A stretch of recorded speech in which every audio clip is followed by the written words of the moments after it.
Greetings gamers, and welcome to the 120th live stream from the MisfitGamersStudios. I'm your host Vortex, and this is D&D Discussions.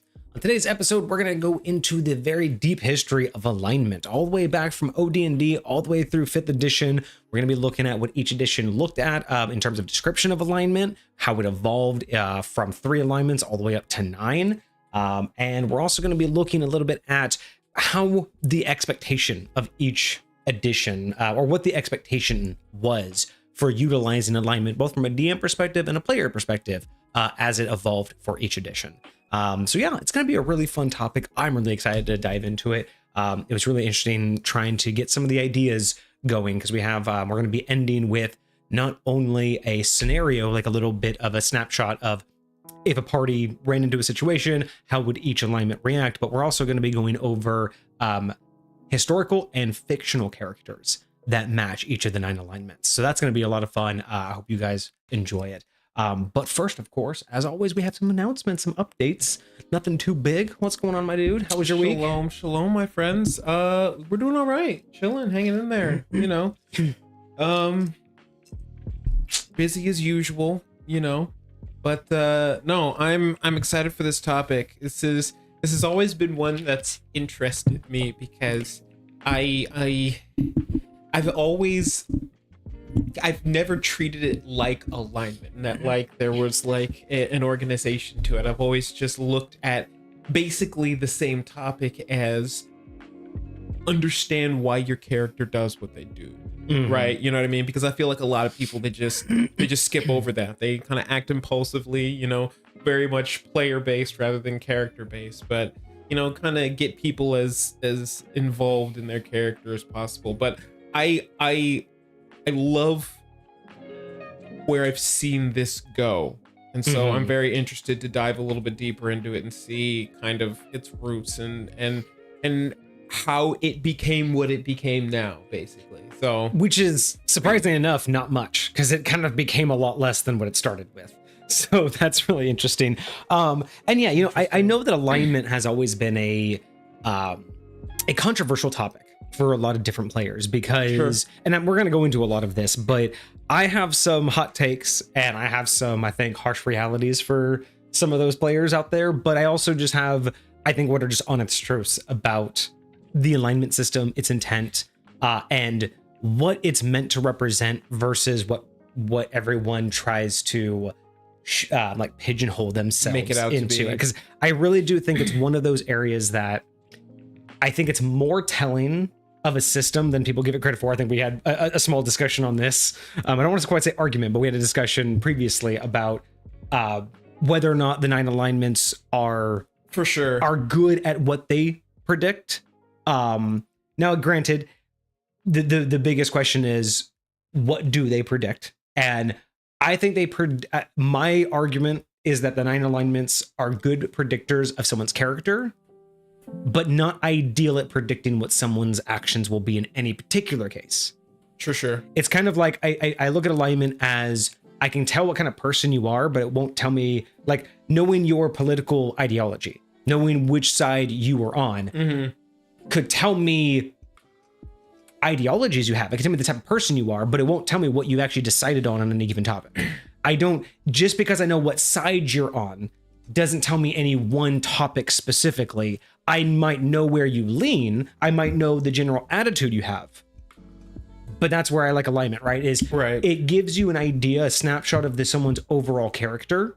And I mean not character as in playable character, but character as in what we would call someone's character. Like aspects of how they act and how they respond to things. Right. That's what I like alignment about, is I truly believe that is a good snapshot, a piece of a larger puzzle, but it is for what it covers. I think it's a great snapshot and can tell you a lot. But again, I think the argument is, but it won't tell me everything. It's definitely it won't tell me how you will react in every situation, but I guarantee I can make a pretty good estimate based on the facts that I have. And the more facts I have, the better that estimate can get, because people are complex. And again, I could end up saying the exact opposite reaction based off facts, right? You could say, well, would I kill this person? No. What if they broke into my house?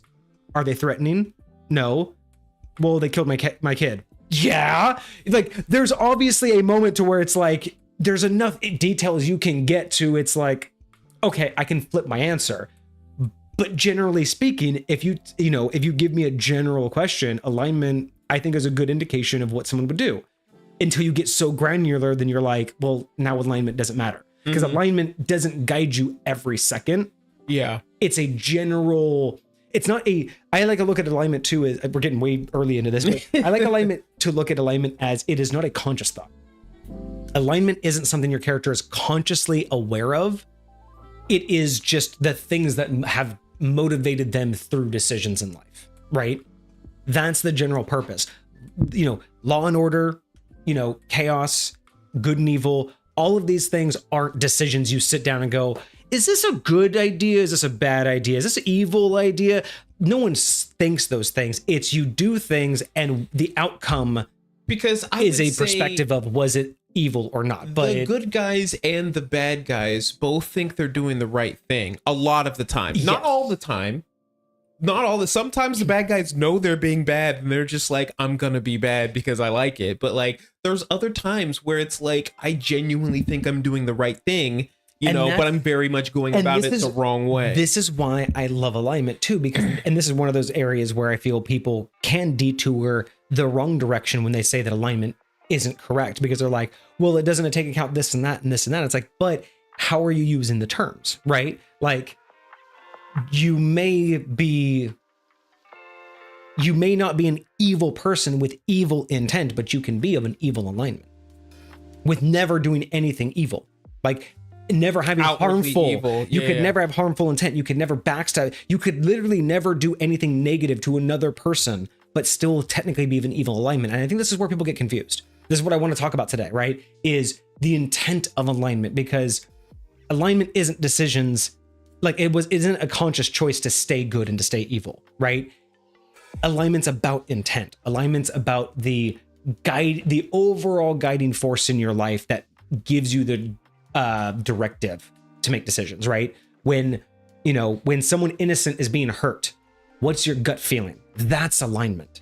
That gut feeling of, I can't sit by and let someone innocent be hurt. That is alignment. When you do that, it's not a decision of, well, I'm a good person, so I have to help. That's not alignment. That mental gymnastic of deciding, should I help this person or should I not? That's not alignment. But the fact that you had to ask the question, that is. Right? Interesting. Because the fact that you had to weigh out, is there a benefit, tells me more than the fact that you answer it. I don't care what you answer. The fact that you gave yourself it's the question I care about, right? If your gut instinct is, it's not my problem, that's your alignment. If your gut instinct is, well, can I get in on this? That's your alignment, right? If your gut instinct is, I want to help her, but I'm too scared, I'd rather self-preserve, that's part of your alignment, right? You're not making decisions to be something. It's just, what does your character instinctively do?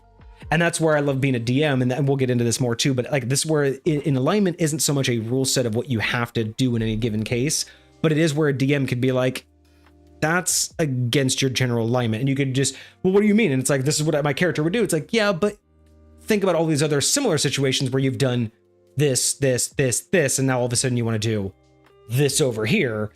You want to do good with all these very similar situations. So explain to me, why does your character justify suddenly doing the bad thing when it isn't characteristically what you would do, right? Mm-hmm. And again, these aren't, if there's a justification, there's a justification, but that's where I like alignment to be that guiding force of not just letting the player make a decision just because it's what the player wants.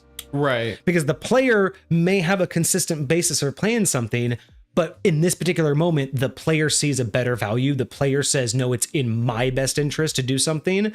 That's where I like to step in and go, but that's not how your character does it, right? That's those few times I'll be like, but that's not in your characters. That's meta. I mean, we can also talk about being metagamey, but that's the idea. I like things like alignment and backgrounds. I like these ideologies because it keeps players in line from metagaming. I'm curious because that, a lot of the times your instinct is almost to protect your game, right? When doing things of this nature, to make sure things don't just turn into this player gets to do whatever they want.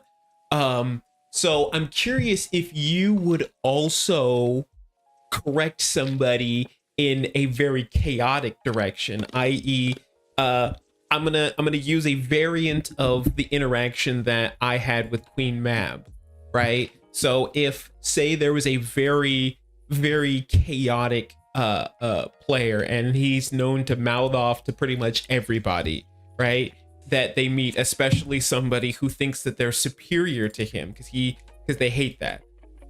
My question would be, would you remind your character of those types of traits and be like, you would probably mouth off to her and probably say something stupid that would get you slapped? Yes.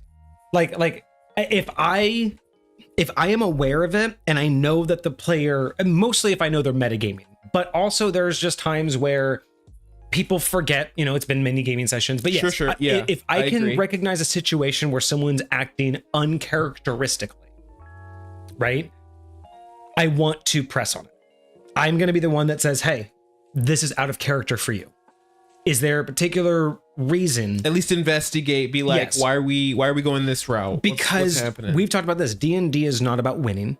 It's about experience. So if I have a situation that's about to get triggered and whether I planned it or not, whether I instinctually put it in here Sure. for your character to trigger because I knew you would say something, like in your example, Mm-hmm. or if it just so happened that we stumbled all across it, like often happens, and I recognize, oh, cool, you're probably going to set this off, and then you don't. While I want the party to have that open freeness to do what they want, it's more of that, but are you just trying to win? Are you just trying to avoid doing something that might be scary or dangerous or whatever the case may be? Or are you just, again, whether or not it's conscious, it's still metagaming, right? If you're just subconsciously being like, oh, this isn't the best thing, I'm just not going to mouth off. And it's like, but your character's never thought about that before. Your character's been in much more danger and done that. So why as player? So my question is making sure that the player isn't making the decision, right? Yes. That's all my time is if I'm a DM and I catch it, I'm just going to be like, hey, can you explain to me why this happened? Because I just want to make sure, is the player making the decision and overriding the narrative to win the game? Because again, it's not so much, I don't want to be like, no, you have to trigger this. It's just are we all playing in good faith here? Are we all playing the narrative, or are you playing for an outcome? Because to me, if you're playing for an outcome, maybe I'm not the DM for you. That's going to be my approach. It's not so much you can't do that, screw that, that's not my rules. I'm going to let the game go on, but at the end of the gaming session, that's going to be a conversation I'm having that player, be like, hey man, girl, whatever you are. But I'm just going to walk up to be like, look, if you're trying to be like objective based in terms of you want only certain outcomes, I may not be the DM for you, because I am much more about the choices that you make. I want you guys to play your characters the way that you wanted. Like, I am so open with character creation. That's why I'm also like, I noticed maybe in the last couple of streams, you guys have noticed I'm very defensive when it comes to people saying, but I don't want these limitations. Like, then why did you choose it? Like, building a character purely for that one tiny little thing they can do, but not anything around it, bugs me. It's like, that's true. That's the true idea of cherry picking. Because most people use the term cherry picking as in the best things, but cherry picking's also very specific of the best specific things, right? So taking a class only for one feat, but then ignoring the rest of the class in your build doesn't sit well with me, right? Because it's like, I can't imagine someone going through martial arts. Like, I don't know if you can attest to this, but imagine someone going through years of martial arts to learn one move and then just giving a shit about that one move. Like, literally dropping all other training and only perfecting that thing from then on out, because that's all they did. They wasted years just to do that, and then they moved on. It's the not the prestige, not the belt, a move.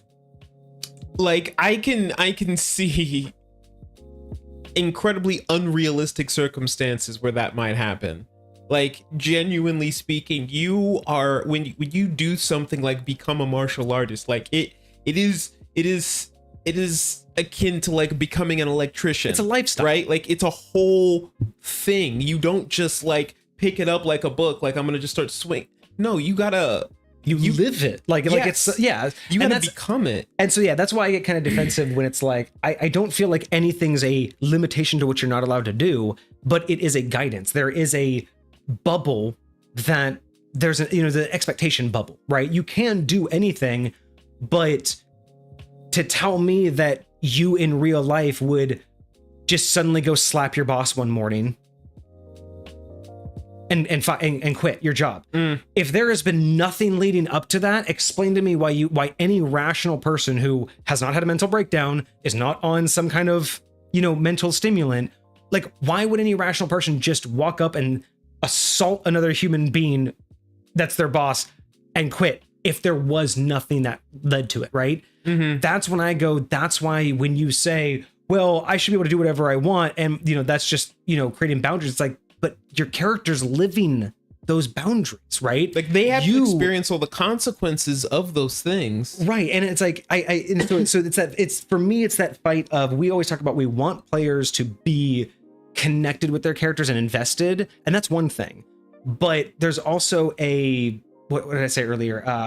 Like an honor system in a sense, or a good faith system of, we're trying to build a narrative, we're trying to tell a story together. And when you say you were this build, and these are all the aspects that make that build, we are all trusting that you were going to go with that, right? You don't build a healer class and then go charge into battle and act like a tank. No one in the party is going to want that.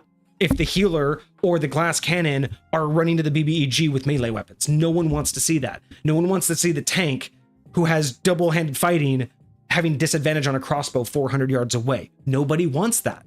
If you play that, no one wants to play with you, right? So I know that's an extreme example, but it's an honor system. It's I trust that you're going to be the healer. You trust that build is going to do that. And that's why I like these guidances. Again, not hard set rules. It's not like I'm a good character, so I can never do anything selfish or evil. It's just that you have to look at what that term means. Like we said, it's a broader scope of your general character's outlook on things, but not a determining factor of every single choice.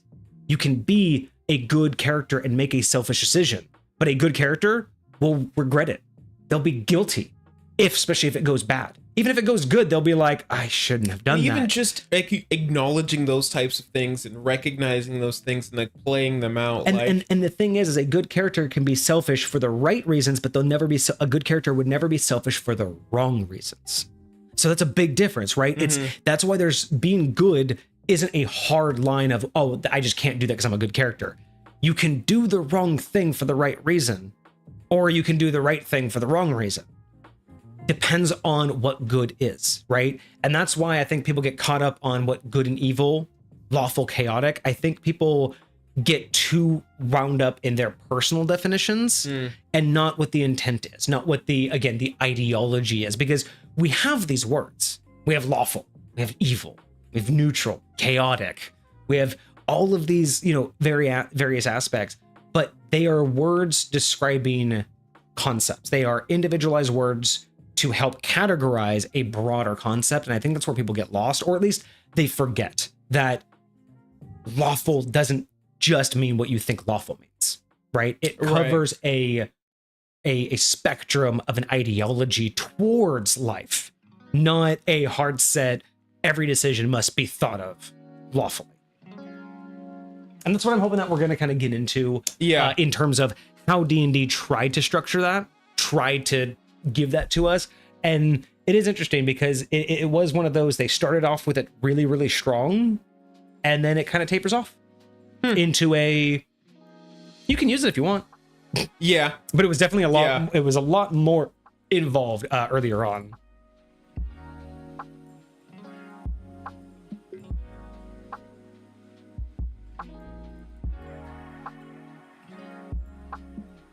So I don't know if you saw Soul's post in the memes channel, but a couple of those are actually pretty close to what we're going to be talking about later. So I thought that was pretty funny. That's awesome. There's a couple on there that are going to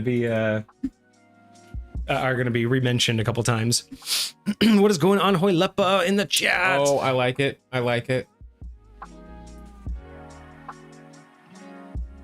Favorite explanation was righteous if I am right. That would be interesting. That's fair. I would always be righteous. Lawful. Lawful is if I am right. I mean, yeah, that's lawful. Evil kind of is. Yeah. Yeah, it's right. It's lawful if I choose to be. All right. So quick updates for y'all. Let me pull this up real quick and then we can get into today's topic. But what am I looking for? No, I'm looking for this. There we go.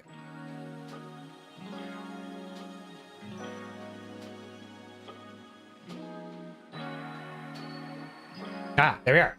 So in the Discord right now, everybody, we have some polls going on.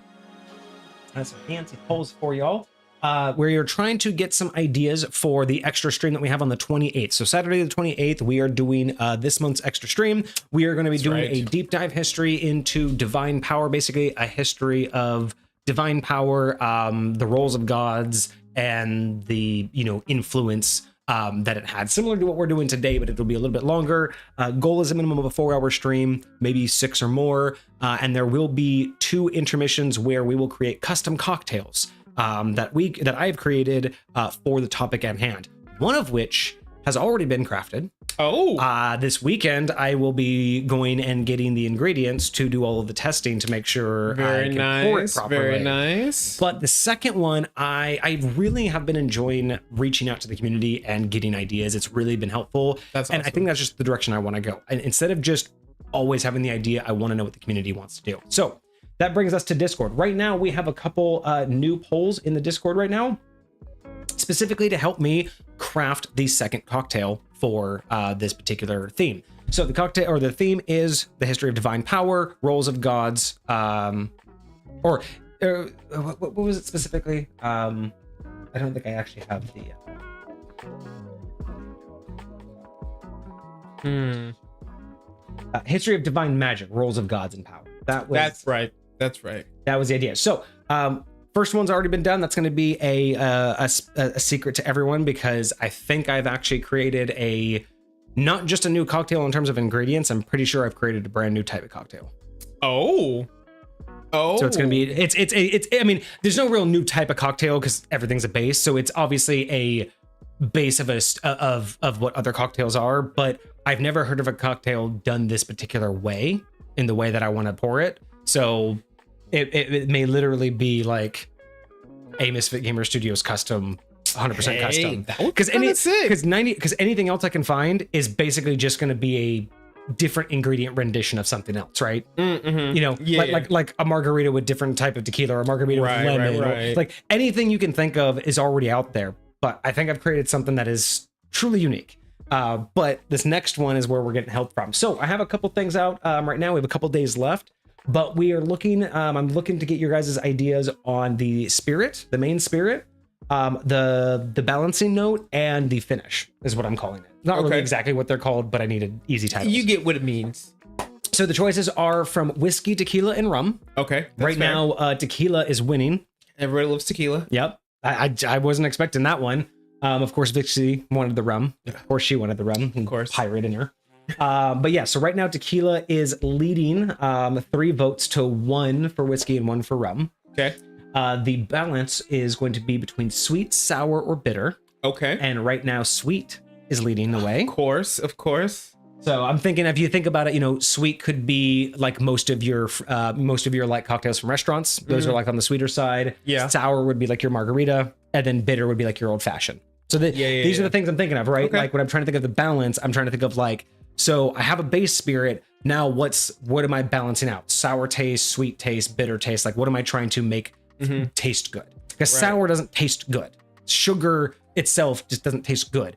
Bitters don't taste good. That's why you have, an orange peel in an old fashioned. That's why you crush up, a cube of sugar in there, right? You have to figure out how to balance it, right? So what flavor am I balancing? Sweet, sour, and bitter. We have sweet leading 3 votes to 2 against sour. Okay. So I think we have some, we definitely have some fruity cocktail people that, not so many margarita fans. Nobody's the old fashioned, Manhattan fan. Yeah. It can be harder. And then the finish. This is basically what is going to help that balance, and what flavor you're going to walk away with. And this is either going to be fruity, earthy, or spicy. So I try to think of, after I get sweet, sour, bitter out of the way, and I have a base liquor, what's the thing I want you to have left on your tongue, right? Do you want to, like, after you sip it, are you sitting with a fruit flavor? Do you sip it and you get a earthy? I'm thinking earthy when like you sip it and then you get like to sit with like the oakiness of like a scotch, or the barrel of, you know, a whiskey, or I feel that. like the crispness of a vodka where it kind of leaves your mouth just, or like a gin, leaves your mouth almost tingly. Yes. So I was trying to think of like, what do we want to end with? So earthy is usually like liquor based, fruity is going to be like flavor based, and then spicy. If people wanted, like, because I always love a spicy cocktail. And that could be great for the Interesting. for the topic. Anytime I think of a spicy cocktail, I think of what's the Bloody Marys. Yeah, And Bloody Marys. I never could get behind Bloody Marys. They're very, you have to, like, the I've only never way to had a like good one is you have to find one that you jive with, and it's super hard. I've tried, it took me years to find one I liked. I thought I was gonna like one when somebody said you can make one with bacon in it. Oh yeah. Didn't work.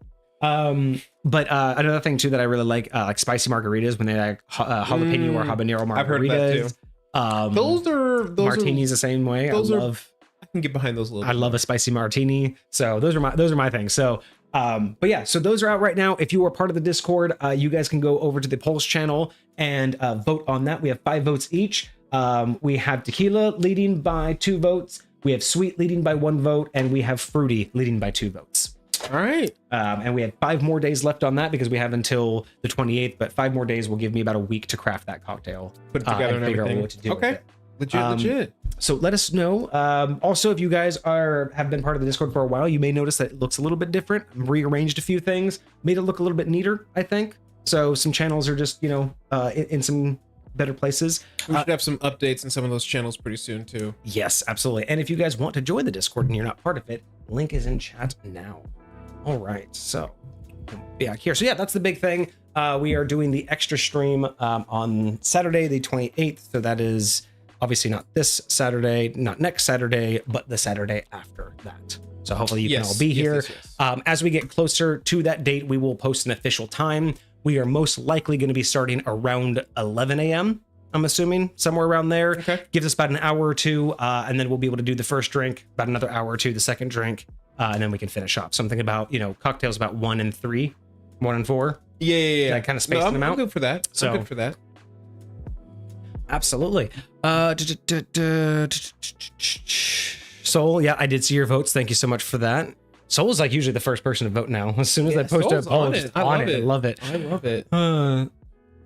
That's something from a lawful good cleric. Oh, a lawful good cleric. Yeah, pretty good. I mean, that's pretty standard. I think like a lawful good cleric.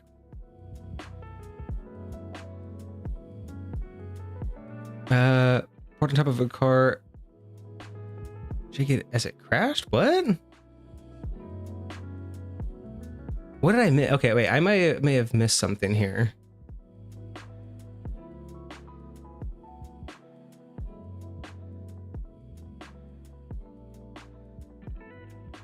Oh, he was lawful good, used undeath in combat, and so his god took away the powers. I mean, your reasoning for using undeath can be lawful good, but if your god is not for it and you're disobeying your god, then by all means he's going to take away his shit. Yeah, interesting. I didn't know that would like remove you from your pact, or like, you know, your arrangement using. I'm not really familiar with undeath specifically.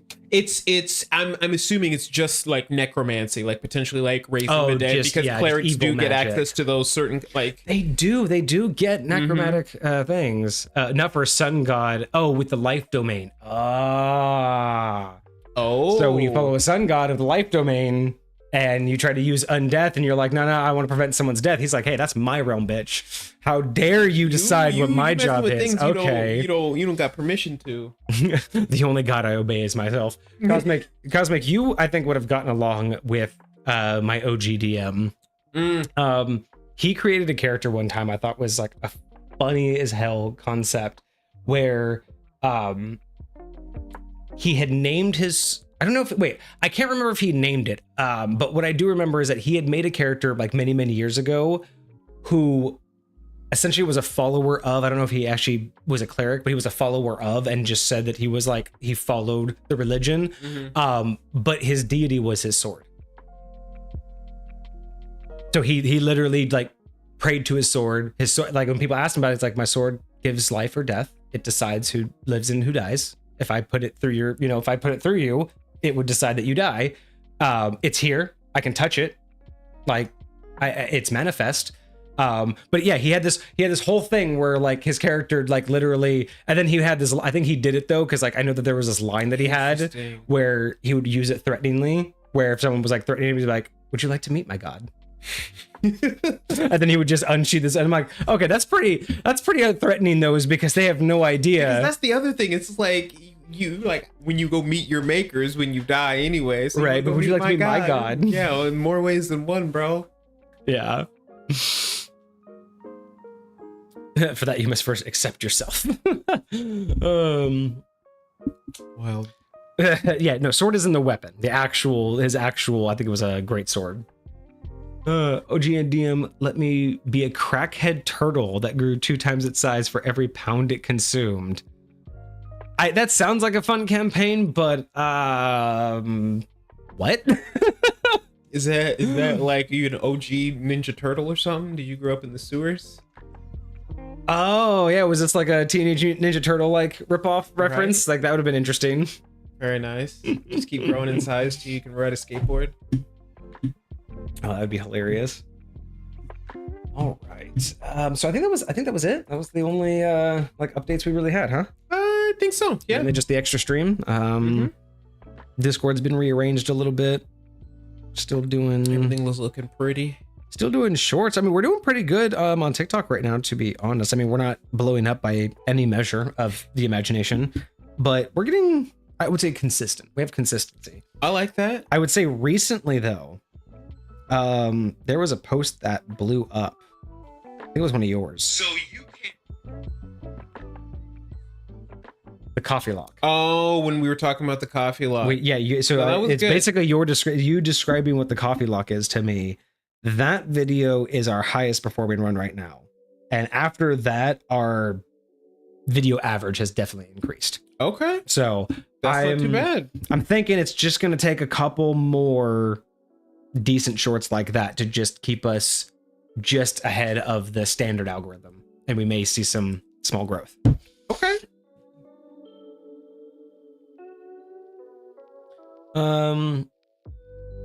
Were there not enchantments? Hold up, what do you mean by enchantments? In earlier editions, there were items, spells, and a variety of things that were limited based off of your alignment. Yes, and we are going to be getting to that during the history. But I don't know what you mean specifically by enchantments. Protection from protection from alignments. There are certain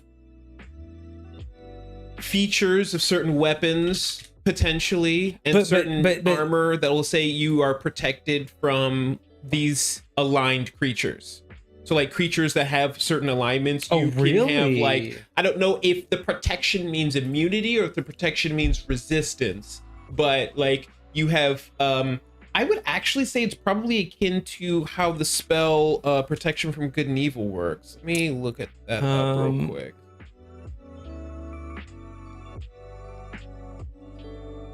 Good and evil. Until the spell ends, one willing creature you touch is protected against any certain type of creatures. The protection grants several benefits. Creatures of those type have disadvantage on attack rolls against the target. The target also can't be charmed, frightened, or possessed by them. If the target is already charmed, frightened, or possessed by such a creature, the target has advantage on any new saving throws against the relevant effect. I'd say that's relatively fair to say what protection would look like. Do they just have disadvantage attacking them? So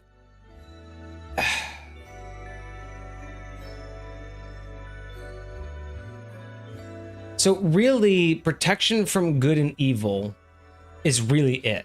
Like, there is protection of good and evil, but then there's like specific monsters that have alignments, so you could specifically say if you have a protection against that monster. But I think good and evil is really where you draw the line. I don't think there's a chaos meter. I don't think because I don't think there's a lawful chaos meter. in terms of protection.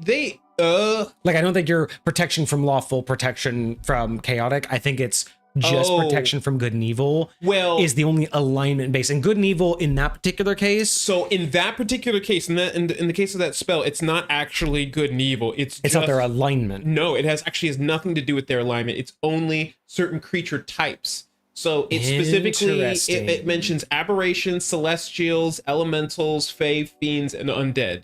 Those are all now. I think it's all of those types. You get protection from all of those types. So any aberrations, any celestial, any elemental, any fae, any fiend. But it doesn't specifically call out like chaotic, lawful, neutral. Correct. Yeah. Even though creatures, generally speaking, do have. And this is why I think this is also a them. good point too, right? Because how would you protect against that, right? Like protecting against someone who's lawful. Like it's an ideology. It's not a set in stone. This is what they are. Like good and evil, again, isn't an alignment choice. It's not a protection from good or evil. It's celestials are good. In a lore sense, celestials are good. Demons are evil. Therefore, protection from good and evil. I get protection from creatures that are leaned so heavily one way, but it's not about you having the alignment of choosing the alignment evil, so therefore the spell works against you. Theoretically, you can have a bad angel. So it's very it's a very interesting idea, but nothing in terms of like the chaos and lawfulness. There's no real protection there. It definitely feels like it's not actually related to alignment, and it's just more related to types. Interesting. So 3 and 3.5, are you sure? Let me see if I can pull that up. I will see if I can find it in any of my 3.5 references.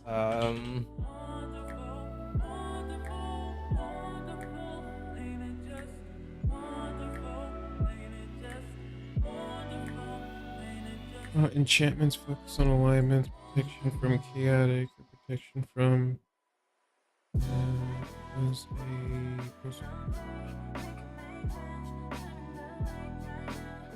So I found something on D20 SRD. There is something called protection from chaos, and this spell functions like protection from evil, except that the deflection and resistance bonuses apply to attacks from chaotic creatures, and chaotic summoned creatures cannot touch the subject. But it only says chaotic creatures, so it has to, I'm assuming that has to mean it has to apply to the same limitations that good and evil do. Like it has to be a collection of monsters, like chaotic. There has to be a chaotic creature, like you said, like a celestial. Well, I'll say, because it doesn't give anything else from that, right? It doesn't give any other if I details. pick any random creature, right? An adult red dragon, right? Theoretically, an adult red dragon is classified as chaotic evil creature. So it could just mean any creature that shows up that has chaotic in their alignment. Could be. Or it could be like the good and evil is specifically talking about individual creature types. Like this creature type is considered a dragon. It's not considered a celestial, a fiend, or an undead. Its type is dragon. So it'd be interesting if all dragons were chaotic, but I think dragons vary in their temperament so much, it would be very hard to classify that entire type as chaotic or not.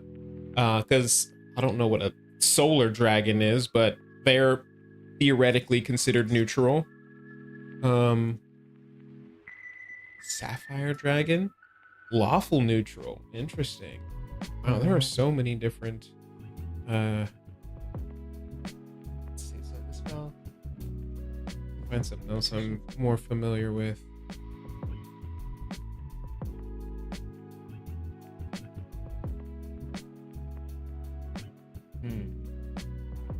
Yeah, it doesn't give any more details.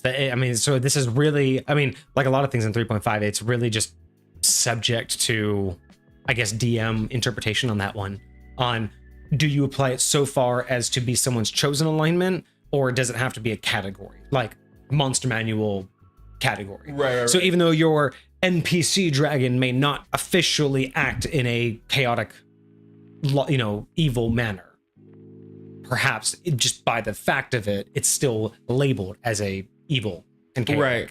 So yeah, interesting. I did not know that, because it's funny. It's very actually difficult. Other than that particular reference, that spell doesn't come up a lot. Like a lot of references don't label that spell. So I know that may have been a supplemental. It may not have been a core rulebook. I don't know where it's from, because it doesn't make reference to where it's actually from. So yeah, hold up. I don't know if that's a core rulebook. I don't know if that's a supplemental edition. It is there. I just don't know exactly where the source is. Okay. And there's also an enchantment for weapons that deals more damage against a creature's alignment. That's interesting. That sounds like something 3.5. I mean, 3.5 threw so much out there, especially with all the supplementals that they did, that, yeah, I'm not surprised that they added that. I did not find that in my research, though. And I mean, to be honest, I had to specifically look for that particular spell in order to find it on that website. Wild. So, I didn't know that either. yeah, so it may just not be a well discussed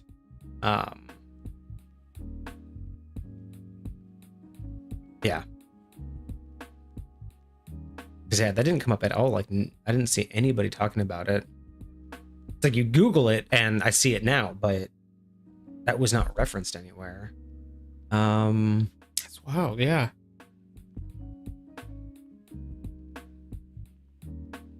But all of these are saying system reference document. I mean, all of them are saying it's basically just a modification of protection from evil. It's just shifting the application to chaos instead of evil. And I think that would make sense for what it's basically saying to do. And that is a spell, right? Yes, it is a spell. It is a level 1 spell. Protection? That low? It is that low. It's a level 1 spell. Wow. I don't know why I thought it was at least second or third. It's so powerful. It's so strong. But how long does that thing last for? 10 minutes with concentration? Goodness gracious. I will say I'm glad that it spends holy water or powdered silver. You know, so it's not just like you casting this mess all willy-nilly, especially early levels. You gotta at least have some sort of monetary something. Yeah, I can't find out where.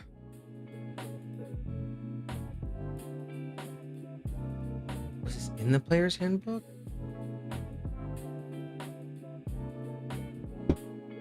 Yeah, I don't know. Interesting. I'll have to dive more into that. I really wish I had more 3.5 material. 3.5, as prevalent as it is very difficult to actually find materials for. I mean, anything 3.5 and before is very difficult to get physical copies of stuff. So I will have to. I'll have to look into that. Unfortunate, but it's heading that direction. I do like the idea, though. I'm not against the idea of there shouldn't be a reason why. Like, I mean, there are some parts of the alignment that doesn't make much sense, but I mean, sort of like a chaotic, I could understand that. Like, in terms of how it's utilized, you have the chaos plane as well, so you could even just apply it to anything in the chaos plane. Actually, that's very fair. So yes, there's a lot of ways that I could justify applying chaotic protections and chaotic bonuses. Lawful is a little bit more harder to justify. Yeah, because it's more of a structure, of a belief in structure. But tell you this, I could see someone justifying a spell or attack that's psychic damage based doing more damage against someone who's lawful. Someone who's lawful, who believes in order and structure, a psychic attack to scramble their brain, to messing with their order. You wouldn't really be able to do that to a chaotic person because they're probably already. Imagine being able to have like an ability that allows you to go after lawful characters with psychic damage to just disrupt the way they think. That could be interesting.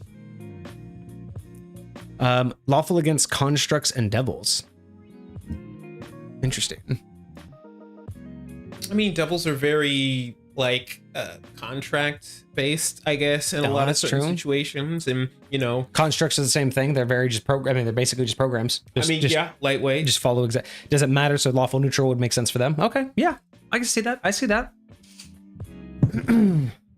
Oh wow, we've already got an hour and we haven't even started. Well, we have started. We've basically been talking about alignment. We just haven't gotten into the history of alignment yet. So how about we start that now?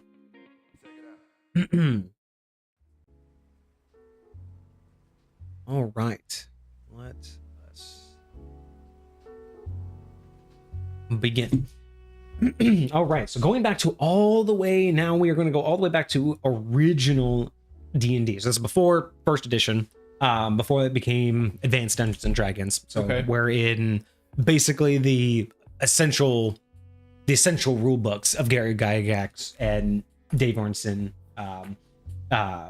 before they really gained any sort of popularity.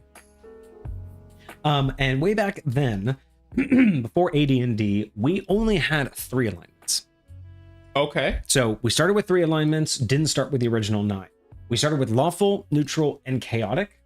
Okay. And essentially this was kind of like the Vancian system that we've talked about before, how the Vancian system influenced what they wanted to do with mages and magic. Mm-hmm. This was actually influenced by another novel called 3 Hearts and 3 Lions.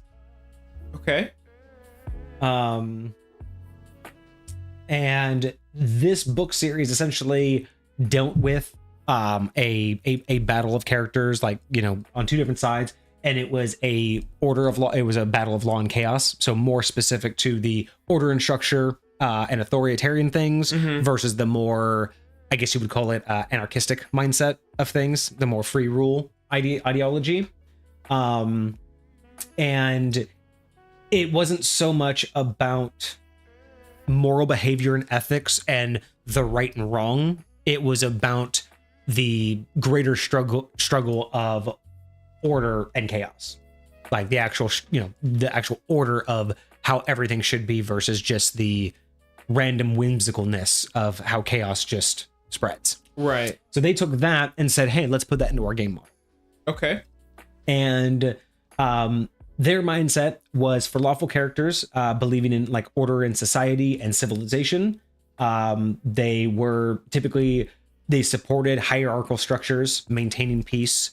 The idea that, you have a kingdom and that kingdom needs to be ruled within, the boundaries of those rulers. And if there's another kingdom, those kingdoms, while they can grow bigger, need to respect each other, right? Like the idea is keep the peace and everybody just, has a purpose, right? Everybody needs to be ruled properly.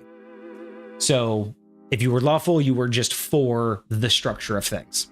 It wasn't really about what was right, what was wrong, who got punished. It wasn't about there were poor and rich people. You just believed the structure is there. You had your neutral characters who sought the balance and were indifferent to whether or not it was order and chaos in terms of what led it. So they took no strong stance between whether or not it was the freedom fighters, the rebels, the anarchists, or those that were already in power, the monarchs. They didn't care who did it as long as everybody was living, right? It wasn't about like they didn't want to become martyrs. Did we talk about in our history of Druid class that there was like a requirement for neutrality early at some on? point? Yes. Yeah, early on they were required to be neutral. That would make a lot of sense with this mindset. Yeah. That would make a lot of sense here. Mm-hmm. So you have that mindset of I'm not going to choose the side of the war, just don't burn everything down. That's my side. You do what you want, just don't burn everything down. And then, of course, you had the chaotic who embraced freedom, change, and individualism. So again, chaotic doesn't mean crazy, psychotic, or everything has to burn. It's just we don't need a king. We don't need government. It's that anarchist mindset of if people know that we need food to survive, we're not going to burn down our own fields. We don't need a law. We don't need people coming in and harassing us to make sure we're not burning down fields. That's that chaos mindset is you don't need all of the rules, regulations, and authority to tell us how to eat and live and move on, right? So those were their 3 mindsets, right? It wasn't about good and evil. It wasn't about the choices that you made and what was the outcome. It was about, do you believe that there should be authority and structure or not? Okay. And I do like that they put in there that chaoticness was freedom and individualism. So it was really just, they could be unpredictable, but it was more or less they were opposed to rigid structures.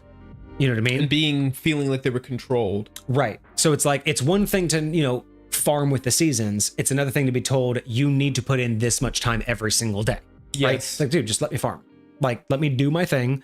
I don't need to provide you anything. If I need to get, something from the neighbor, I'll provide him what I need. I don't need you to give me money systems. Yeah. I don't need to go exchange my crop for a fake piece of paper to go to that guy to get his crop when we could just exchange crops and not have your piece of paper. Right? That's that mindset. It's not about everything needs to burn and, anarchy and everybody just needs to, suffer. Right. It's that we don't need you to be good. Right? Whereas there's the lawful mindset, which is no, you can't have a good life without this. This is what creates a good life. And people in the middle are like, I don't care. Can we have a good life? I don't care whether I need to follow rules or not. I'm just here to farm. Like, I'm just here to have a good life. So exactly. I do like that approach and how they went about that. Right. So, where you have lawful, you have people who would want to maintain tradition. They want to uphold, how things have always been. Neutrality, understood that things change. They didn't mind holding to tradition as long as it worked. But if they found something new that worked better, let's roll with it. Exactly. They're not they don't fix things that ain't broken, but they don't ignore advancement. And then you have chaotic people or the chaos side as well, where again, not always evil. It was just more about they don't like the fact that things have always been the same. Why has it always been that family in the ruling house? Why do we always have to build our house like this? Why can't we use that kind of material? Why do I have to wear these colors? Like, just that mindset of why can't we, be different? Why can't we adopt different traditions? Why does it have to be done? Why are you trying to force me to do things the way you think they should be done? Have we ever allowing me to do whatever? Yeah. The chaos person could be that guy at the office that's just like, why do we keep doing it this way? Have we ever thought, is there another way to do it? The lawful person's that, that CEO who's like, it's the way we've always done it. We're not gonna change. It works. The chaos is that new intern who's like, bro, there's like a million ways we could do it better. You know what I mean? And then there's the manager in the middle who's just like, guys, I just want to clock in and clock out. Shut the fuck up. Just get it done, please. Like, I just need this project done so I can go home. But I feel like that's millennials. So there you go. There's your. So you can see that they started out, and it was much more about a fundamental idea, right? About how do you see the world? It's not about actions. It's not saying that you are going to, if you choose to be chaotic, it wasn't that you were going to go and try to, uproot every ruler that you saw. You know what I mean? Every time you saw someone of authority, you weren't going to like immediately argue with them. Right. But when push came to shove, you would shove up, you would basically shove the idea of rigidness, right? Why do it the way we've always done it when we could do it a new way? Right? That's just your general attitude. It's not, no, we can never do things of tradition. Otherwise, you can't be a chaotic spellcaster because then you'd never cast the same spell twice. It doesn't work that way, right? So it's not that you can't do things by the book. You just, by nature, you question why. Why is it this way? Why? Prove to me. It's almost like actually the Blue Adept was a chaotic spellcaster because he could never cast the same spell twice. Could be. But it's almost like your mindset on, I don't mind that if that's what we think and that's how we've proven it. I don't mind that that's it. I just want to make sure that we've questioned, is there another way? Like, that's how you generally have that approach is, I don't mind that that's worked all this time. I will understand it's worked all that time. In fact, I will believe it still works. But have we thought, is there a different way? Is there a potentially better, potentially more efficient, and that's okay, time saving? And that's the small level of chaos. You could be a chaotic character who's, the I'm just asking questions guy. Or you could be the full-on chaotic character of, hey, let's go take down that king and make sure that his advisors spread apart so no one can take his place, right? Those are two sides of that coin. How far down that rabbit hole do you want to go? But I like that they don't make it too stringent. It's literally just, here's one more thing you can throw on your character build to help guide your decision making when you have difficult choices to make, conversation pieces to have, dialogue options to have, or when you're trying to solve puzzles. Like, the idea is this is your general idea. And again, it's not every tiny little decision, right? You're not gonna oh, you guys are at a fancy dinner. Well, I refuse to use the knife because that's tradition. No, it's the ideology that when you are pushed to do something, you'd rather do it your way. You don't want to be forced to do it arbitrarily the way it's always been done. And I like that, right? Because that doesn't feel too limiting. It feels like that's just the nudge, you know? Yeah. And again, if you're a character and let's say you have a character and all of a sudden you're being ordered around, like you have a military NPC who's ordering you around and expecting you to do things, you know, even in the most absurd way possible. And you're just like, yeah, I mean, we got to just do this, right? Like, we just got to do it, right? Like, it's how we advance the story. And it's like, so your character's totally fine being yelled at and being told to do the most inefficient thing possible in this structured environment. You're totally fine with this. That's that metagame option. I would be like, so explain to me why your character is suddenly okay with following rules and being ordered to do this thing. Like, imagine you get sent to jail and they're like, you're expected to wake up at this time, put these clothes on and go do this job every day. Your character wouldn't just be like, okay, I'm going to do my time and get out. Excuse me? Like, you won't even like the Guardians of Galaxy just sitting in jail, just twiddling their thumbs. Yeah, like, I guess we were arrested. Like, no, that's where I mean, like, I'm not saying that you have to do XYZ, but you built that character to not put up with shit like that. So you can't tell me you're just gonna put up with shit like that because player realizes that's the better option. Like, you don't have to play your character, but you chose that for a reason. Again, it's like you can have a glass cannon, you know, mage, right? In a last ditch effort, if everyone's dead and they think that they're gonna die, yeah, sure, they can charge the BBEG with a dagger. Why not? That's well justified as a situational and contextual like situation, right? Like you could understand why they would make that decision, right? But in all other situations, you would not have them do that. Right? If it was like, you wouldn't just have them do that at the beginning. Like, okay, battle starts, BBG's full health. The mage isn't going to be like, I charge him with a dagger. That's not in your character. What now? But if you were to do it as the last character, right? But as the last character alive of a party that's basically going to get TPK'd, I'm not going to stop you. That's totally well within the character's moment of expression, right?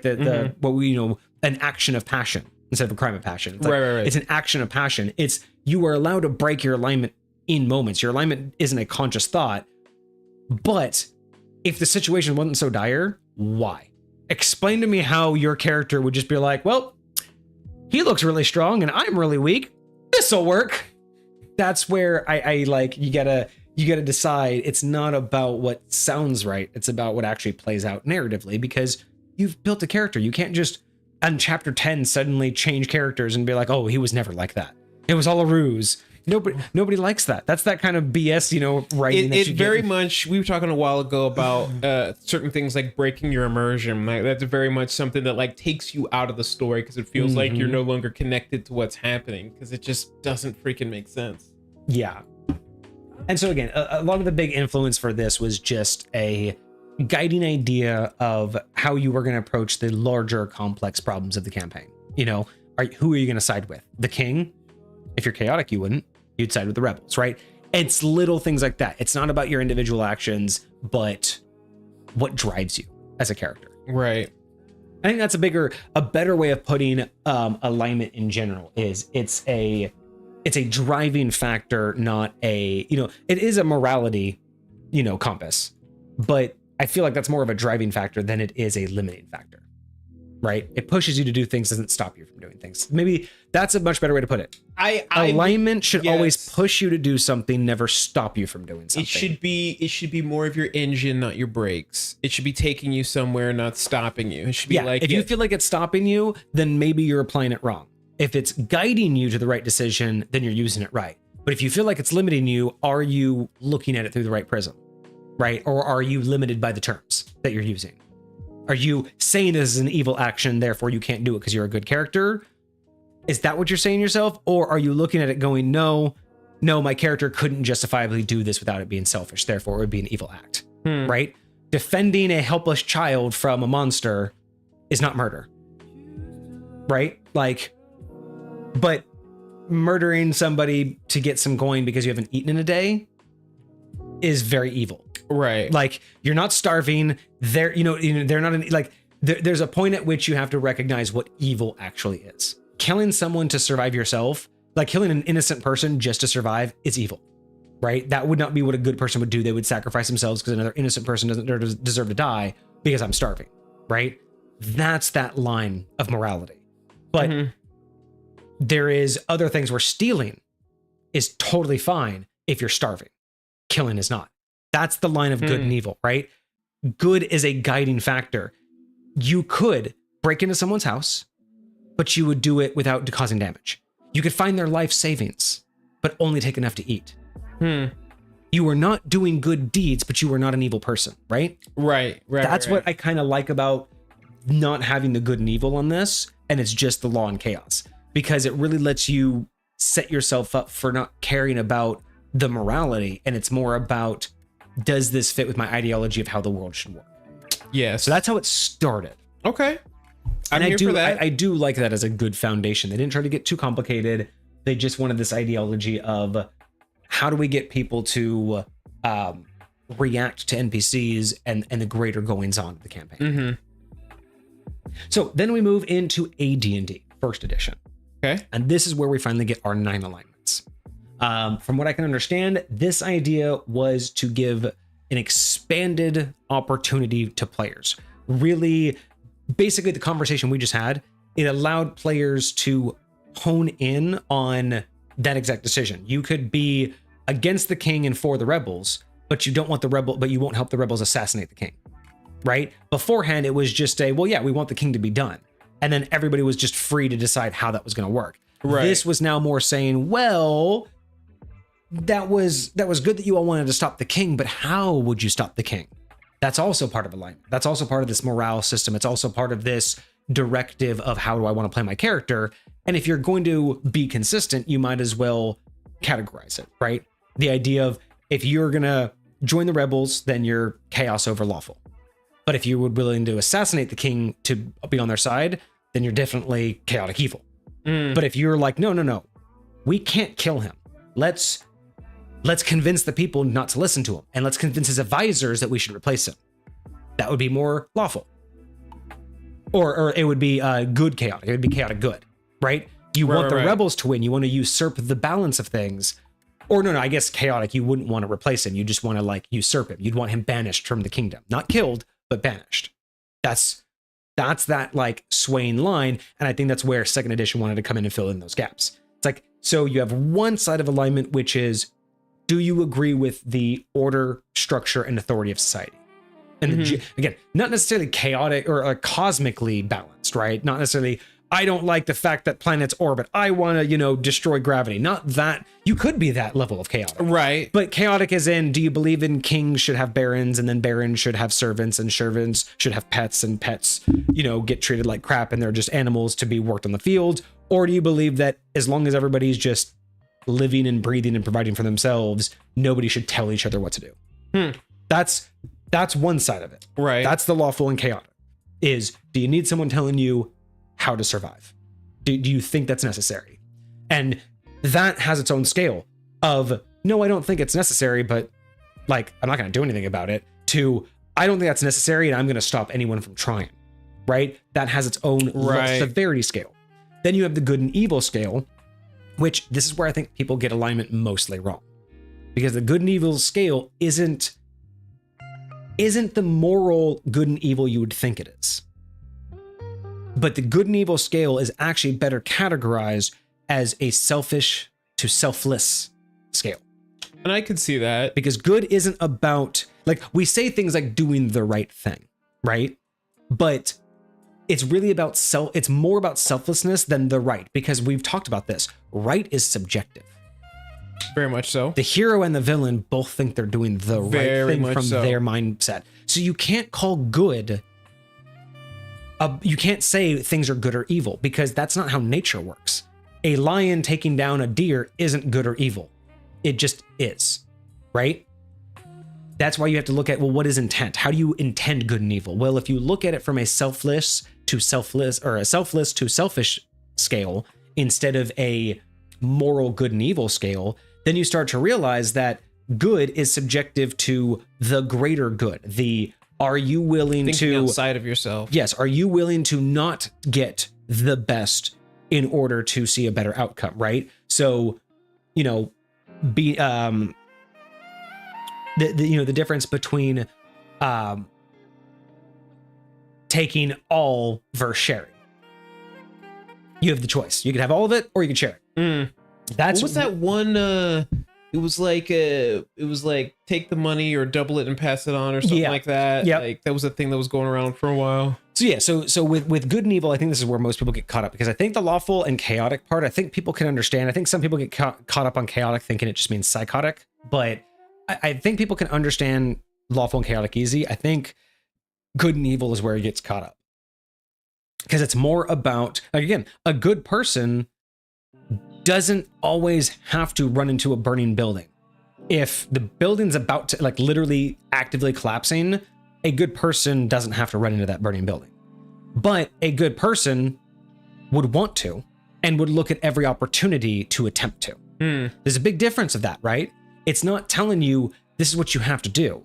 But if you walk by a burning building and hear a child cry and you're a good character and you go, not our problem, we have other things to do in the campaign, that's not being a good character.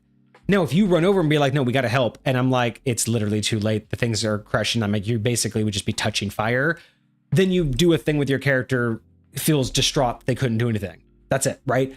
That's playing your character. But it's not saying you have to do these actions, but telling me that you would just shrug off, something like that isn't quite the nature of what you've chosen.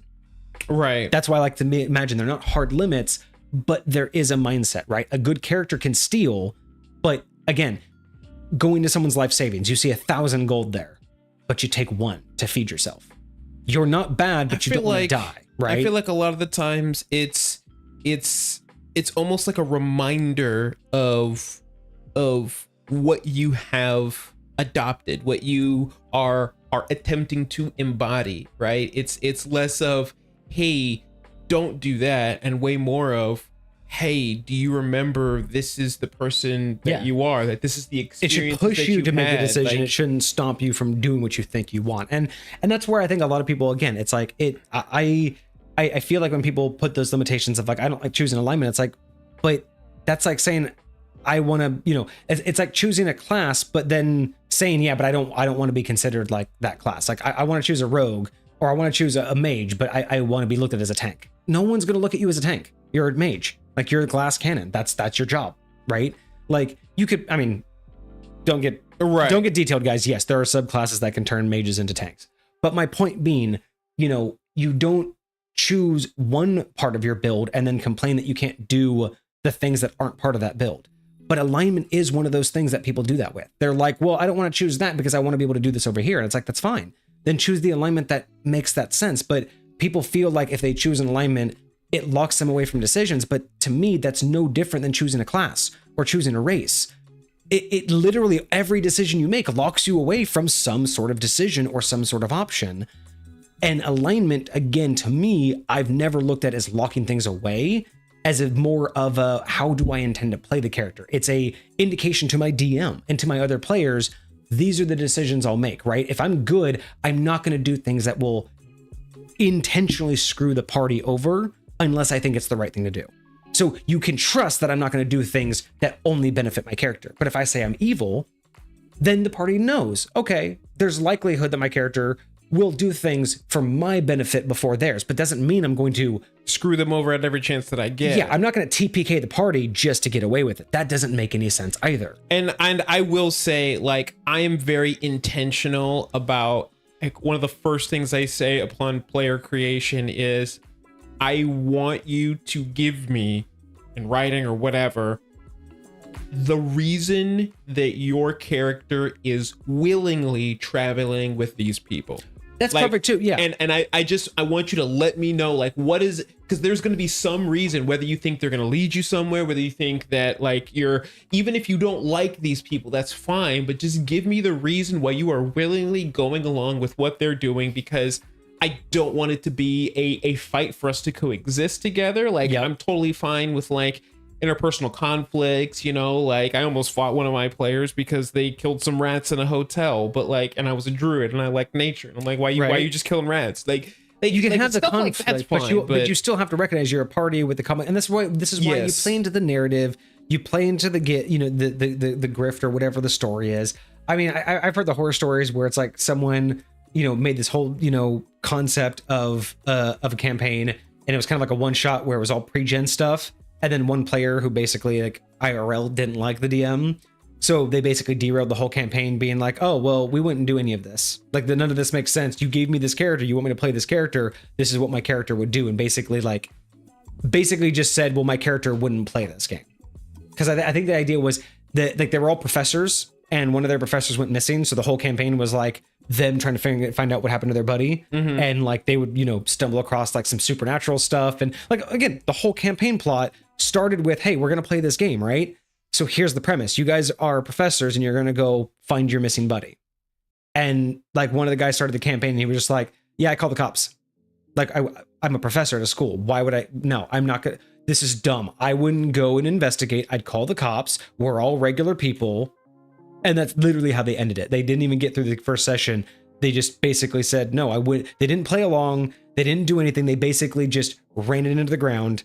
And then I guess they ended up like playing other like board games that night because the game just that's wild. And I'm just like, that's why, dude. But and that's an extreme example. That's obviously like interpersonal issues, right? That's that's like that. Those two had issues together. But that's where, for me, there is that disconnect. I've seen that with players though, where they make a build and they want certain things to happen, right? Like they make a build, they want certain feats, they want certain abilities. They already have mapped out that somewhere in this campaign, they know what's going to happen, right? They imagine what their character is going to be able to pull off.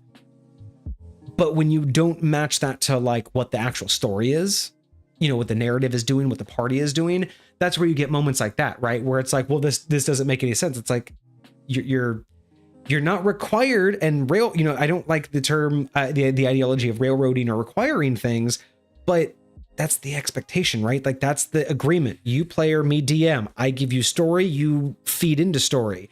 If you tell me I'm the DM and I give you story and you're like, nah, I don't buy into that, then why are you here? You know what I mean? Like, yes. Like in that example, that person showed up specifically to fuck that person over. Like that was personal. But when you do that unintentionally by, making a character that wants to do things that isn't consistent with the character build, right? It causes issues with the storytelling, the narrative, the gameplay, the party dynamics. There's a lot of things, right? And I do like how you kind of hit that right at the beginning, right? Why are you guys traveling together? Why do you want to be this way? Because it's always a nice reminder of, hey, even though you guys are fighting, you remember you have this reason, you can't leave. And it's nice, right? Because you see that in movies and TV where someone wants to leave and they're like, I gotta find my dad.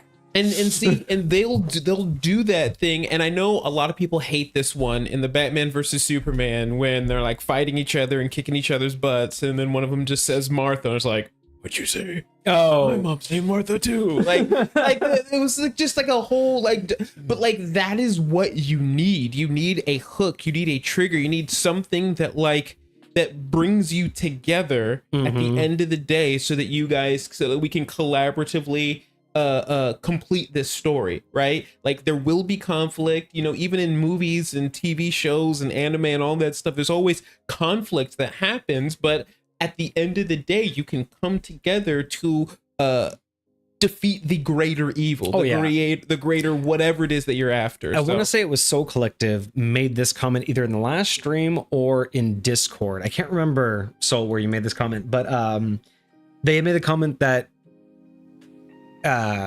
evil or characters can obviously coexist. Like it's obvious that you can be evil without screwing over your party, because at least, every DM I've ever played with, but most DMs in campaigns have an evil organization, right? Like you have a BBEG and he has minions, right? Yeah. You have evil kings, right? If you have organizations comprised of evil people, then obviously evil people can get along. Evil people can be completely selfish and recognize that working together gives them serves a benefit. Yeah. So the idea behind, you can't, like I've talked to people who have like flat out said you can't have an evil party member. in a campaign, it won't work. And it's like, I've played campaigns where everyone's evil alignment and it's fucking great. We're always we're in game, we're always looking over our shoulders, waiting for each other to backstab each other. Cause yeah, in game we did, but never in a way that disbanded the party. Right. Like maybe someone's getting arrested and we're like, oh, never met them before. We'll get them. We know we'll break them out later, but we're going to let you get arrested and go through the rigmarole. Of course, we're not going to stop. Like, it's the hazing aspect, right? It's like, we don't like each other, but hey, at the end of the day, I kind of need you. So I'll break you out of prison, but you're damn right. I'm going to like, let you get arrested. You know what I mean? Like yeah. For what you pulled on me last week. And then of course that person's going to be like, I'll get you back for this one. You know what I mean? Like we looked at it more as, yes, some of the stuff we did was evil and actually like screwed each other over. But for the most part, even as players, we all recognized it was like the concept of pranking each other. It was like that one-up pranking of, at the end of the day, I do need you alive for now, but I still need you alive for now. So don't die for now until I'm ready to kill you. Like right. I get to kill, or it's like the anime trope of the guy you thought was always the evil guy comes back. He's like, if no one's get to kill you but me. So they save the hero to be like, I'm going to be the one to kill you. Right. But that's not really what's happening. It's that whole, I actually care about you. If I don't have you, who do I have to fight? You know, and that's that kind of thing. You can be that evil person that recognizes, I hate you. I want you to die. But if you die, what will I hate? What will drive me? So I can't. I got to keep you alive. You know what I mean? It's like Joker and Batman. Like yes, very much so. I'm going to keep you alive. Very much so. Because life's like, what would I do without you? Yeah, like, what would I, like you complete me, bro. Right. Like, you're the yin to my yang, dog. So first edition brings us the good and evil balance to this. And that's where you get our 9 alignments. You have lawful, you have I totally fucked up all of my notes here. Hang on a second. Boom.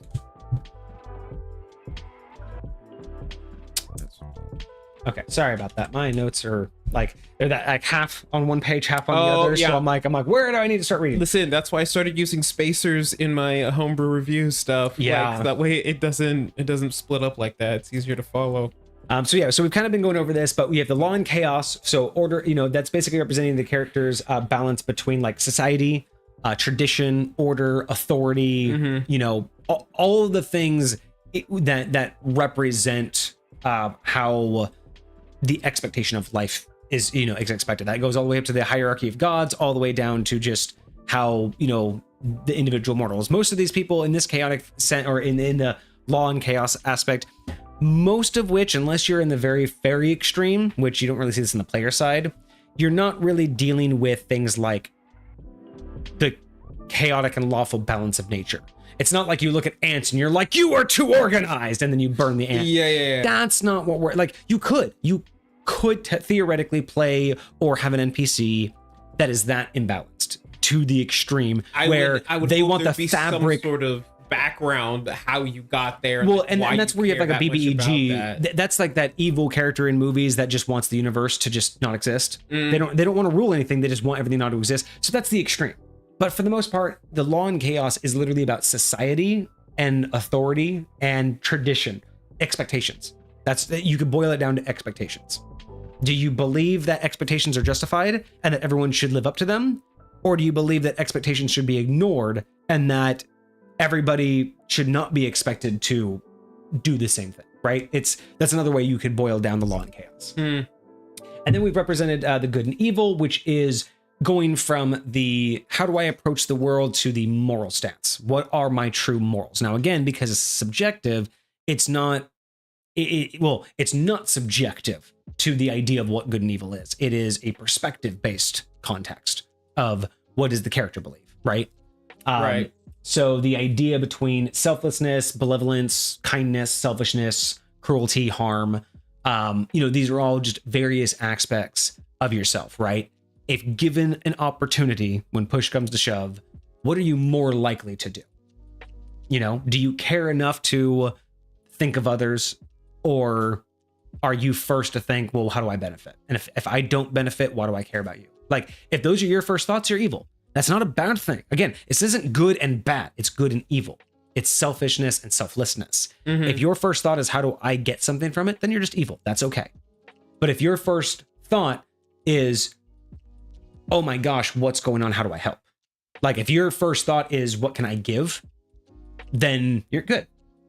And if you're in the middle where it's a swing of your mood, where you're just in a good mood one day and someone comes up, you're like, yeah, I'll help you out, no worries. And then one day you're like, what's in it for me? Fuck out of here. That's neutral.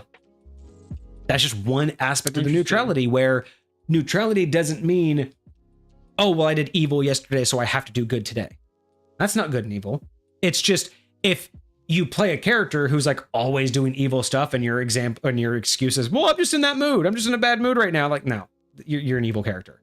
But if you're literally contextually based, everything that comes to you is just kind of at your whim, then yeah, you're a neutral character. Like you're just kind of going with the flow.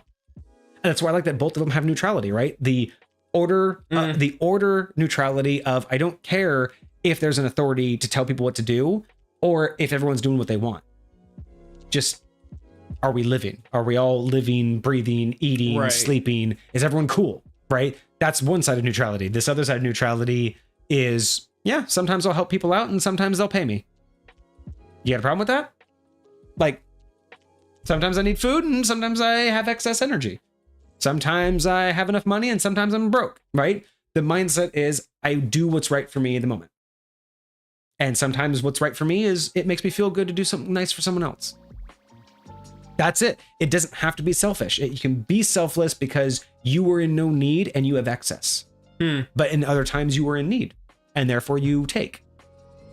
So I'm really trying to drive these home as, again, these aren't hard limits. These aren't decision making.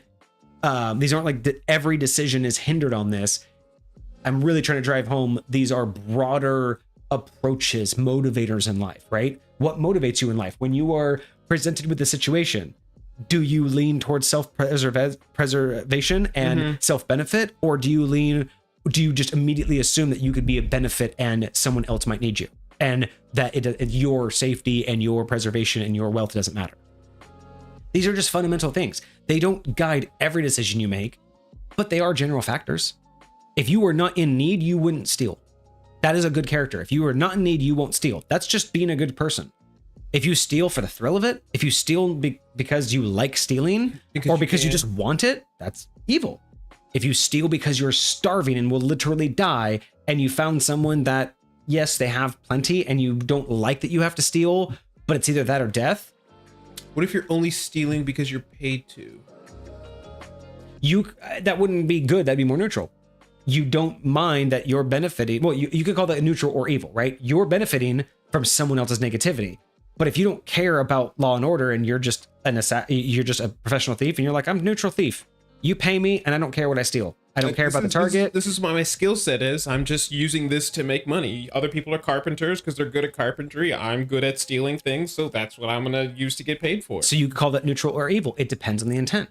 Now, you can go the other direction, and if you're stealing specifically for a good reason, like there's someone stockpiling magical items for a war, and you go and steal them to stop the war, that can be considered good.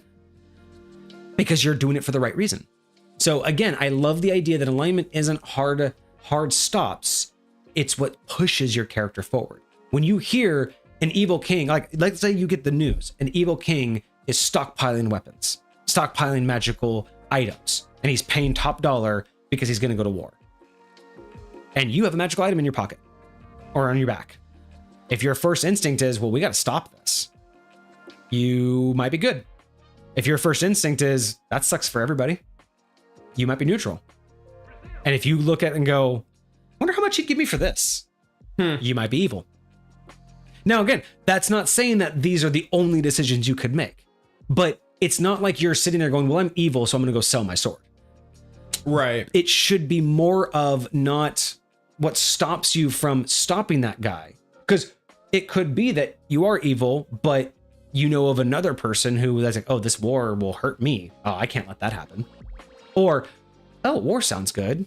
Wonder if I could do better. Like, there's ways you can be evil for one direction or another. But you know what I'm saying is like, I think more people worry that they're not going to be their alignment, when realistically, if you're playing your character in any level of consistency, it's alignment is just Alignment shouldn't tell you what to do. You chose your alignment because you knew the direction you would be because heading. that's what you would naturally do. That's what this character would naturally do. Yeah, and that's where I think people like fight it, is they choose an alignment not realizing what it is, and then they feel like they're hindered by it. And really, it's just, again, ask yourself a few questions. If, again, that question right there could tell you a lot. If you found out you have a magical weapon on you and you found out someone's stockpiling magical weapons for a war, that's your 3 options. Do you want to stop them? Do you just shrug it off? Or do you think you could get money for your weapon? Those right there, if you have an instinct of your character and go, well, my character would probably want the money. Oh, I'm evil. That's, again, people think that's a bad thing. No, that just means you'd thought yourself first. That's all evil means, is you thought of yourself first. Now, the question would be, is it what you thought of first, or is it what you end up doing? See, I think what you end up doing has more to do with context. An evil character might want to sell their sword, but they know that sword is the key to the tomb that they need to get an even more magical sword. Like, so contextually speaking, yeah, I could get the sword by myself and whatever, I can screw the party over, but there might be better treasure in that tomb.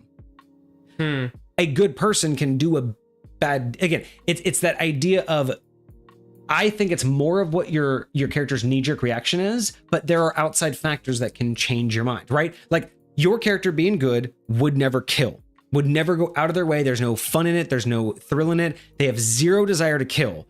But being faced with a BBG who just destroyed their entire party, and he is planning on detonating a world-ending explosive, and the only option is for you to stab him, you're gonna take a life. No one's gonna question you. You're not gonna get oh, that's against your alignment, because contextually speaking, your character internally will be like, I don't want to do this. But I do think that but that internal struggle, right? There needs to be an aspect that is being played to. Because I think that's true. If you like that same exact scenario, yes, all that's happening, and just like I go over and stab him in the start, and I just go on about my merry way. Like, as a DM, I'd be like, no big deal. And as a DM, I'd be like, wait a second. So you have taken a life, but you have never taken a life unintentionally, and you're totally cool. Now, again, if you say, look, man, yes, I'm totally cool with it, and then you would lay out all of these reasons, be like, that's what I was looking for. That's more like it, because that's what I want. I want you, and that's what we all hope, right? We all hope that we are, even if you're not role playing your character in character, we are hoping that you go, my character just, he pauses for half a second because he doesn't like this, but he knows it's necessary. I'm fine with that. That's enough. That's enough to show me you thought of your alignment. But yeah, if you just go, it's ready, okay, I'm gonna kill him. Like, at least let us know your character had a moment. And that's all it is. It's not there to stop your character. It's there to remind your character why he's doing it. So that's a great example, right? Okay. Is you don't, I think it's more about the knee-jerk reaction than it's the internal struggle. You could do a bad thing and be a good person, and it's more about whether you wanted to or not. If you don't like having to do the bad thing, you're probably a good person. You know what I mean? Like, right. If you feel guilty about it, but if your player just goes, oh, I feel really guilty about this, we're going to go murder these people, I feel really guilty about that. Now we're going to go steal from these people, and I feel really guilty about that. No, you don't. You're playing an evil character, and you're just trying to get away with like whatever good bonus. You know what I mean? Like, and there's nothing wrong with adjusting the alignment if you got it wrong in the first place. But I also think that I think that there is a good and bad meter that people put on this, where people want to believe that they're one alignment even if they don't play it, but it's important to them that they get seen as that alignment. You know what I mean? Yeah, I see what you're saying. And it's like, do you need to be seen as that alignment mechanically and on paper, or do you mean in game? Because those are two different things. You can be an evil character, but in game, everyone thinks that you were lawful good. I'm cool with that. But you can't lie to yourself and me and the paper when you say lawful and all you do is good, or you say good and all you do is lawful or evil, right? Like, we've got to discuss, what is the goal? Do you just not like the idea of being called evil, or do you want to be perceived as a good person? Because we can play that. We can play up to the idea that all of your evil actions look benevolent. You know what I mean? Like, hey, people donate money to charity so they can avoid taxes. I'm just saying, you can look like a great person and do a really crappy thing or you could do a great thing for a crappy reason. Very much so. So okay, that's the other aspect too, is you got to ask yourself, what's holding you back from embracing the alignment? Do you feel like it's a limiter, And is that because you honestly just want to be able to do anything whenever you want, and never have to question it? Or is it, do you feel like there's a stigma if you choose a certain alignment, right? And if those are the cases, then maybe it's a misinterpretation of the alignments.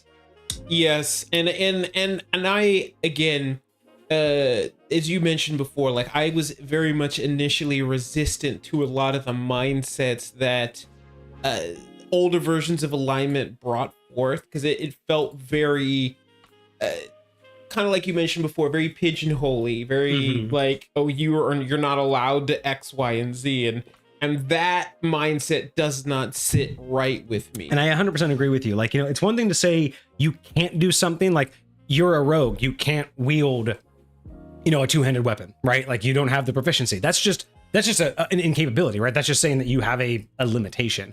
But to tell someone you can't do what you feel your character wants to do because you are morally gonna obligate yourself not to, right? Like that's a different kind of concept, because context can't change that your character isn't strong. Context can't change that your character isn't proficient in a weapon or a toolkit. Like context can't change the barbarian not knowing thieves' tools. No context changes that. Right. But context can change whether or not you punch that guy in the face. Context can change whether you steal that money purse. Context can change whether you take a life. Regardless of how you feel, context can change the outcome, but it can't change the initiator. And that's what I think is important. That's why I say that knee-jerk reaction is more important. It's what is your desire versus what is context pushing you to do. And if there's a stigma tied to that, then I think that's where I say it may just be a misinterpretation of what alignment you think you should be versus what alignment you actually should be. Interesting. So that's going to be, so I think that's what I'm also really hoping to get across too, is hoping to clear up anything for anybody who may have a stigma about certain alignments and what they mean. I'm hoping we can clear a lot of that up. Okay. All right. So first edition, 9 alignments. We have lawful good, neutral good, chaotic good, lawful neutral, true neutral, which is neutral, and chaotic neutral, and then lawful evil, neutral evil, chaotic evil. So again, we have our two sides of this balance beam: structure, order, authority, society expectations or societal expectations. The other side, selfish versus selfless. Do you think of yourself first? Do you try to do for yourself first? Do you not care either way? Or, is it mood based, or would you prefer see other people do better before you, right? That's just really what we're talking about here on those balancing beams. Okay. So with lawful good, you have, you believe in law and order, and you use those beliefs and those structures for good. Police officers believe in the law and and the judges use the law, right? So you have policemen to enforce the law, you have judges or policemen to uphold, judges to enforce, or something like that. It's one way or the other, however you want to look at what their jobs are. But the idea is that you have these laws and you're using those laws. So our judicial system, being arrested, tried in court, and maybe go to prison or maybe pay a fine, that's law and order, right? That is what lawful good is all about. We want to see that. So the person who could, get you, but like Batman wants to take you to prison, wants you to serve your time, needs you to go to court, right? Doesn't want to take vigilante action. That's lawful good. The court will do the right thing. The law, the order, the rules we have in place will do the right thing. You took a life of my family member. I could take your life right now, but I'm going to take you to the king and he'll hang you. I want the satisfaction, but no, the law says the king shall hang you. That's lawful good. You got the bad guy through the law. You used all of the resources that the law gave you to capture the bad guy, and now the bad guy has to pay through the law. Okay. Neutral good. Or also with lawful good, they also value things like, other terminology you could look of like order, righteousness, and generally helping others. Lawful good is generally both. I believe in structure, but I also believe that the betterment of other people over myself, especially when I am not wanting. So, if you're not starving to death, you're more likely to give up your food even if you're hungry, because you might have food coming. They don't. So you might give up your food if you're hungry, but not if you're starving. That's that lawful good is someone else doing better than you is always a good choice. Right. Interesting. So neutral good. With neutral good characters, you want to do good without being beholden to the laws. So you don't, your mindset is that you believe that good outweighs the rules. So you may have a rule that says, hey, no crossing this line. But if someone's being harmed, you're like, who cares about the rule? I'm going to cross the line to go help the person being harmed. Mm-hmm. Right? You don't care. We're not allowed to harm people, right? That's against the law to harm somebody. But if you see someone beating someone else up, you can go protect them. Self-defense. This is a neutral mindset. I believe that doing the right thing is more important than following the law. A lawful good character will not break the law even to do the good. Right? So a lawful character, if the law states that you cannot, physically to harm someone within city grounds, right? So let's say within this city, no physical contact. You cannot harm someone. If a lawful good sees someone being kidnapped, they will not interfere.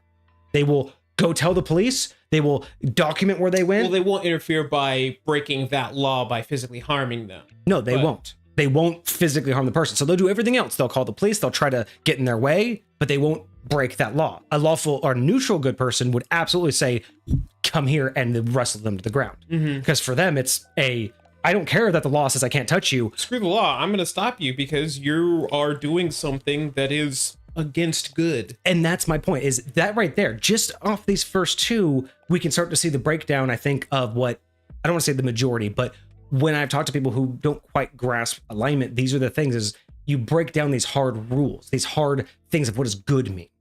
Good means you're going to do the right thing. Someone's being kidnapped, you're going to stop the kidnapping. But the difference between lawful good and neutral good is if there's a law that says you can't touch that kidnapper, well, what are you going to do? If you believe that you have every right to break that law, then guess what? You're neutral good. Congratulations. You know what I mean? Like in America, states that have self-defense laws and states that don't. Some laws have full-on protection. You can protect yourself in a variety of ways. There are some states that allow you to protect yourself to take someone's life. There are other states that say, even to protect your own life, we frown upon you killing. And if you take someone's life in self-defense, you could still be held criminally actionable. There are some places that do that, right? So with that being said, a lawful good person would not break the law. They would do everything in their power to stay within the law to do the right thing. And they would, at the end of it, even if they lost their life, they'd be happy knowing that they did that. It wouldn't be a struggle. It would not be I should have broken the law. At the end of the day, they were like, I did what I could. That is a lawful good person. And that's the kind of ideology that you have to understand, is if that's what you want to play, if you make a character and go, you know what? If I were in a dire situation and I stuck to my morals and I died sticking to my morals, my character would go out smiling. Hey, that's a lawful good character. But if you're willing to break those rules, if you're willing to break that authority, it's just not lawful good. It's just neutral good. Both of these are fine. You know how sometimes they will have those little quizzes you can take to find out like what Harry Potter house you're from, and stupid stuff like that. Do you think for a player who does not understand alignment, there would be a potential test of that nature to ask you certain questions and like there's probe you to there are tons of them. There are themed ones. So if you want to know what your alignment is based on a Star Wars character, there's ones for that. So there's literally tons of those tests out there. I don't think there's any official tests like that. But what I like to do, and we'll get into this a little bit later, is what I would suggest as a DM for DMs is to have one or two or three little scenarios. Like the one I presented earlier. You have a +2 weapon on you, and you hear a neighboring baron is stockpiling weapons for a war with another kingdom. What's your first reaction? What would your characters give them that question? If they say, how much can I get for my weapon from him? Guess what? You're evil. Move on. That's then question one. Now let's go to question two, right?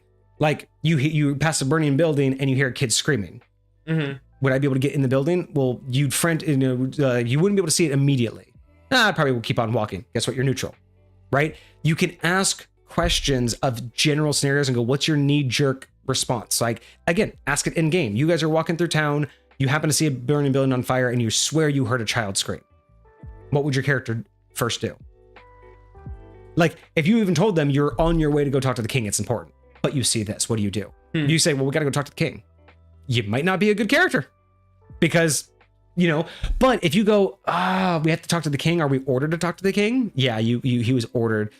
And then you sit there and go, I'd really want to help, but like, would we get in trouble? Hey, you may be lawful good. You want to help, but you have orders. You know what I mean? And we've seen that in movies too. There's the guy that has orders and he can't do the right thing. So he tells one of his minions to do the right thing so he can go off and follow orders, right? There's ways to really represent almost every angle. It's just really, it's recognizing what kind of character do you want to be, right? It's not about forcing yourself to be a character. It's what do you want out of this character? What do you want to be a hero? Then you want to probably be not evil, right? You want to be selfless, but that doesn't necessarily mean you have to be lawful. That's fair. That's very fair. It's a fine balance. And that's why I think the best thing that any DM can do to help players understand alignment is break it up. Get them to understand the difference between lawful and chaotic first. That's the easiest one, I think, to understand. Once they can grasp lawful and chaotic, then get them to understand good and evil is not good and bad. Once they understand it's a level of selflessness and selfishness, once they grasp those two concepts, at that point, it's easy. Break it into two concepts. Don't combine them like this because this gets confusing, right? That's 9 different combos you have to think of. Break it into the two concepts and then ask them questions about those concepts. If you were you walk into town and a guard walks up to you and orders you to present, your papers and your weapons. Are you immediately like, oh, he's the authority figure, of course? Or are you going to be like, or are you going to question him and be like, hey, I just want to understand, who are you? I'm not saying I won't. That might be neutral. But if you're immediately aggressive and be like, I ain't giving up my weapon, you're probably evil. You know what I mean? You can ask that once they understand two concepts, just ask them a few basic scenario-based questions, and whatever their knee-jerk reaction is, let them know that means that this character would lean this way on the chart.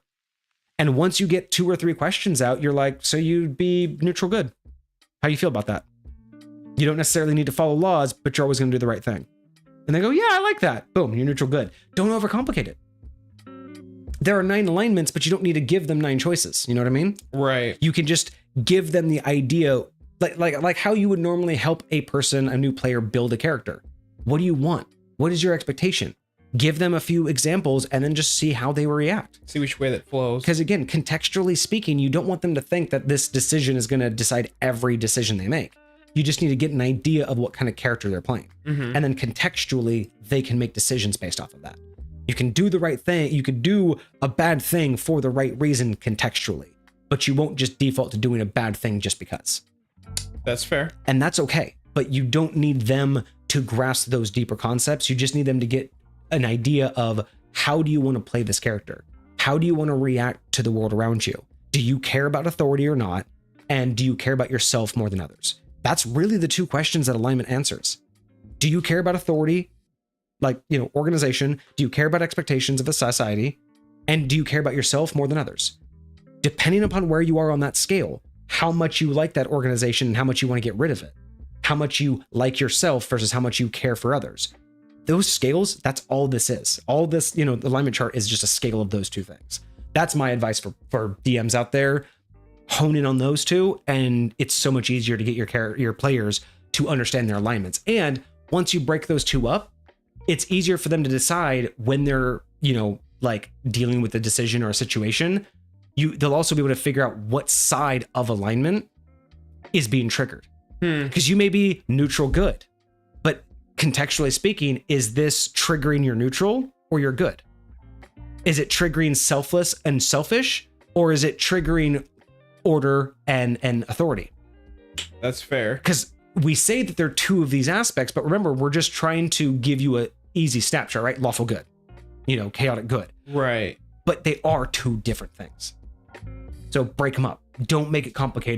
let them know that they're just two different responses to do different types of aspects in life.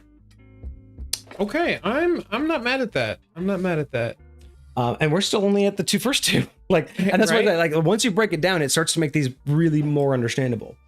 So then we go into chaotic good. So for chaotic good characters, these are like your free-spirited but good-hearted people, right? So Okay. think of your hippies, right? Like you're just, Sure. you know, they're more about resisting authority, but they're not here to do bad things. So again, think of hippies, right? They're not here to harm people. They don't want to overthrow the government and harm those that are in power. They don't want to turn guns on cops. They just want their cops to lay their guns down too. Like, hey man, there's no need for the violence. We have a better way. We don't need all these rules. Look at our society, man. We just, when we need to eat, we grow food. When we need to sleep, we go sleep. When, you know, we need to make kids, we go make kids. When we want to go have fun, we go have fun. And if we need to build a house, we build a house, man. Like, why do you need to tell me when I need to do that stuff? Don't I know when I need a house? Don't I know when I need to go to bed? Don't I know where to grow my food? Why do you need to tell me? That's the idea. You can be chaotic good, but not be crazy and psychotic. Chaotic good isn't, you know, getting a dragon horde, and then when you guys get back to town, you secretly take all the gold and donate it to a charity. That's not chaotic good. It could be, but that's not. Sure. But I think that's what people assume. People assume, oh, chaotic good, so I'm just going to take everyone's money and then donate it. I did a good thing, guys. Look how crazy I am. That's not chaotic good. Chaotic good is you going, well, we have all this money. We want to do something really good with it. Let's not give it to the king. You know, let's give it to the orphanage. Or let's not give it to the orphanage. How about instead of giving it to the orphanage, who obviously runs this place and doesn't do a good job, how about we give it to the kids? We buy the kids food. We buy them the clothes. That's your chaotic good character. Screw the system that's not helping the kids. Let's do that for the kids ourselves. Let's go around the system. Let's purposely not use a system. A neutral good character would be like, yeah, here's my money. Do it for the kids. I don't care how you do it.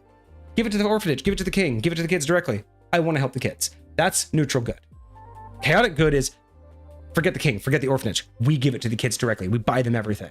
Lawful good is no, we should give it to the orphanage, some to the king as a tax. Yeah, give it to the orphanage. We'll pay for the taxes, but the orphanage will know what to do with it. Those are your three goods. They're not crazy. They're not rational. Because again, if you think chaotic means crazy, then lawful must mean rational. And that's not true. Because someone who blindly follows orders is not rational. Because all they care about is following the order. Right? And there can be elements of those in there, but those aren't holistically describing what's going on. So like a lawful person is likely to be rational to some extent, but you know, any extremes of that can take away from that type of identification. Like someone coming onto a scene and, you know, it's an emergency scene and you're lawful. So you're like, I have a protocol. I have to follow this protocol and I'm going to follow this protocol because that's my job. And that's how we secure the scene. Now, someone could be like, I have all of the information you need. I'm like, I have a protocol I have to follow. But it's like, but here's what you need. I have a protocol I have to follow. That's not being rational. If someone literally says, here's all the evidence, here's everything you need, 30 seconds, you have all the information you need, you don't need to spend an hour doing protocol, that's not rational in an emergency. But if protocol calls for protocol and you're a lawman, sorry, I got protocol, right? That's the problem. That's where those alignment choices matter. And again, where some players might be like, I don't want to, what if I don't want to do that? It's like, again, that's like saying, well, what if I don't want to cast magic anymore? Why did you become a wizard? You don't do that. You don't at level 10 be like, I don't want to cast magic anymore. This is dumb. So why would you suddenly choose that your character, their moral choices are suddenly not what you want to do, right? That's, if you're deciding that, I think that's more metagaming, right? But when you choose these correctly, it shouldn't be, you should never be at odds with that. You should always know what this character genuinely wants to do in the first place. And if you want to play a character, because some of these, you know, are way more open than others.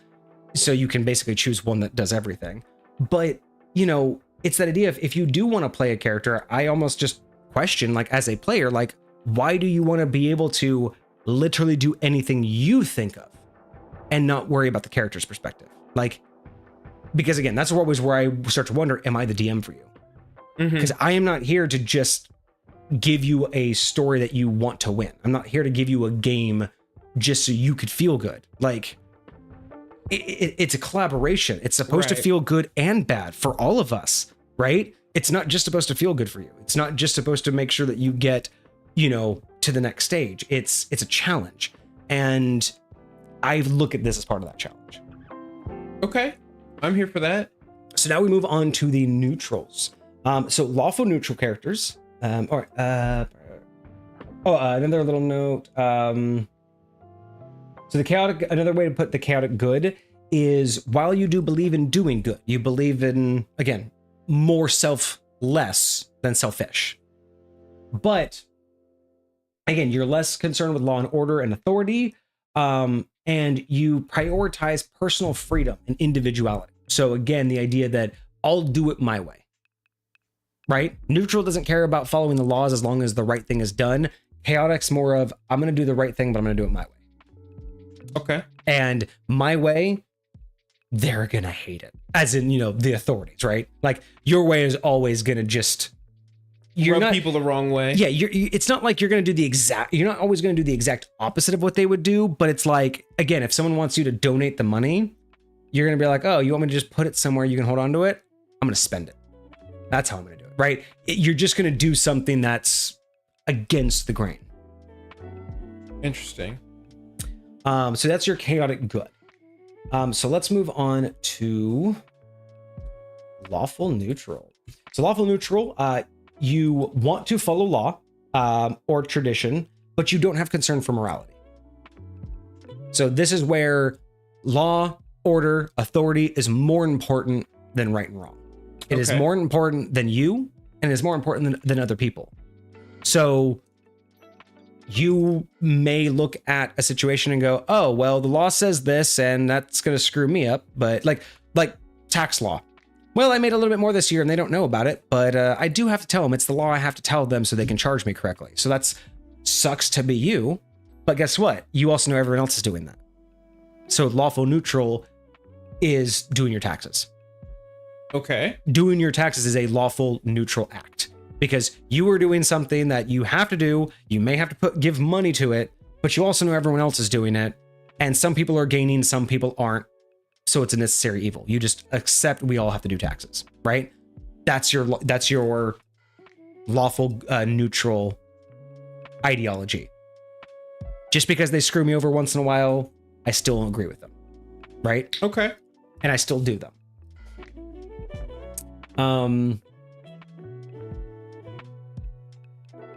So lawful good, lawful neutral. So you value order and rules. You value laws, but you don't look at the laws being made with a moral compass. I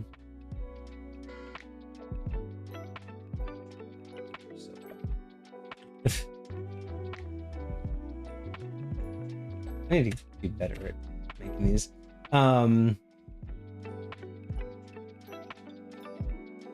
So the idea that they will follow the laws and they will agree about the establishment of laws, whether or not those laws are inherently good or evil.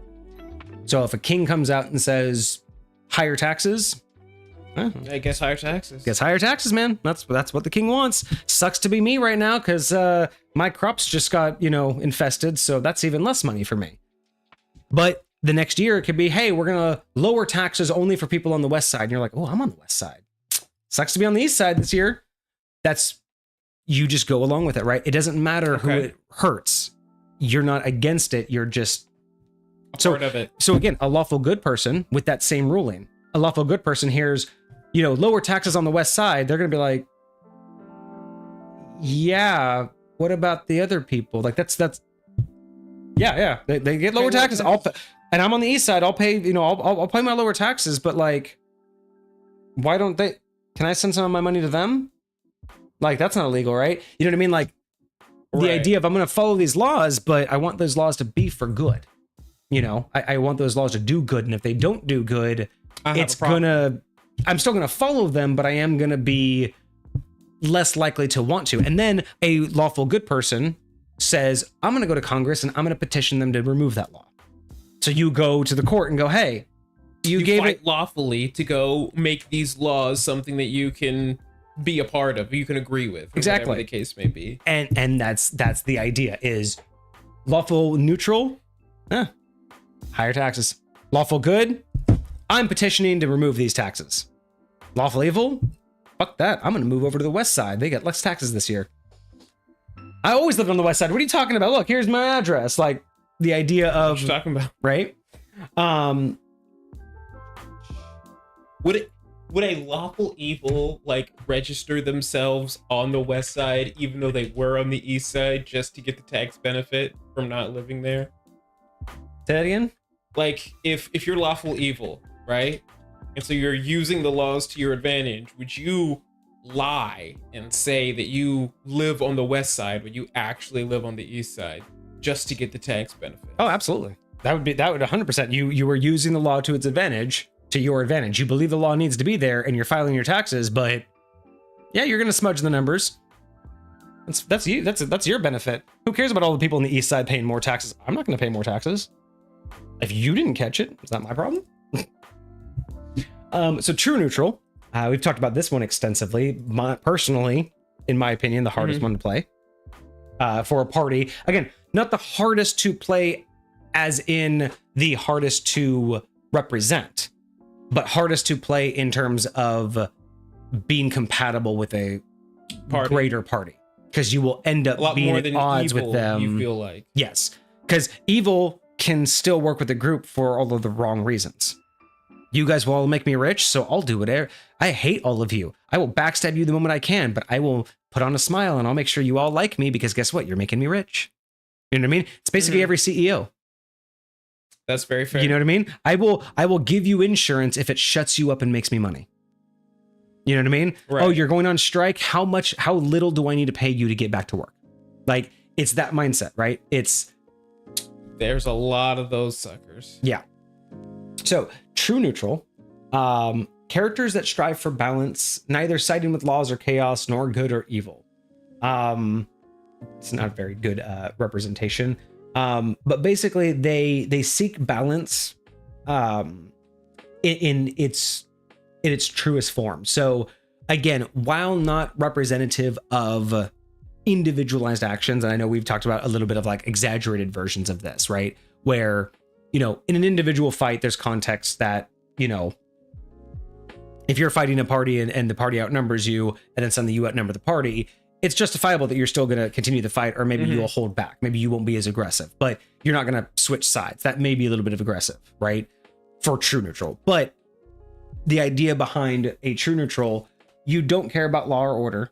So you hear about a town who has a, you know, authoritarian, you know, evil dictator, and you have a rebel group that's about to usurp him and try to assassinate him. None of this matters to you because it sounds like things are playing out the way they should. You don't care that the dictator is bad. You don't care that the people that are about to take over are even worse, right? Your thing is things play out in the world. You don't take sides unless the imbalance is dire. Like, hey, this king is bad. He tortures his people. He highly taxes them. Everyone's starving. That's not my problem. But the people that want to usurp him, oh, they want to extort and they're murderers and they're going to kill off the fields that I use for food. That's tilting of a scale that I can't allow. So a true neutral character can take a side if the greater balance is at issue. But if it's just hey, you find out that the king's brother wants to, you know, take over and they're basically from the same family and it's going to be basically just one tyrant for another. It's literally so far beyond your give a shit. Unless it tilts a major table, most decisions you don't take sides on. Because there is no good and evil for you. There is no right and wrong.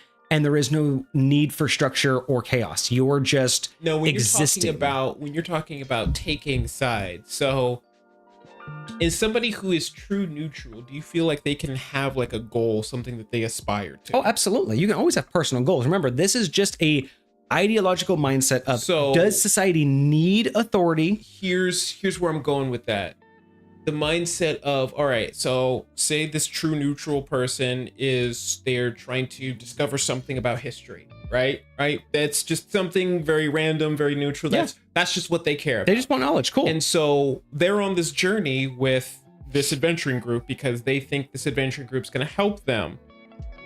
And again, this is how I would think of somebody who's true neutral.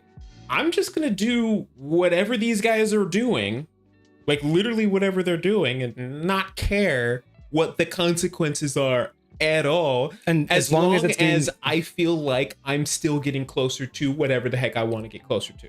Yes, as long as also what you are involved in isn't, again, usurping some greater balance. Like, if this party is doing getting you to your goal, but burning every village you come to, that's not really... What's the good version of that?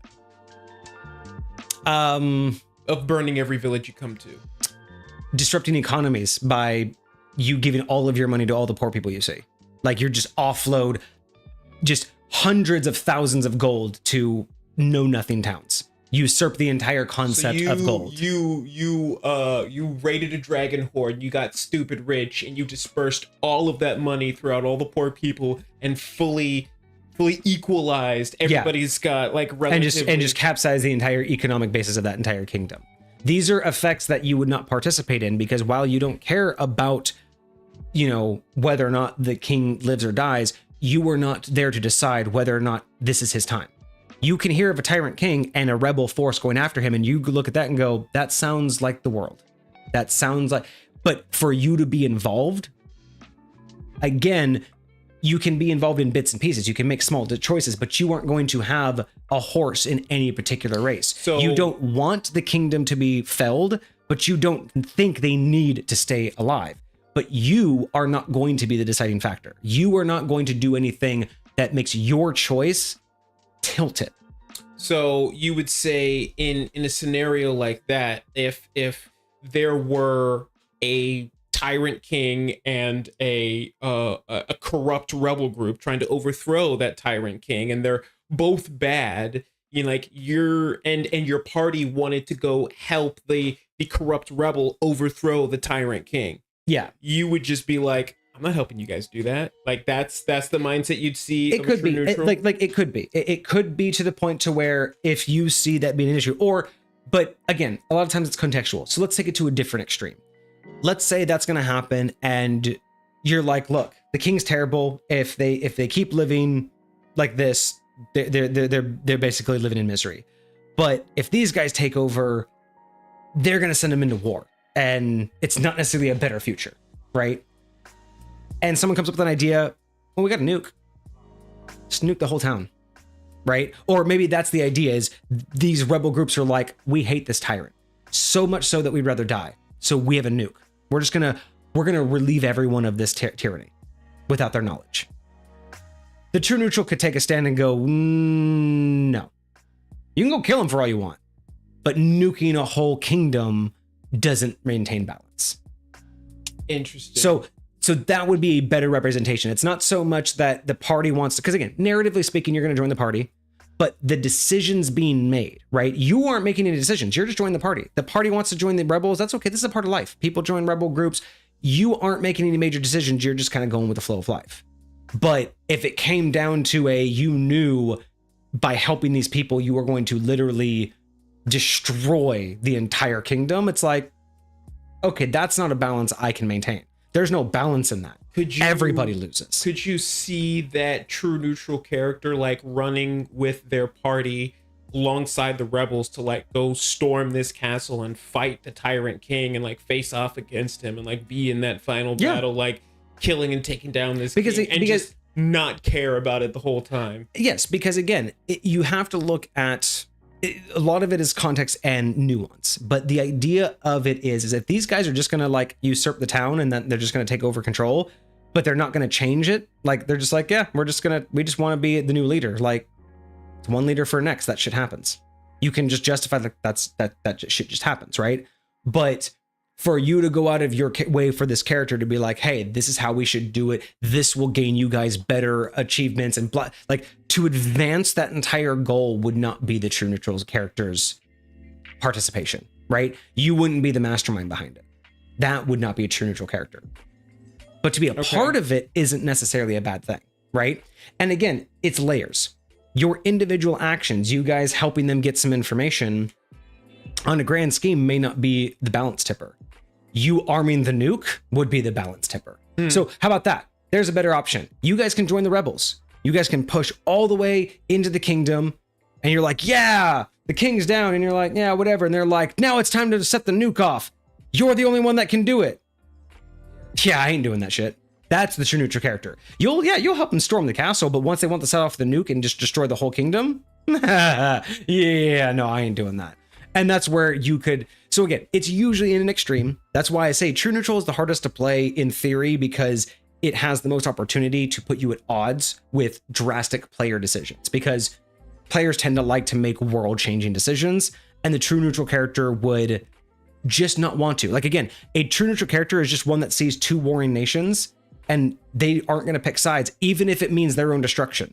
Even if it means the area I'm protecting, I don't care about either of you two, but if everything gets destroyed, I'm not going to be the one responsible for it. So if you two set off nukes, I'm not going to choose a side to then decide. I don't want to say I'm choosing side A and then side A decides to do the nukes. That's true neutral. I'm not going to do that. I don't want to be on the side that causes that kind of level of a catastrophe. Okay, let me ask you this. So I know this is going to be a weird analogy. So, and I'm not really a sports guy, right? But I for whatever reason enjoy watching the Super Bowl, because it's the Super Bowl. It's a big event. It's a great show. It's a great game and a great show. But the problem is, most people hate watching it with me, because when I go about watching it, when I watch sports, because I don't really care about teams and stuff like that, I root for whoever's losing. Right, you just want the underdog I specifically root for the underdog, right? So I'll be like cheering whenever they score, whenever good things happen for them. But the second they start winning, very similar to like the battle, if you ever get more points, like I start rooting for the other side, right? So there are a lot of people that will get upset at that mindset, like you were just on my side, not right. So I just want a good game, man. I want it to be close, and that's the mindset. It's like you don't necessarily, a true neutral doesn't have to want somebody to. The true neutral can go to a game and not want it to be tied, but they don't want to go to a game and watch it be a stomp out. They don't want to go to a game and watch an entire team injure out in the first half, right? They want to watch a good, close game. They want everybody to be on their game and have the enjoyment. Again, that true neutral isn't about structure. They don't care about structure, whether it exists or it doesn't. They don't care if there's someone there to tell them the rules or they have to figure it out themselves. They don't care if people are suffering or not. Their desire in the world is that the world continues moving forward. So something like a nuclear bomb would be against their neutrality. But another king being replaced by just another tyrant is just another day, right? It's another Tuesday. And those are those mindsets of it's a hard ideology, because there are no hard and fast rules. So there's no situation where you would be like, well, true neutral would for sure do this, right? It's that mindset of, remember, true neutral just means that you don't care about a societal expectation and an authority, and you don't care about whether or not something is morally good or bad. You're selfish and selfless on a whim based on your mood, and your ideology of whether or not a structure to society is required, you don't see it either way. Like, you don't see a full-on structured society or a full-on anarchy as either better. You just see them both as options. You see them different ways that you could. It's McDonald's or Burger King. Exactly. You see it as it's still a burger, dude. I don't care. It's a burger. Whether or not it doesn't matter which one you feed me, it's a burger. And you don't care whether or not it was made by child laborers or by people who were paid fairly. You want food. You want food. Just give me whatever I can get and move on. But what you also look at is, this is a fine balance. But if someone said, hey, I don't want their rival so badly that I'm willing to get rid of all burgers, that's a problem. You don't care if one usurps the other. You don't care if your only choice is Burger King. But What you don't want is no choice. So, Interesting. So if that makes more sense on when a true neutral would take sides, is it has to be something that undoes a true balance. And then they could move to maintain. Now remember, you have to understand, it's maintaining of a balance is their goal, not tipping of a balance. Right. So something that already isn't necessarily out of balance, right? A tyrant king who, subjugates all his subjects isn't out of balance because it already is. That's just how it is. But somebody wanting to come in and, decimate all of these innocent people, like someone's solution to saving the king instead of assassinating him is assassinate all of his peasants. So now he has no one to rule over. That's not very balanced. Right? Yeah. So there's a lot of different extremes. That's why true neutral, again, isn't one of those you're always going to be at odds with your party every step of the way. But keep in mind, you're not just always going to agree with them. Right? Your ideology of what's your goal in life is much more on a whim of what's your mood in the day and whether or not we're maintaining things, or are we actually going to set off a series of events that takes these things in a different direction. Okay. And then chaotic neutral. These characters value freedom, personal choice over law and morality. So with your chaotic neutral, usually these are like your unpredictable.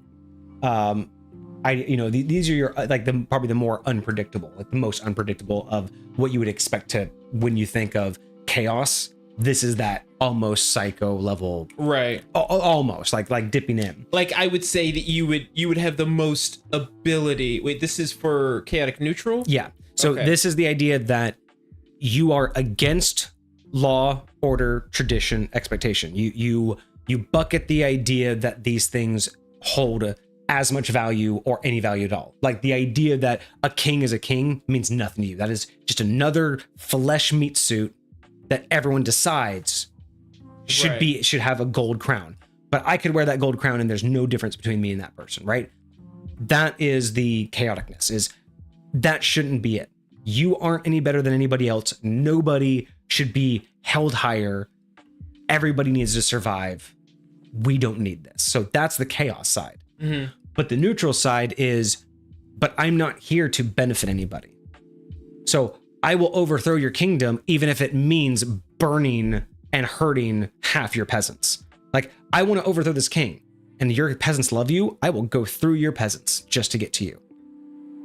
Or I will pay all your peasants to turn on you, whichever is the easiest route to go, because I want you down, right? That's that. The chaos is driving you to, you do not want the law. So you do not want the order. Neutral is destroying order by any means necessary. Your ideology is that you don't believe in authority and order. So your actions would not be to support it. You don't necessarily have to go against it. You don't have to destroy it. But you don't listen to authority. You don't believe in kings. You don't look at anybody's structure as having value. You do not see value in rules just because. Your chaos is the ideology behind personal feeling. You want if people want it, they should have it, right? Nobody should have to, in a sense, nobody should have to earn anything. Just because you were born into that family doesn't give you that castle, right? You subjugated people for that castle. If you wanted that castle, you should have built it yourself, but you didn't build it yourself, and nothing makes you entitled to it. And therefore, your two mindsets are, I don't believe in authority. I don't believe in order. I'd much rather everyone just do what they wanted to do. But I also don't care if something is perceived as good or bad. People suffering doesn't hurt me, and people being better off than me doesn't matter to me either. So, you could go into a situation and someone could end up dying and you're like, sucks for them. Or they can end up becoming rich and not you. And you'd be like, good for you. That's your neutral side. But your chaos side is, I don't believe that we should be following orders from a king. I don't believe that this guard should be able to tell me I can't stand here. I don't believe that, every meal should be the same price across every town. It should be based on the ingredients. Like So your idea is that lightweight reminds me of like a post-apocalyptic mindset where it's just like the strong will survive type deal. It's like you gotta fight your way to the top, be the king of the hill. It's like kind of every man for themselves. It's just like if you can get it, if you can work for it, if you can beat the person that's on top, then congratulations, good for you. But it's also not about being the person on top. It's about giving everybody the opportunity to take that if that's the direction. And no one deserves to just be there. If people go to you and say, hey, I need your help, I need you to guide me, that's one thing. You don't get to tell people you need me, right? You can have people need you. You don't tell people they need you. That's that chaotic mindset of breaking down the traditions, right? Again, chaos is not about, I don't like that you're a king. It's also, chaos can mean, I don't like the fact that I was taught to do this and no one's ever thought about doing it differently. You could be a traveling mage who just wants to create a brand new spell that no one's ever seen before. And that's your entire life is, I am sick and tired of spells needing verbal, somatical, and material components. I want a spell that has none of that. I want a spell that requires something else. You don't know what it is. Mm-hmm. Chaos doesn't mean it doesn't mean that you go into a restaurant and be like, I reject your prices, I pay what I want. The concept you don't buy. You may not tip because you don't believe in tipping. That's chaos. Doesn't mean that you won't pay their prices because you don't believe in their establishment. That's an extreme version, but that's not what we're talking about. Chaos is you being the person in the party that says, I don't believe in tipping. They should get paid just as much. Like it's their boss's fault, right? Well, if you don't pay them, they won't make a living. That's the neutral part. I don't care. I don't believe that I should have to pay their bills. So therefore their boss should pay it. And if they starve tonight because of me, that's my foundation. That's chaotic neutral, right? It's not about, I don't like anybody who's in authority, right? Because then again, you would always just be in jail. Because anybody who was in charge of anybody else, you would just try to usurp, right? But the idea behind, I don't like structure. I don't think that we need structure. And just because we've done it forever the same way, I reject that that's the only way to do it. I'm very vocal about things need to be tried new. I'm very vocal about trying new things and doing. Chaotic people are basically the travelers of the world. The ones that said, I'm tired of living in this village. What's beyond that hill? That was a chaotic character. Sometimes they did it for selfish reasons. Sometimes they did it for good reasons. Their family is starving and they need to go find food. What's over that hill? Well, I'm chaotic good. For the good of my family, I'm going to go find out what's in the great unknown, right? Chaos can be an okay thing. It's just, I reject order, tradition, and societal expectation. But it doesn't mean I want everybody to suffer or there to be nothing. It's just, it's not chaos. It is the unnecessary structure that is within society. It's just removing all the unnecessariness, right? We shouldn't need a rule to not kill each other. Very much so. We don't need a law that says not to kill each other. You should just know if you try to kill me, I'm going to defend myself. That is chaos. That is a chaotic character. They don't believe that a judge and a jury and a police officer and a town guard should be involved in that process. If two people are fighting it out, let them fight it out. That is their prerogative that they want to cause bodily harm. And if it leads to death, we should all not want that to happen. But guess what? They should be able to make that choice between them. If two people want to duel, let them make their own rules. No one else should come in and be like, you're not allowed to do that. Why not? Let them two figure it out. That's chaos.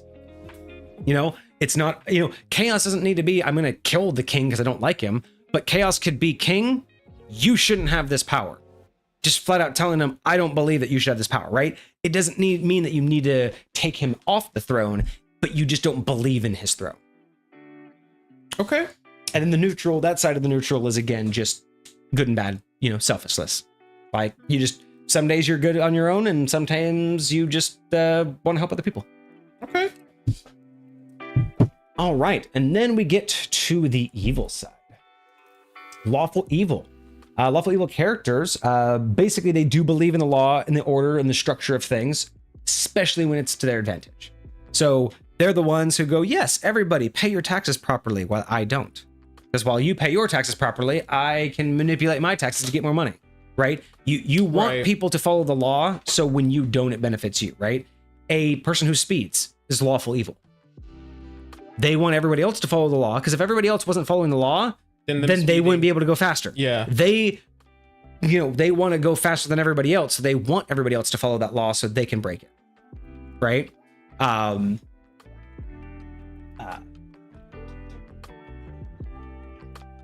Again, it's all about exploitation for selfish goals. So lawful evil is all about using the laws for personal gain, right? So tax evasion is a perfect example, right?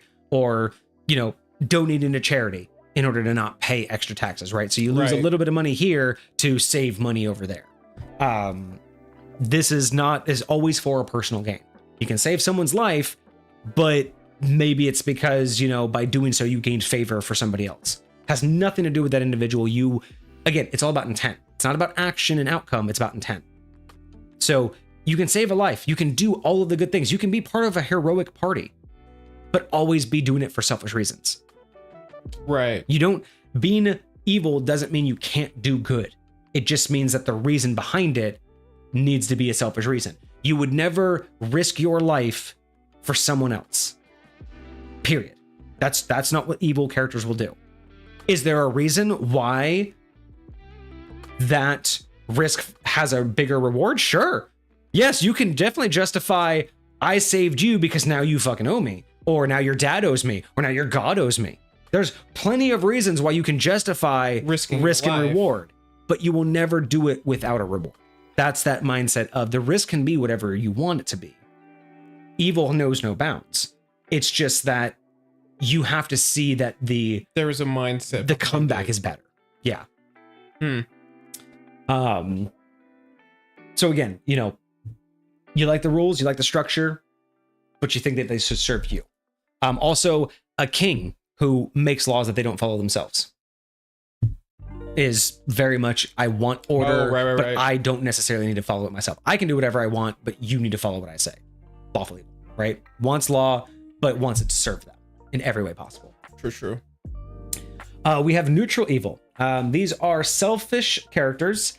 And while they can be, neutral evil. So these are selfless and cruel characters. So these are all about themselves. Everything is for their own purpose, and they're cruel.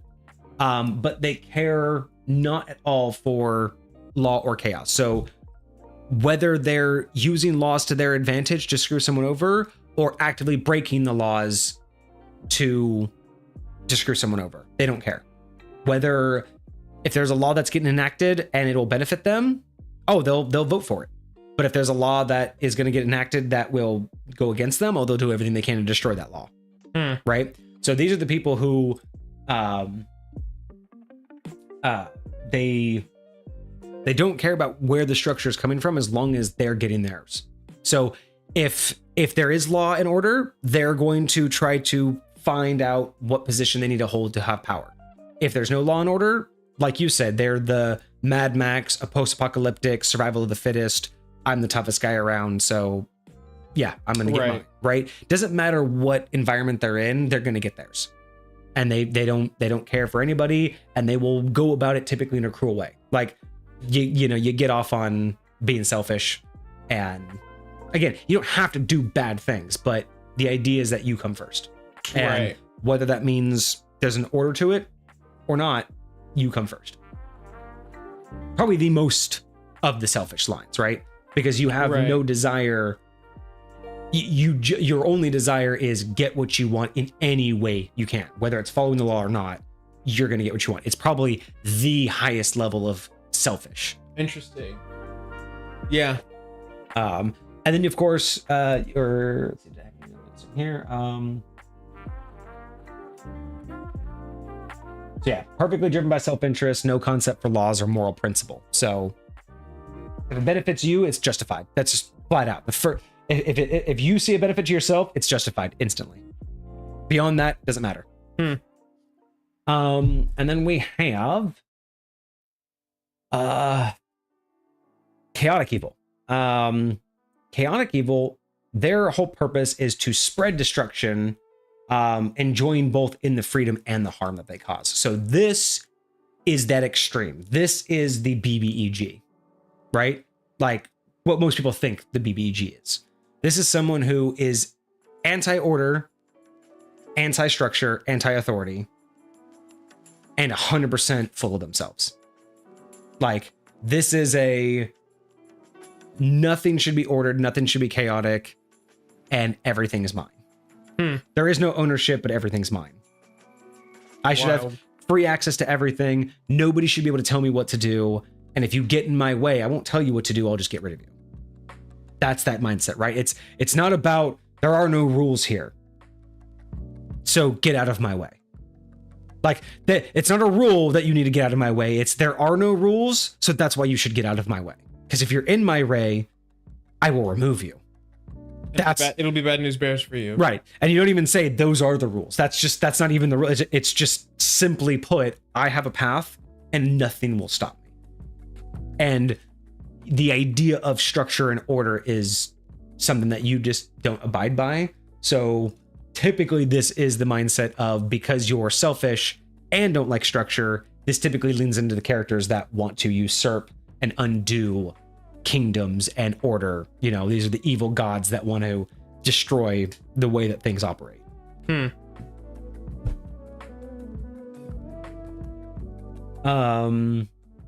And again, it's that idea of it's all for personal gain, but they delight not just in gaining the personal gain, but even if they don't always get it, they still delight in the destruction that they caused. Like they want to undo what the expectations are, right? So people having a nice morning, they want to see people have a nice morning destroyed. Like it's just the idea of expectations awry. I feel that. So that was the original introduction to the 9 alignments in first edition. So moving on to second edition, the biggest thing that they did, I would say between first and second, is while first edition opened up to the 9 alignments and made it a little bit more structured in the perspectives, instead of it just being whether or not you care about law and order, but now it's more about, you know, doing good and bad and selflessness.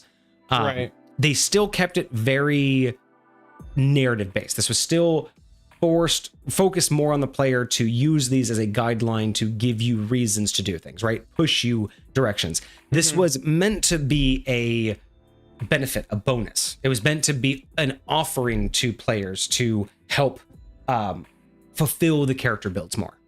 You know what I mean? Again, it wasn't hard limits. It wasn't like these are things that they weren't really like structures. They were just like, hey, you wanted more. You wanted more fulfilled characters and more fleshed out backstories. Here's something else that you add in to flesh out these stories. Remember, this is back before we had people just churning out subclasses every week, you know, every afternoon, right? Right. This was back when people were like, how do I do this? How do I create a new persona? People didn't play TTRPGs back then. People weren't creating whole other worlds and personas. This is still a new world that we're getting into, right? Like, no pun intended, it's still a new thing. So the idea behind alignment was give people more about how to make these characters. Nowadays, it feels like alignment's a limitation because we seem to naturally put in those aspects to our character build. But before, no one knew what they were doing. So not realizing that you had to think about things like structure and authority and people suffering or not and selfishness, that wasn't really like baked into storytelling, right? It was typically, I remember early D&D was you were always heroes. So it was always expected that you would do the right thing. But this added that flavor of, but do you have to? Made you question how to be a hero. Interesting. Not all heroes wear capes, right? Like the idea of not all heroes set out to be heroes. Right. Sometimes the hero is the person who just was at the right place at the right time and did the right thing. Whether that right thing was selfish or selfless, it was the right thing that needed to happen for the outcome, not necessarily the right thing that was the right thing to do. Okay. So that's the way I interpret this, is it was to give the players and the DMs more to work with instead of less. Right. So in second edition, what they did was they kept the 9 alignments pretty much as is. But the biggest thing that they really changed was the philosophical approach to what players were expected to take from this. So second edition, they went the heaviest they ever did in terms of the expectation of alignment.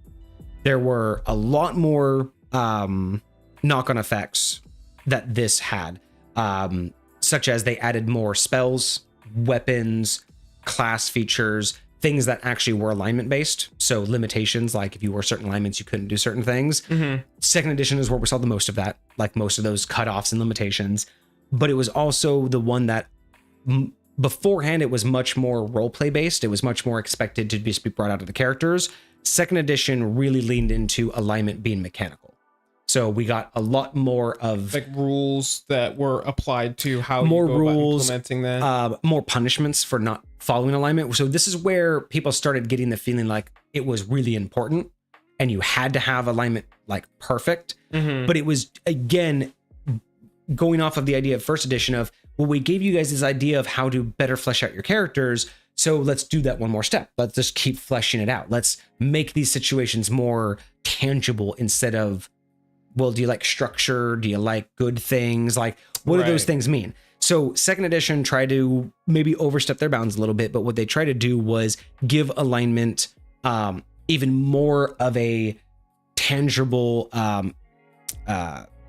purpose in D&D, not just to flesh out your character, but as a mechanic of the game.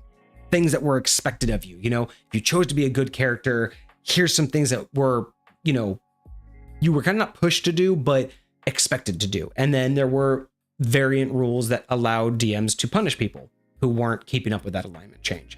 And that's where I think a lot of people got a dissatisfaction, because people took the rules a little bit too serious, right? When rules is written comes out, people tend to like fall all over it and are just like, yes, that's how you have to play. So if you don't play your alignment, there's punishments.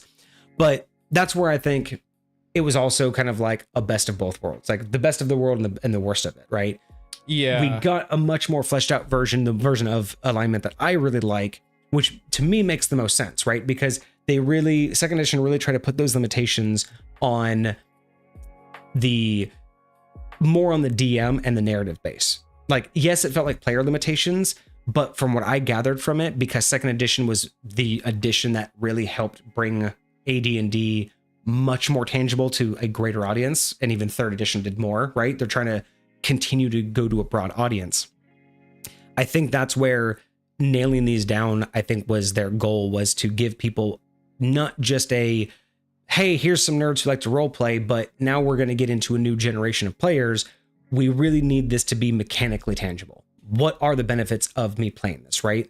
Instead of just, oh, you could be a character who decides these things and it'll help you make decisions. Now it's a, well, what is my reward for doing it, right? Like second edition actually gave you benefits. Like there was actually mentions of being able to get like inspiration points, you know, for playing your character. Oh, right. Yeah. And alignment did that as well. We hear about players playing their character or playing their backstory and getting these points, but second edition also was like, you should do the same thing for alignment. When you are challenged to break your alignment and you keep with your alignment, that was right for reward. So it was much more an expectation in second edition. It wasn't just another feature that you could add to your character. It was a choice that was expected to be followed through with, and the DM was given more tools. The idea was the DM was given more tools to help guide that decision and make you stay in your alignment. But a lot of it, I think, ended up just being DM abuse, which happens. Yes. So I know unfortunately, that's my theory on why alignment has had such a rocky past. Okay. Is second edition probably just overstepped its bounds a little bit too much in hardwiring alignment into a lot of the rules. I think they were doing they were headed in the right direction. I think they did overstep a little bit. And I can see why people felt locked down to some of these things. But the fundamental concepts of the 9 alignments stayed the same. They still kept the 9 alignments, and realistically, they didn't change the ideology behind them. We're almost 3 hours in. They did change the verbiage, but thinking about it, the verbiage that they gave is just more like in-game reference material. It doesn't change the outlook. Like what we just described in first edition. Yeah. None of this changes. Like for lawful good, characters of this alignment believe that an orderly, strong society with a well-organized government can work to make life better for the majority of people. To ensure the quality of life, laws must be created and obeyed. When people respect the laws and try to help one another, society is, as a whole, prospers. Therefore, lawful good characters strive for those things and will bring the greatest benefit, and believe that this will bring the greatest benefit to most people and cause the least harm. An honest and hardworking serf, a kindly, wise king, a stern but straightforward minister of justice are all examples of lawful good. So this isn't giving us anything new.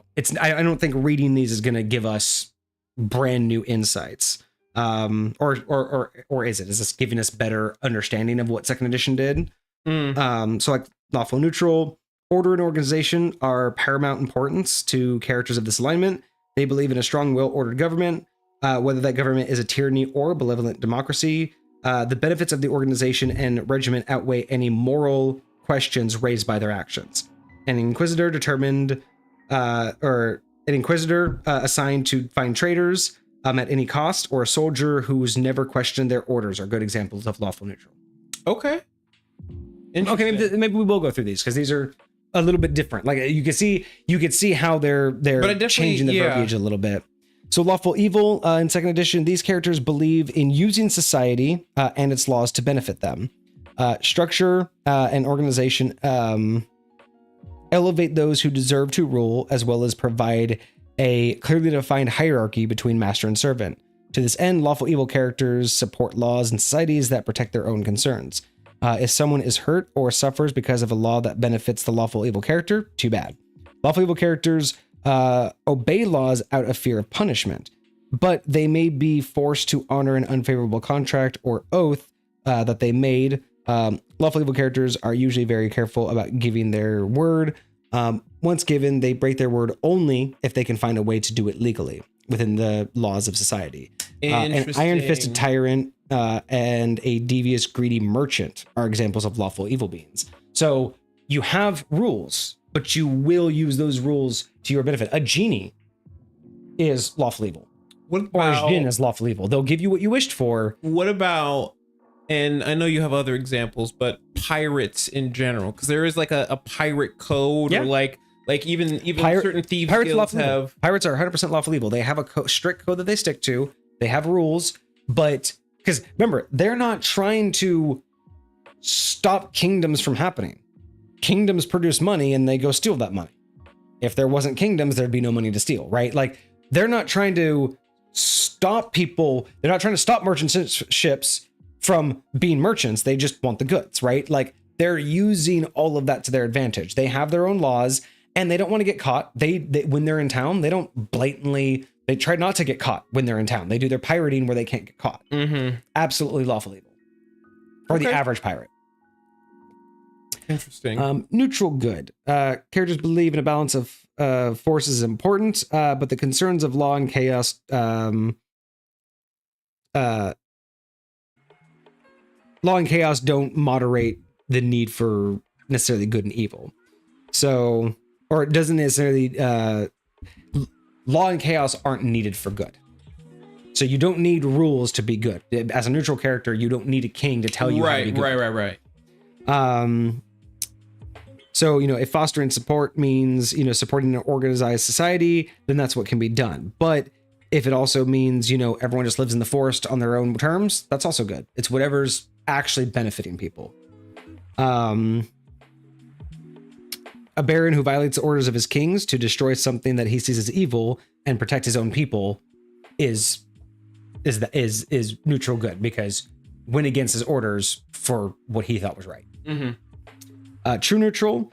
They believe in the ultimate balance of forces. They refuse to see actions as either good or evil. Since the majority of people in the world make judgments, true neutral characters are extremely rare. True neutral do their best to avoid siding with the forces of either good or evil, or law or chaos. It's their duty to see that all of these forces remain in balance contention. So again, you don't mind that rebels are rising up to fight a king, but one of them assassinating the other outright isn't balance. Like, it's a good thing to have conflict. Like, conflict is nature, right? Conflict is good. Yeah. So to completely undo one side of the conflict isn't in balance. Agreed. True neutral characters sometimes find themselves forced to rather particular alliances. To a great extent, they are compelled to side with the underdog in any given situation. And this is where I get more of my mindset that we've talked about before, because this is exactly where it says in the book. But essentially they are prone to want to be decided with the underdog, right? It's never quite okay that one side has an advantage.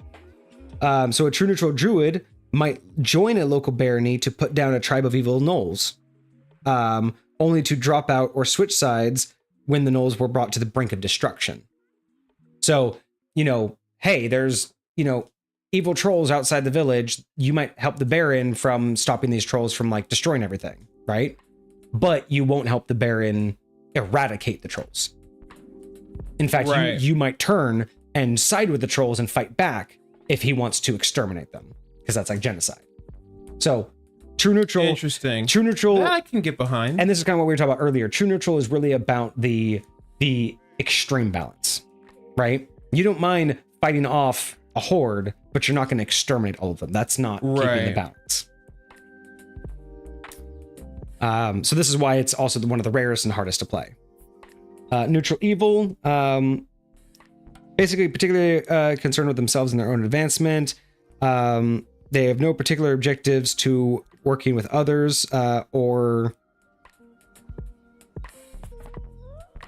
they have no objection to working with others. But they also don't have any issue working out alone. So basically the idea between the neutral evil character is like, hey, if people can get me it faster than myself, sure, I'll stay with them, as long as they're pushing my agenda. Right. That's definitely exactly what we were talking about earlier. They're always looking for like the quickest, easiest way to do things. Whether it be legal or not, doesn't matter to them. It's all about what's easiest, right? Like path of least resistance for them. Although, so neutral evil do not have an every man for themselves attitude, similar to the chaotic evil characters, but they still don't have qualms betraying friends for personal gain. So if the whole party is going to get arrested, you have no problem acting like you've never seen them before, but you may find out later that you need to go break them out of prison because you need them.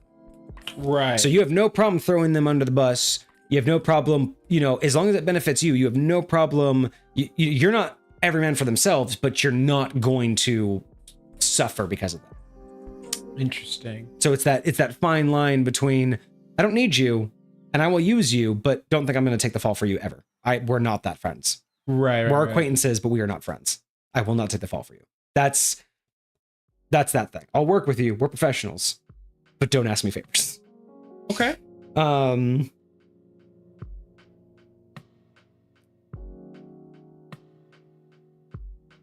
So like spies are a good option, like double crossers, like okay, those ones. Common thieves, unscrupulous mercenaries, like basically anybody, just like job for hire, killers for hire kind of things. Right.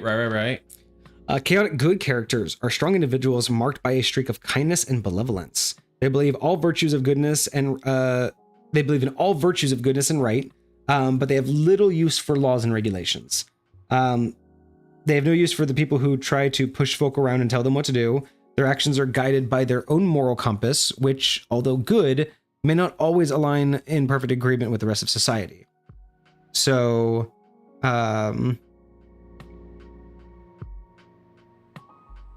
like their example is a brave frontiersman, forever moving society forward as settlers follow in behind, is like a chaotic good character. So remember that person that's just like, what's on the other side of that? We can make the place bigger. We can make it better. Let's just keep moving, right? People, they're the ones that push society forward because they can't stand tradition and sitting still, but they want good things. Right. So they're the ones that say, hey, how do we go find a bigger water source? Where do our animals go when we can't hunt them? Right? They're the ones that are like, I'm tired of sitting here. Let me go find something good to do. Okay. Chaotic neutral. These characters believe that there is no order to anything, including their own actions. With this as a guiding principle, they tend to follow whatever strikes them at the moment. Good and evil are irrelevant. So this one is, again, you just don't think about consequences. You don't think beyond what sounds good at the moment.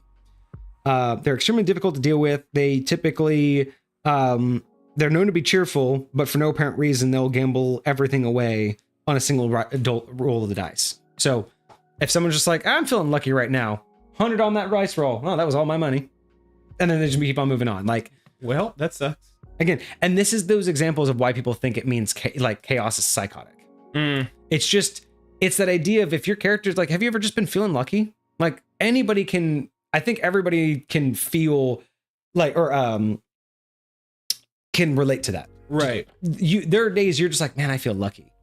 So a chaotic character is just going to take that and go, okay, I'm going to go with that then. If I'm feeling lucky, I'm going to use that luck, right? That's the difference. You may say I feel lucky, but I'm not going to go waste my life savings, at the poker room. But chaotic character would be like, oh, I'm lucky? Let's do it. Right. They're almost totally unreliable. In fact, the only reliable thing about them is that they cannot be relied upon. The alignment is perhaps the most difficult to play. Lunatics and madmen tend towards chaotic neutral. So this one says this one's the hardest to play. And I can see why. I think this one they say is the hardest to play because it requires no thought. It literally you just do what sounds right at the beginning, and you just don't question it ever. Yeah, you don't want forethought. And so that's hard for normal people to play. I think normal people to be like that is just not what normal people like to do. It's very out of character. But it's also very difficult to play with a party because this character is literally designed to not do what the party wants. And to potentially, like, if you guys are in a tomb and they want to go touch something and they just go touch something and it gets everybody trapped and it gets everybody poisoned and it gets everybody TPK'd, then... And that's... Well, all right. It says that chaotic neutral is the hardest. I still think true neutral is, because maintaining balance without bias, I think, is harder than being impulsive. I think almost any player can flat out be impulsive if they want to. We all have that streak inside us that wants us to just touch everything and just do all this stuff. Right. I think the hardest part is for players, not the character, but for the player to not think through it. Or for players to be like, oh, that would be really cool, and then immediately be like, oh, I shouldn't because of XYZ. And I'm like, that's why you're not playing that character. Is because you should have just stopped at, oh, that's cool. But then you thought of the consequence. Yeah. And then the second edition says chaotic evil characters are the bane of all that is good and organized. The chaotic evil characters are motivated by the desire for personal gain and pleasure. They see absolutely nothing wrong with taking what they want by whatever means possible. Laws and governments are only tools of weaklings unable to fend for themselves. The strong have the right to take what they want. The weak are there to be exploited. When chaotic evil characters band together, they are not motivated by a desire to cooperate, but rather to oppose powerful enemies. Such a group can be held together only by a strong leader capable of bullying his underlings into obedience. Since leadership is based on raw power, a leader is likely to be replaced at the first sign of weakness by anyone who can take his position away from him by any method. Bloodthirsty buccaneers and monsters of low intelligence are fine examples of chaotic evil personalities. That's also most of the Sith. That's very true. That's the exact mindset of the Sith. Is the moment you show me weakness, I'm gonna take you. Yeah. And take your spot. So that was what second edition had to say about alignment. So again, okay, not really a far off from first edition, but just added a little bit more. And again, their whole purpose was they wanted to make it more mechanically bound. So there was more expectations. And yes, I will say that there were more limitations, but I don't think it was as limiting as people made it feel. It was more limiting, but I don't think it was an issue. It didn't stop things from being what they should be. Correct. Okay. All right. And then third edition. So third edition, so they kept the 9 alignments, but they really kind of backed off the mechanical importance. So first edition was, originally they were just trying to give an ideology to a character. First edition, they were trying to give more of a robust character build. Second edition, they were like, hey, this is a thing. It's an expectation. And then third edition was like, let's go back to it being just a part of your character. Let's just take a step back, and maybe it's just we realized that the rigid structure, the limitations, the hard rules were getting in the way of a little bit of character building, character fun. And I think it was also because it was just hard to explain what alignment was. So again, those self-inflicted barriers, I think, were just easier to say, hey, let's remove the mechanical ties and let's leave it as a player choice, like a player part of the character, and make it more loose. So third edition kept the 9 alignments, but the mechanical importance was lost. So it was more about your character and how they interact with the world, and less about the expectations of you following through as that character, right? Okay. And less penalties for not following alignment, and just a more open-minded idea, a mindset, an idea of what an alignment could be. Okay.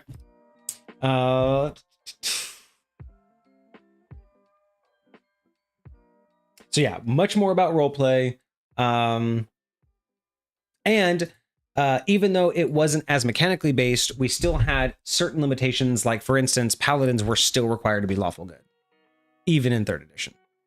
So interesting. It was mechanically relieved and still more forced into the roleplay, but we still had some prerequisites. And this was still just holdovers from the fact that they hadn't really upgraded what some of these things were. Like, paladins were still very much a religious based class. So I could see why some of the stuff didn't quite get fixed, but I could see why they also were like, doesn't necessarily need to be every decision that you make. Right. Okay. And that just comes along with third edition being a much more flexible and player focused build, which is why I know a lot of people like third edition. It just came out with a lot of good player focused rule sets. And this really was like the first time like the conversation really started to get into the shades of gray, we'll call it, where what does good actually mean? Right. So can I be good if, right? So we've talked about contextually, it's okay to override your alignment, but that mindset came from third edition. Like the birth of how much can you get away with as a good person? Right. That really spawned from third edition, because third edition birthed this idea that, hey, yeah, you chose good, but we're not really holding you to it. So like, you're still doing the right thing, right? Mm-hmm. Like it gave the idea of, can I still be considered a good person if I did a bad deed? Whereas the original, like the previous versions were leading up to second edition, which was basically like, no, you can't do bad deeds if you're a good person. That's where second edition was starting to lean. Third edition was like, yeah, of course you can. You can be a good person and do bad things, so long as it's a good reason in your head, and that's kind of where they left justify it. And that's what they wanted. They wanted it to be more player agency. And I think that wasn't the worst move, right? I think third edition probably has the best balance of it, because they still kept some of the mechanicalness of it, but they let it be more roleplay. And I think that's where it needs to stay. I think alignment deserves to have boundaries, but not limits. And I think it's much more about roleplay than mechanics. I very much agree with that. Very much so. So with these ones, it's basically the same thing. Lawful good, neutral good, chaotic good. Basically, it's your level of how much do you want to help others and how much do you believe in this structure of society, versus how much do you believe in doing the right thing, but it's all about your rules, regardless of what, everyone says you should do, right? The neutrals, same thing, lawful, true, and chaotic. Basically, it's your feeling of how much do you want to do for others or the neutrality of others is you don't really care whether others are suffering or not, or whether or not you benefit from the suffering of others, or whether you can help them. That's not as important as whether or not you believe in the structure of society or the undoing of society. So you may believe in a tyrannical king and you don't care that he has servants that are slaves, because you believe structure is more important than their well-being. So you believe that he being a tyrant is more important than them not being slaves. That's the lawful neutral. Whereas chaotic neutral would be I don't care that you're not happy, but he shouldn't have that much power over you. I don't. Right. You could find a kingdom that it's like, hey, everybody's happy in this kingdom. Everybody's wealthy. Everybody's well off. But I don't believe there should be a king. So I'm going to get rid of the king, even if it means you lose all your prosperity. Even if it means by losing a king, you all go into a dark age.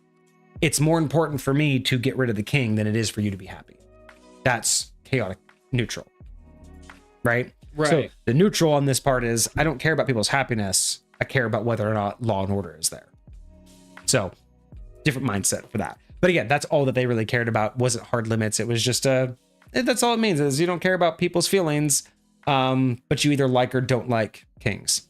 Right. That's a much better way Kings, to put governments. Yeah, that's much better to put how third edition did it. It's one side of the coin is do you like people, and the other side of the coin is do you like government. Yeah. That's it. And then the chaotic ones, especially, it's whether or not you lawful evil, you want to exploit laws, you want to use them for your personal gain. You'll follow laws, but you will use every loophole you can. And then there's, chaotic evil, which is just do absolutely everything for yourself, period. Fourth edition, we'll just skip right ahead because again, third edition really didn't do much other than that, right? They really just loosened a lot of the rules. So same 9 alignments, same concepts behind them.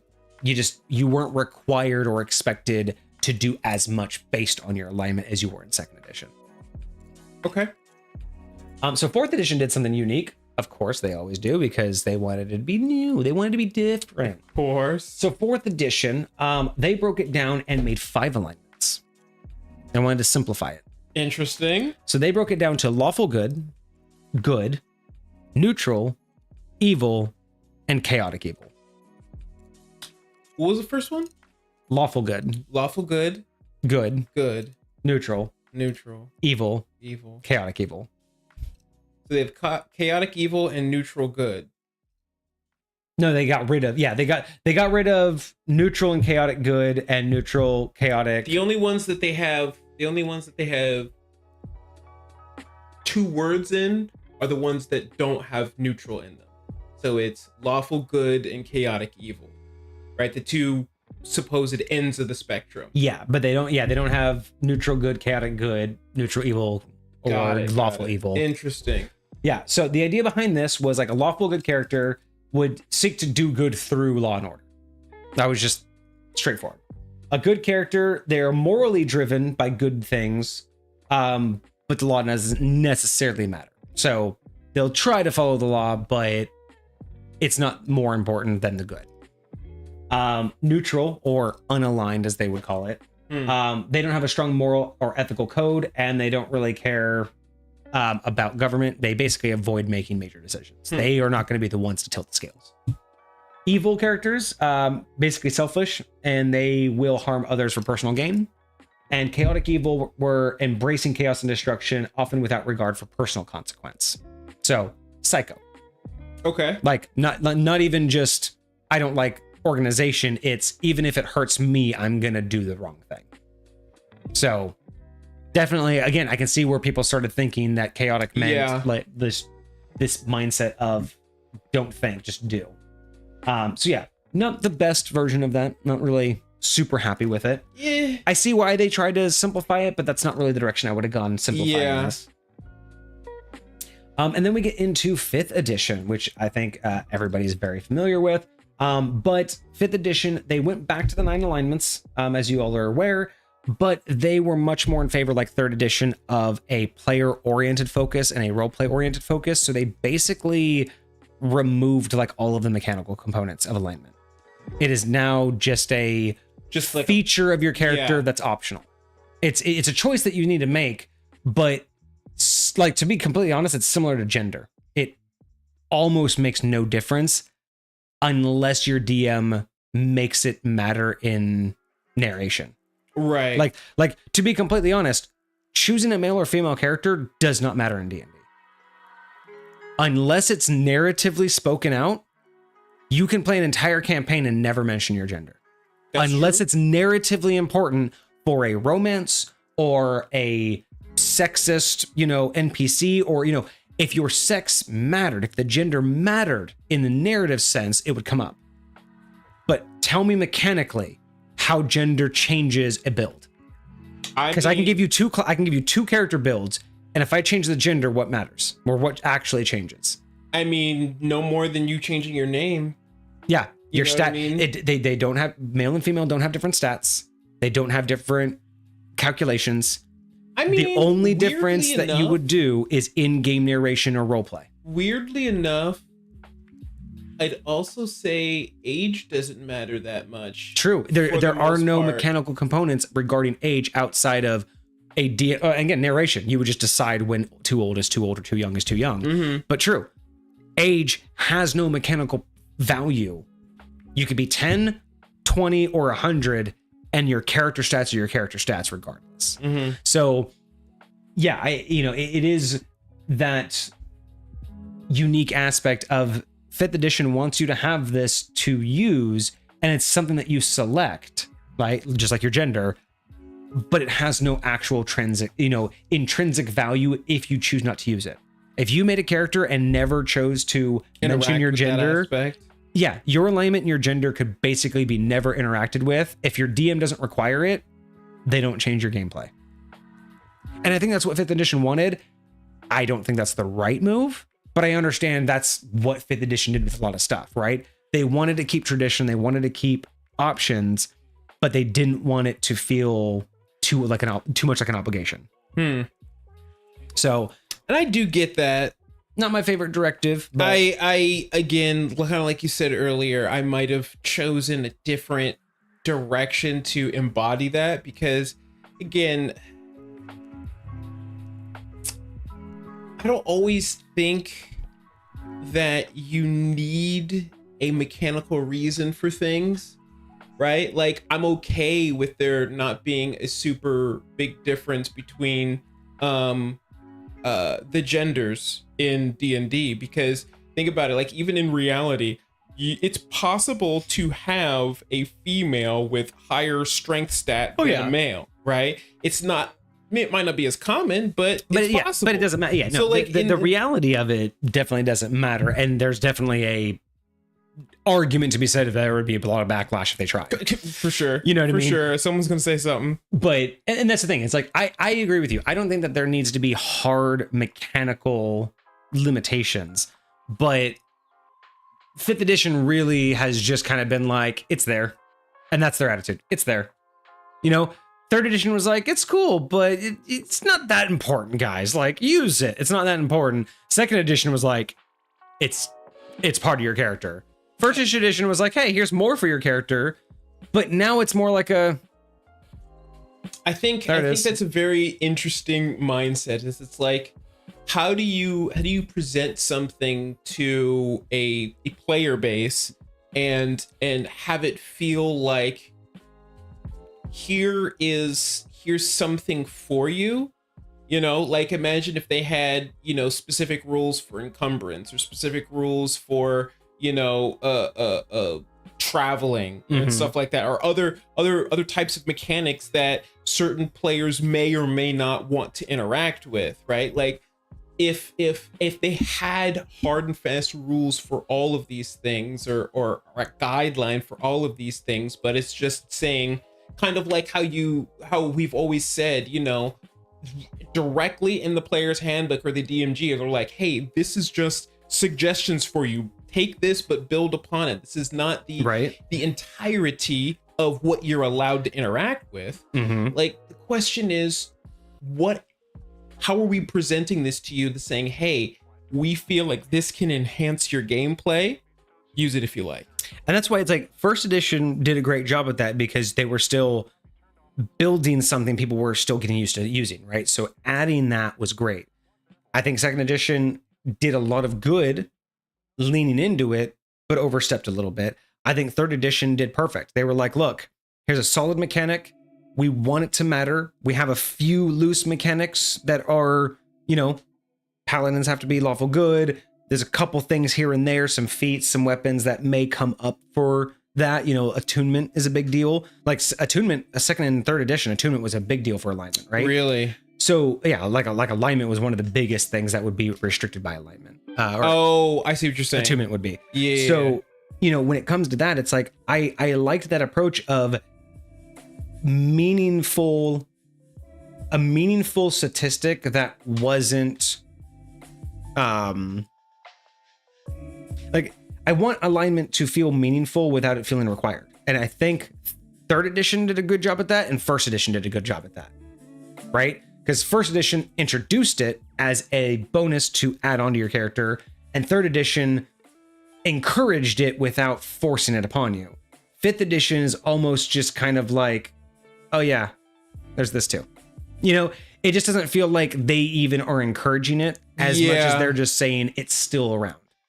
But I don't really feel any push to care. It seems like a minor acknowledgement rather than an actual addition. Exactly. Like, I don't need mechanics that hard and fast tell me how to use my alignment, but I want mechanics that allow me to build with my alignment, right? Right now in 5th edition, it feels like whether I play my alignment or not, nothing happens. I don't mind having a penalty or two on extreme alignment shifts, because kind of like a dice roll, at least it kind of guides the game back towards the narration and back towards, you know, like potentially something happening to make it more of an interesting story, instead of it just being a pick and choose when I want to do things that are absolutely only in my best interest.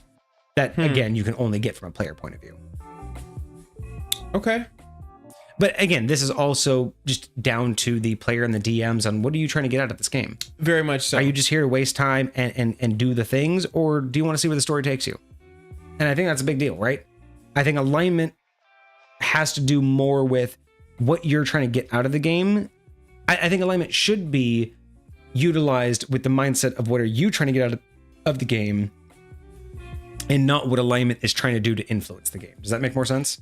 Yeah, I think there's a lot of people that, again, like we were talking about earlier, aren't.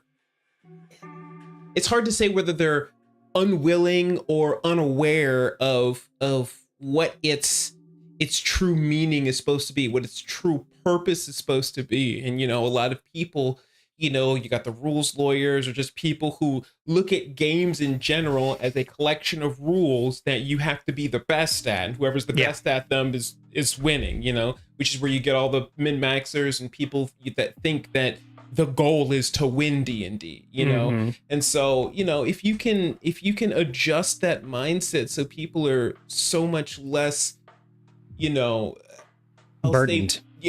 Burdened with having to fulfill some unrealistic expectation. I'll even say this: alignment sometimes can be a fun encouragement, because like I've made character builds and specifically chosen alignments that would be a challenge for me, right?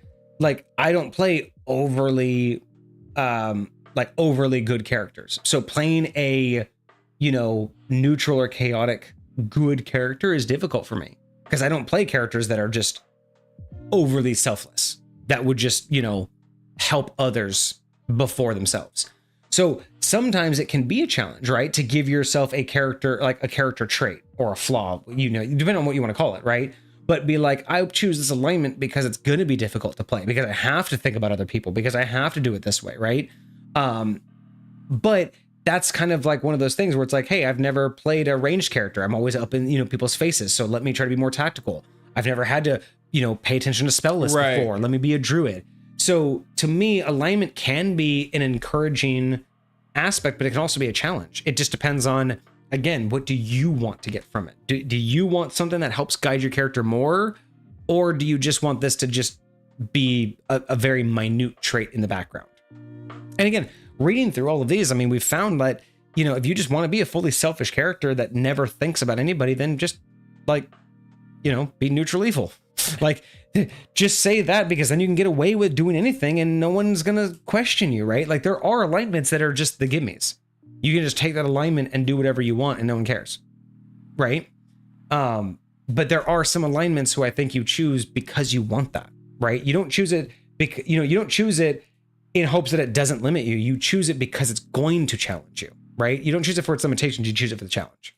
Yeah. Because if you choose an alignment and then later down the road you're like, it doesn't let me do what I want to do, and I'm like, well, why did you choose that alignment? Did you not think of it doing what you wanted to do, or are you just not challenged enough now, or do you not like the challenge that you gave yourself, right?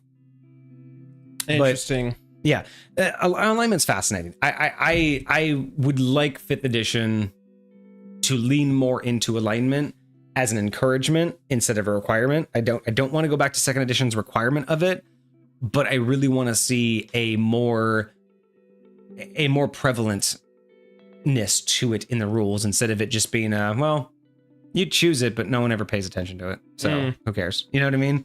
Yeah. Like, and maybe that's not even a rule set. maybe there's no rule set that you can make to make alignment do that. Maybe it's just maybe it was just a generational thing. Maybe alignment, maybe I'm so fond of alignment because in the editions I was playing in and the influence it had, in first edition, being able to give players more choices. Before they didn't have those choices, right? They had to have come up with it. So it was now giving them a new idea. Second edition was fun because it really challenged you to stick to the build that you made. And then third edition gave you back the power, gave you back the control, but still implied heavily that it mattered. And it was still part of the, the genuine idea behind D&D's roleplay. Fourth edition kind of just basically was like, we got rid of it. And then fifth edition was like, well, we brought it back if you want it. If you want it, yeah. And that's how I feel. I feel like it was, we brought it back if you want it. And I'm like, you should have brought it back and just been like, hey guys, it's back, but better. You know what I mean? Like, you should have been a little bit more enthusiastic about it rather than just, Yeah, exactly. But that's pretty much it. That is the history of the alignment through all of the editions. Fifth edition really didn't do any extra verbiage or anything else that helped us out. But what we do have to end is I did some extra little fun research. Okay. We're gonna end this with 2 extra segments and then we'll be done for today. So hopefully we'll maybe make it to about the 4-hour mark. So this next section is going to be, I did some research and I tried to find a good list for each one of the alignments. I tried to find one good historical reference and one fictional reference for each of the alignments. So I thought this would be kind of fun, is to look at this from a perspective of historical, famous, fictional, and non-fictional characters. Okay. Historical and fictional. So I'm super here for this. So we'll go through them and tell me what you guys like. I'm sure that there are plenty of figures and characters I could have chosen that better represent these, but I tried to stick with ones that I could at least talk on, that I felt comfortable talking on, enough with, and names people the general public would know. Okay. I didn't want to get too obscure. Got you. There's only like 2 in here that I think may be generally obscure for a good section of the audience, but the rest of these I think everybody will know. So for lawful good, our historical figure of a historically lawful good historical character. Good. All right. Wrap my head around it. George Washington. Okay. Known to be a brilliant leader, following established laws. I mean, he established, an entire country based on fundamental laws. He overthrew a tyranny in favor of a joint, democracy. Mm-hmm. In a sense. He had a commitment to justice, civic duty, personal independence under a strict rule set. Like, he wanted the better for everybody. Right. I mean, let's ignore slavery and all of that. Like I said, there's probably better options. I'm just trying to be generally overview here. Right. But the idea behind, taking down a government to give the power back to the people. Right. And I would say from their perspective at the time, again, and they viewed things very differently back then. And they did it by the book. They left, they got their own land, they sent letters basically saying, hey, we're not doing this no more. They built their own constitution. Like, they literally did all the steps that everyone said, well, you can't be a real country if you don't do XYZ. They were like, well, we did XYZ and then we did A through X before that. Right. We did all the things. So we did everything before that. What do you want? Right. Like, so that was my representation for lawful good, is George Washington. Okay. Our fictional character for lawful good is Superman. Probably one of the easiest ones. Yes. Obviously stands for justice, upholding both law and moral good equally, constantly at the benefit of others. Now, you could say that there's an argument to be had for, is he really selfless when he acts on others? Because is he ever really sacrificing? Like, is he ever really putting himself in danger for others? It's Superman, right? So there's some interesting arguments. But I would say, he might not be putting himself in physical or mortal danger, but again, he doesn't have to. A lot of the stuff that he risks are more emotional or more mental. Or more and he has no need to. Like, there's no benefit he's getting from saving these people. Like, unless, again, it's all internal. for sure. He has no For tangible sure. benefit from saving the lives of these people all the time, but he does. Like right? the only thing you could say that he's trying to get out of it is like recognition and admiration. And he doesn't even want that though. And he hides that. Yeah, so Like, he so hides that's it, so it's not something that everyone's just like, oh, woe is like worship me, and like no, he doesn't want to actively be. spurns away from that. Exactly. So, He's the hidden hero. And another thing that I like too, one little like tidbit of information I always liked about Superman, because not my favorite, like probably one of my least favorite superheroes, but a fact about him that I've always liked is out of all the superheroes, at least in DC. Yeah, I could see that.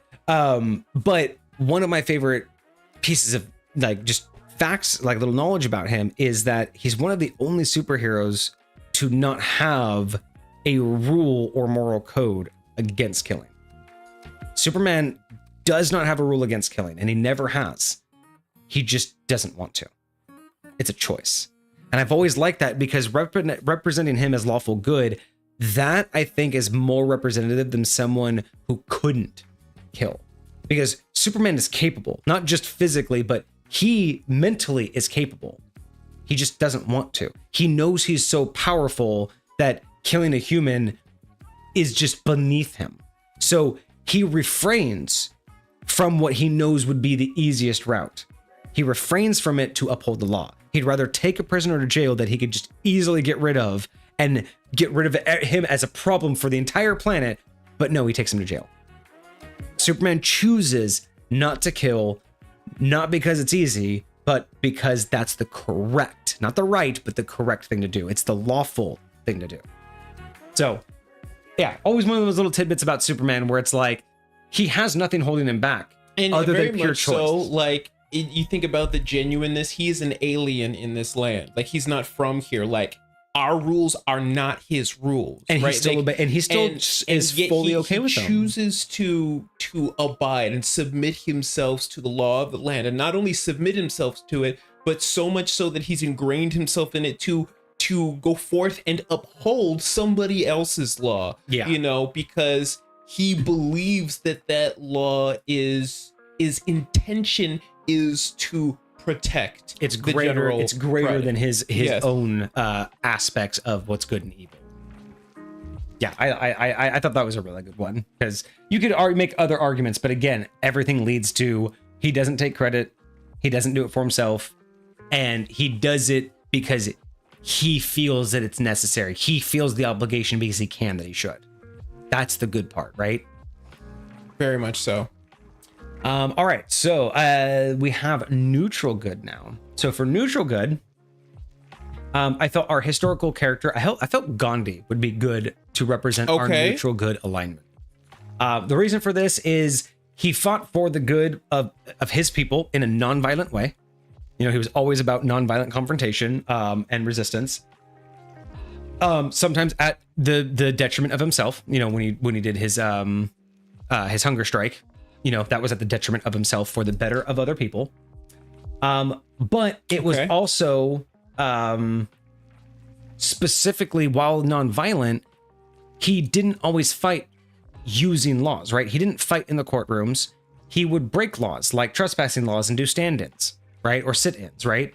He would do things that were not in line with the law, but he didn't break the law, right? Like his sit-ins were trespassing, they were breaking the law, but he wasn't vandalizing anything, wasn't harming anybody else. It was himself. It wasn't making like a disturbance. Statement. It was, yes, I am. It felt more like a protest rather than a breaking of the law. It's Exactly. like, I'm protesting this law. I disagree with this, and I'm doing it intentionally. I'm doing it in your face. I'm doing it to let you know that I believe it is bad. And he believed the personal good outweighed laws, right? When laws restricted people from personal growth and prosperity and happiness, he took a problem with those laws. So that was it, right? He looked at it as laws are maybe fine and all until they interfere with the good. And our neutral good is fictional character. I think this one was more chosen because even though Lord of the Rings isn't my favorite franchise, I do like it, but not my favorite. This one's kind of for the fans out there because I felt this one was like a good overall character for neutral good. but Samwise from Lord of the Rings. I'm curious what the Big Dungeon's mindset would be, because I know that a lot of her realm is centered around Lord of the Rings, similar to how yours is around the Dresden Files and a lot of that stuff. One of her influences that she mentioned was Lord of the Rings. Yeah. Very heavily. So I think, yeah, I think he's good. I mean, he's shown to be selfless. He's shown that he wants the aspects of greater good, and like the best for his, for his friends and his groups. But the idea of, the actions that they take are obviously not really questioning whether or not it's, what the rules say they should do, right? It's about doing the right thing, even if it costs breaking the rules. And a lot of the times putting himself, in harm's way, just to make sure that the right thing was done. Oileba asked if we know much about Gandhi's. I'm assuming I'm assuming you mean Gygax's stance towards women, or I don't know who Gandhi is off the top of my head. It says Gandalf. That doesn't sound right.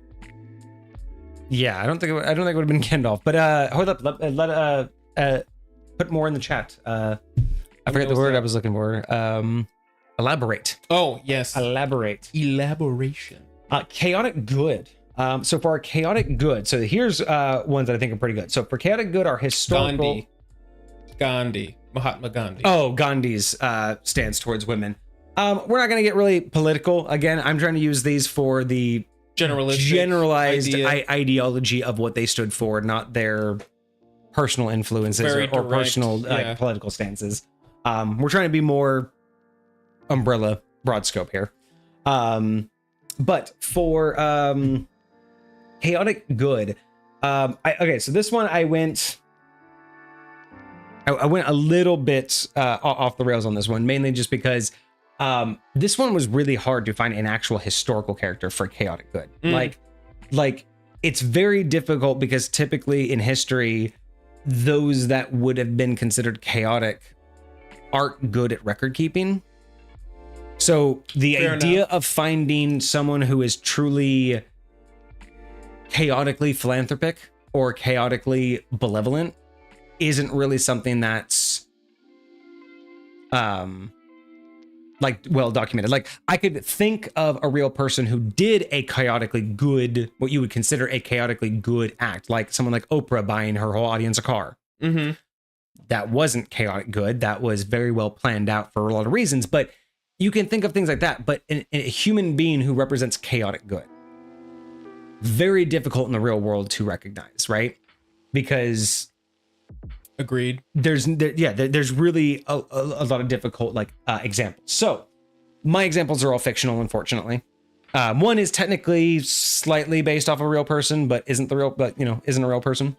So yeah, so if you guys can in chat, or if you can think of another chaotic good real human being that we actually have like a real history that we could actually like talk about. Reference. Yeah. But all I could think of was my best representation was Robin Hood. Okay. And again, loosely based off folklore of a real person, but not really what we're talking about here.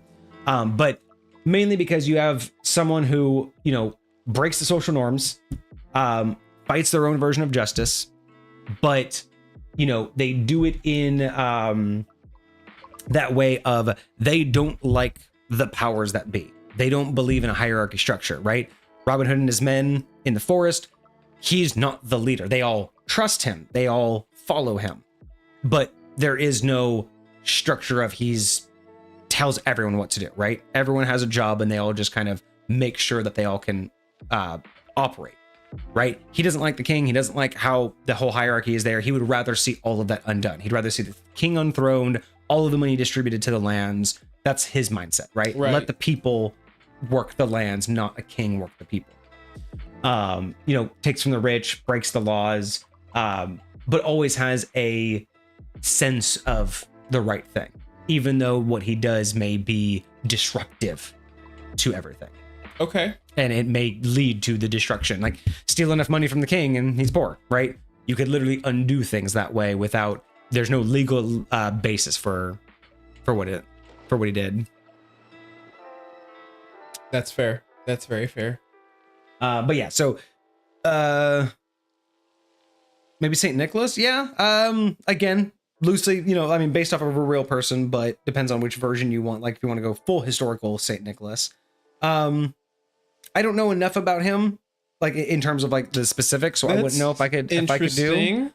You probably know a little bit more about Saint Nicholas. I mean, not a whole lot, but I know that, there's this mindset that he's going around trying to incognito, fix a problem by just giving out these gifts to people, like not letting people know like who it was and trying to blame it on this other entity and basically stuff. Improve people's lives but take no credit. Yes. Let the malevolence of the act be enough.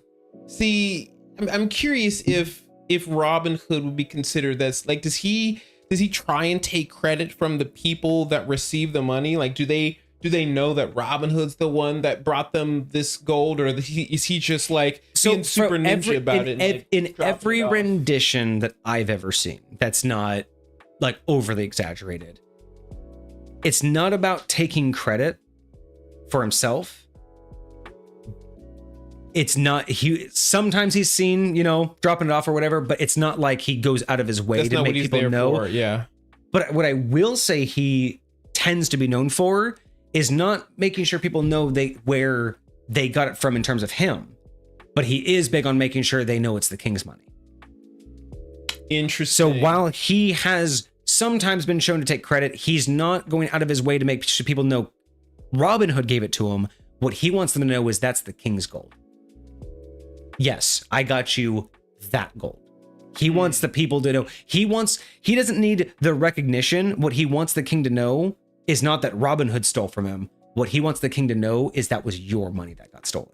It's not about me being the aggressor. I just need you to know it's happening. I want to get under your skin. It's that chaos, right? I want you to make a mistake. I want you to be mad at me. I go into hiding, but I'll also show myself when I need to. Like the ideology is I'm not the hero. I'm just the guy doing it right now. I don't care who. I have a band of merry men. I just happen to be the most brazen of all of them, but all of them will do exactly what I'm doing.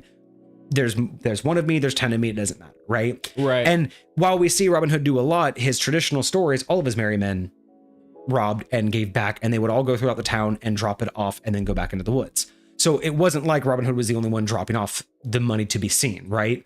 I think there was even an older story where Friar Tuck gets stopped and, tries to like basically say, we're nobodies, just keep your money, right? Like the idea that, or not, the idea that they were all there to just benefit people. So I do like the idea of Saint Nicholas. Saint Nicholas does make a better sense of improving people's lives without taking the credit. Yes, you can see that. But the difference between that for chaotic good, though, is that Saint Nicholas doesn't really they sound like they're just trying to do something for people, but it doesn't sound like they have an issue with authority or structure. Robin Hood has an issue and wants to stop the king. He wants the king to be gone, right? He doesn't see any benefit of the king. He wants that money to be dispersed among the people. Saint Nicholas just wanted people to be better in the situation that they had. So there's more of we'd have to know more about Saint Nicholas's ideologies behind structure and order and authority. Okay. Yeah, Santa Claus, the one that breaks into homes and gives gifts to children. It's fair. Or punishes them for no reason, because apparently he's a stalker too. Isn't that Krampus. That would be more Krampus. Yeah. I mean, he does give them coal in their stockings if they're being bad, so that's kind of a punishment. Actually, you know what? With the traditional stories, I'm pretty sure Krampus and Santa Claus used to essentially work together or, in tandem. So technically neither of them are good or evil. They're both neutral because they both believe in each other. They both balance each other out. They both believe they need each other. Because Santa Claus doesn't ever try to stop Krampus. I mean, and Krampus doesn't attack Santa. They just both go after their side of the naughty list. I have my prey, you have your prey, and my prey is to give him wonderful gifts. Your prey is to fuck them up. Yeah, so they're probably both neutral on one respect. Wow, that's very interesting. All right, so our other than that, I did have another one. So one of my favorite like chaotic good representations that I really like is Frankenstein's monster. I think that's my favorite fictional. Yes, I've heard you mention chaotic, chaotic good, because it's often going back to like the original movie, which we even watched a small clip. But in the original movie, and I think in the story, there's the little girl from the town who befriends him, isn't afraid of them. By the river, they're playing with flowers. She's throwing them in. They're having a good time. The flowers are floating. And without thinking about it, he's having a good time. And he's like, oh, flowers float. You float. Like, I throw you in the water. You float. Throws the girl in the water. Unfortunately, she drowns. And then the chaos ensues and they go after him for being a murderer. What's going on? What did I do? But from his perspective, it was completely innocent. There was no malice. It was a ideology of we're having fun. You're happy. Things floating in the water make you happy. Let me make you more like you could make the logical connections there without realizing you're not thinking through what you're doing. Right. You're impulsively acting upon something you think is good without thinking of the consequences, right? Like you could look at it as we're going to rob, the kingdom to give all of the poor people money. But then what you end up doing is taking the kingdom's, funds to defend themselves. So now the kingdom is overrun. So they get invaded and all those poor people die, and then the kingdom itself dies and everything else. So a chaotic character would just do it without question, without realizing what was actually going on.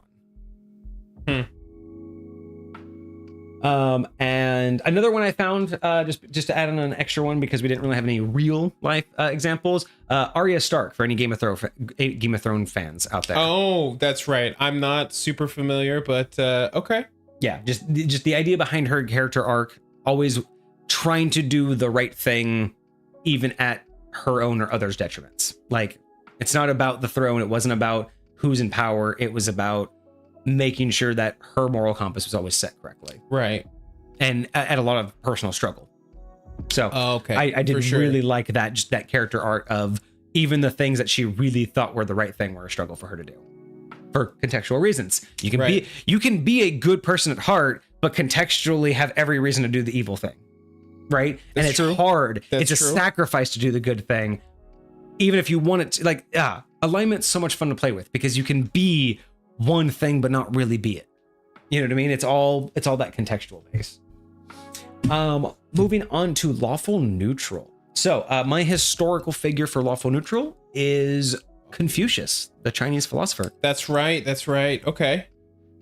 Obviously, very big on order and structure and tradition. Like that's, I think, no one's going to deny that tradition. And again, a lot of like the philosophers of his day, but especially with Confucius, the idea of a ritualistic lifestyle, plays into that lawfulness. But while they believed in an orderly system, that system didn't necessarily rely on a concept of good and evil or good and bad.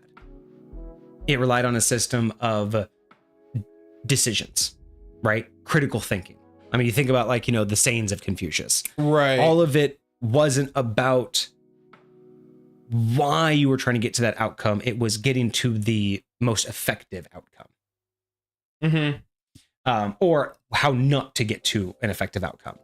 So I like the idea of the lawful neutral because while there was a general ideology of law structure with how to go about looking at the world and how to live life, it didn't care much for the individual prospects of people. It didn't care, if the most efficient thing to do hurt somebody, but it was overall the most efficient thing to do for the propagation of structure, then so be it. The structure must maintain, even if it doesn't, benefit everybody. The structure is what's real. That's what will guide us. And then I think you'll you like this one. For our lawful neutral fictional character, Judge Dredd. I love this one. Yeah, I love this one so much. It's one of my favorite movies, and we were talking about this earlier for a second, but it spurned me into thinking of what else kind of feels like a Judge Dredd, because Judge Dredd is very conscious. He's very deliberate. He's very tied to his It's all about the law. Like, he doesn't care if the law is right or wrong. It's the fact that it's the law. But on the opposite, I was just gonna say, on the opposite side of the spectrum, then you have something like the Terminators, who are the exact same way, but not for any emotional reason, not because they believe in it. It's because they're programmed. Just because they're programmed. That's just because. Yeah, so it's like you have Judge Dredd, who intentionally ignores right and wrong and good and evil for the sake of upholding the law. His mindset is the law is the law, period, end of story. I don't have time to consider morality. I don't have time to consider whether the law treats you unfairly. It's the law. A Terminator doesn't even get to have that thought of, I don't have time. It is just a one track. They were programmed with malicious intent, but a Terminator is not evil. A Terminator has no evil intent. A Terminator does not want for anything. A Terminator was told, you have one job, and it's to kill flesh suits. Go out and take this weapon, point it at a flesh suit, and pull the trigger if you see a flesh suit. That's your whole existence. That is not intentful. There is no greater meaning behind this. There is no satisfaction, and there is no end. If you all are dead, they power down, and if you all are still alive, they keep moving. Like, for them, that is life. That is lawful neutral. They do not consider in any possible way, good or bad, just what they're programmed to do. And that really is Judge Dredd.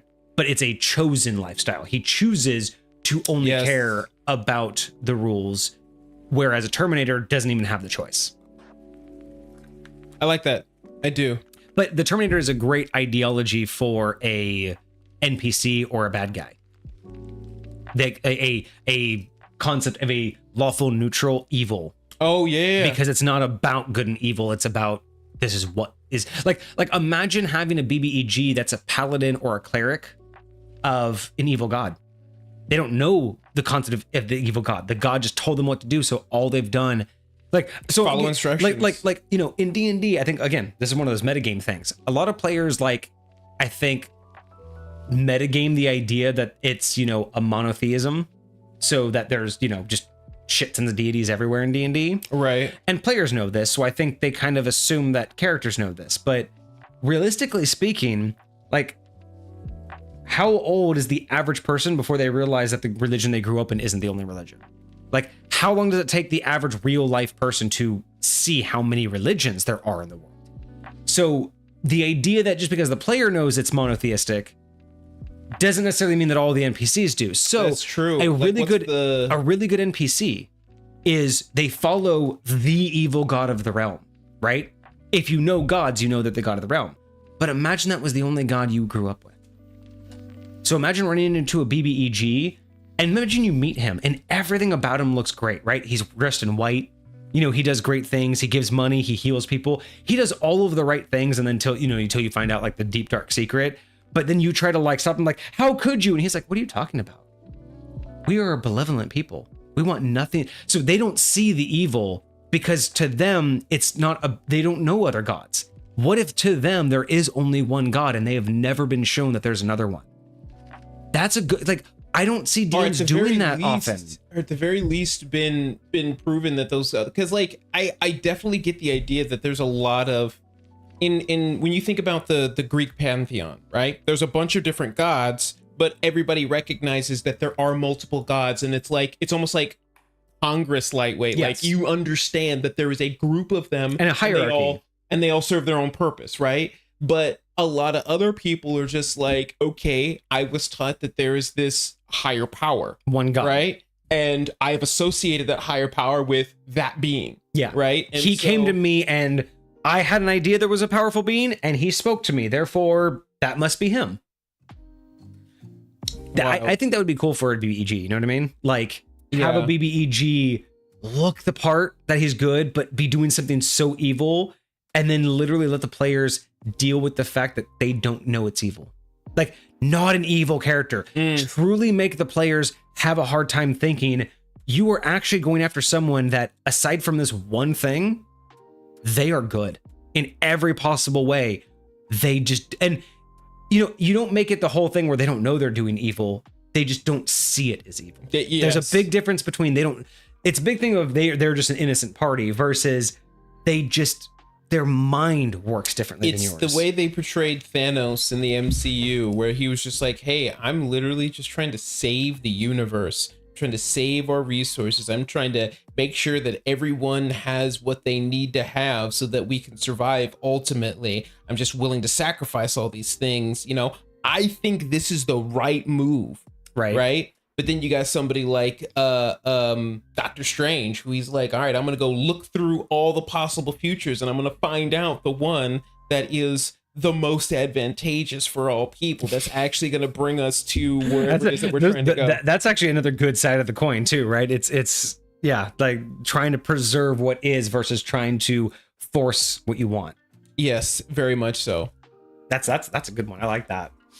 All right, almost done. So we now have true neutral. This one was very, very hard. That's true. So my historical reference may be one. This might be the most out of touch one that for I don't know how many people would actually recognize this name, but it was the one that I felt the best for true neutral historically. Machiavelli. And that's for a couple different reasons. Part and partial because of his philosophical ideas, but more specifically due to his authoring of The Prince, which is basically his political book of his political ideologies. And in short, what the book essentially covers is his ideology that a leader should be malleable and adaptable to the overall needs and not their personal insights. So a leader to not be swayed by the moral afflictions of what he considered the right choice. So he believed it's better to have a leader to make a difficult choice that harms the populace for the greater good than a leader who would choose to make it easier on its people if it wasn't the best, even though it wasn't the best decision, right? Interesting. He didn't believe in a tyrant. He believed in someone who just made the decisions that need to be made and didn't care whether they were the morally right decisions if they were the best decisions. Very similar to Spock from Star Trek, where he's like, the needs of the many outweigh the needs of the few. It's like, listen, if you have to die for these 10,000 people to live, so bet, it's an easy math problem. And it's not about emotions. It's not about bias. It's about, So Machiavelli had this mindset. His ultimate government was led by someone who always would be able to make the right choice regardless of who and what it affected. Interesting. Which, of course, that doesn't work because anybody has power is going to have a bias towards it. But that was his ideology, is trying to make a world that only ever did what was the best choice. And that's kind of a flawed mindset because who makes that choice? Who determines? Do you have a single individual? Like, how do you prove that individual doesn't have a bias? Like, such a crazy concept. But again, his philosophy was the closest to having that mindset of a leader should be able to do the right thing, not necessarily, or the correct thing, not necessarily the right thing. If that makes sense. Yeah. And then my fictional one, surprisingly enough, when I was doing the research, there was a name that constantly popped up over and over and over again. And again, I'm not a huge fan of Lord of the Rings, but for a true neutral character, everyone online would bring up Treebeard. Oh, that's right. That's right. And that was like the biggest one. And I see it. I totally get it. But I had a better one. I had one of my favorite fictional characters. And I think this one blows most of the other ones out of the water. I think even over Treebeard, I think Dr. Manhattan is so much better a true neutral character. I really like what he is, even though I'll say he's very emotional for being so emotionless, if that makes sense. I think that's a flaw more for trying to make it interesting, because having a character that just doesn't care is not fun. I think, and truthfully I think it's more of what he became, not what he was in his transition, because he did have a transition period, becoming the detached non-human. because, you know, he had humanity at some point. He had to lose it by realizing that, because I mean, think about it. You're a human and then you get shown everything in the universe. It's going to take you time to process how little what you knew was. And I think that's what I liked about Dr. Manhattan, is like that shift into everything that I experienced that I thought was important just shrinks every time I deal with it. Yeah. When I thought relationships were important, I'm immortal now, and you will be gone in a blink of my eye. Shrink, right?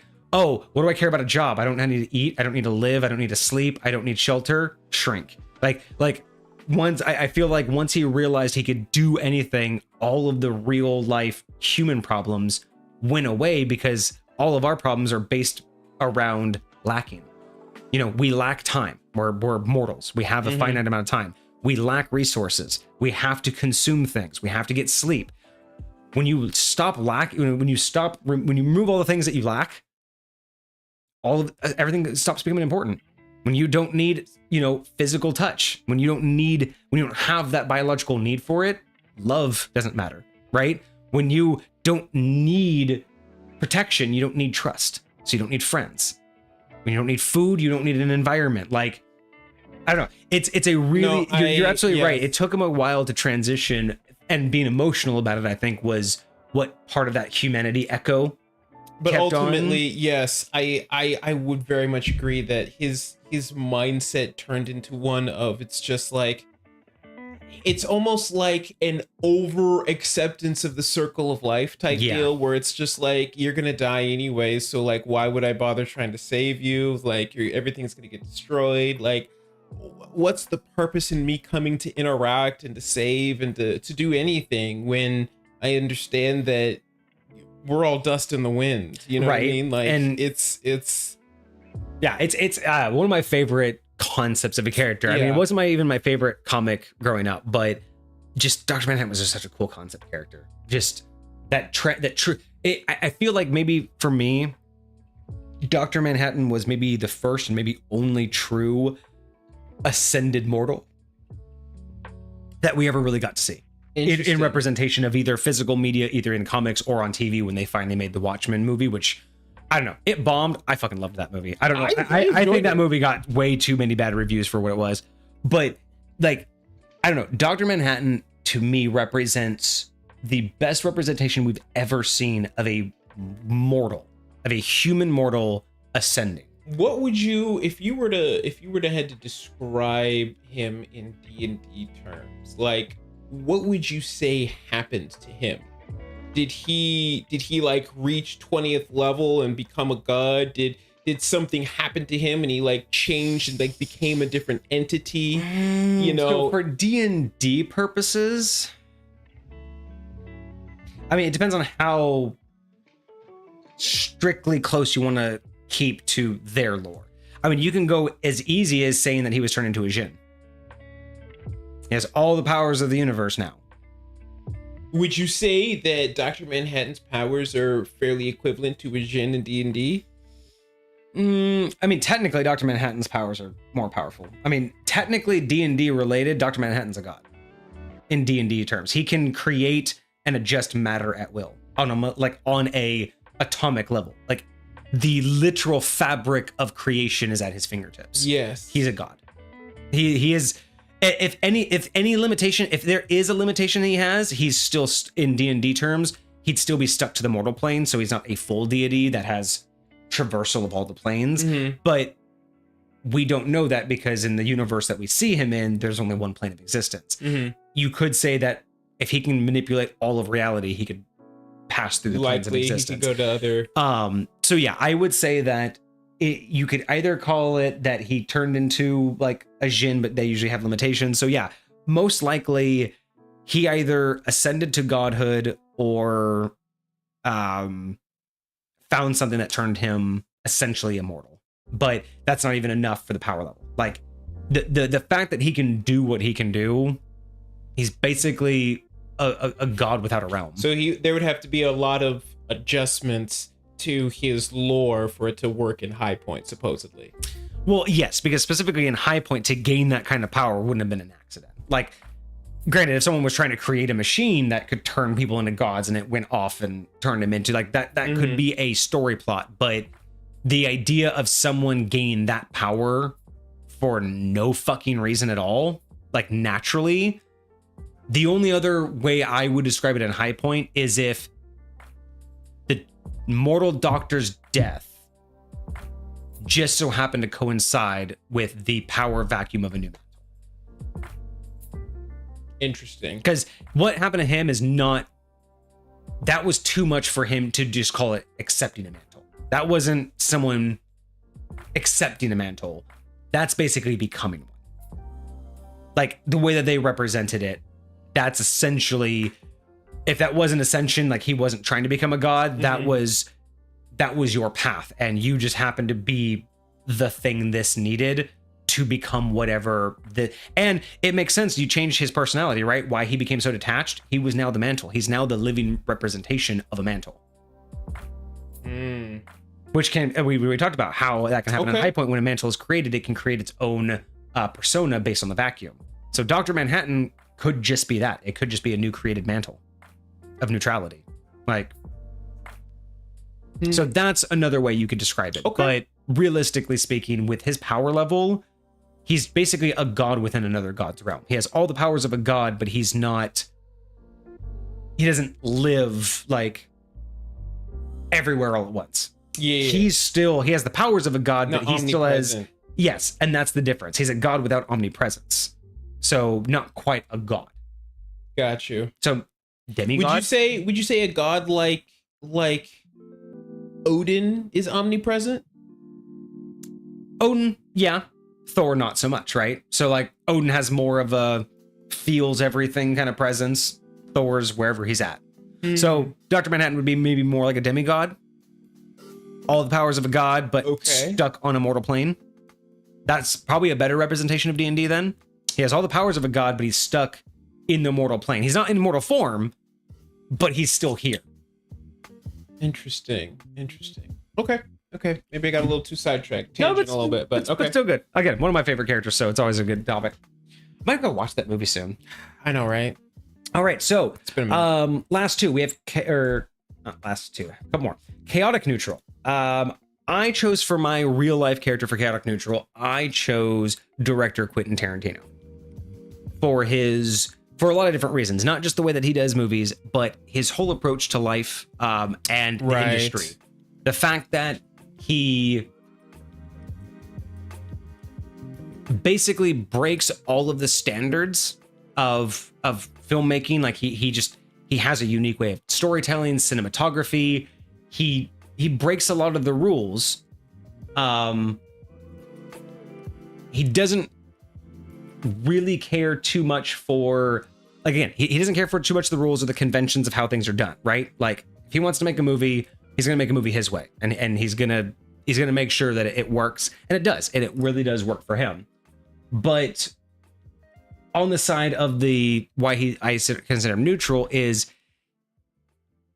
he will take risks even at his own detriment. Like he'll take risks on a movie even if it's not guaranteed to be a success, right? He'll put his own money into things that may not be a success.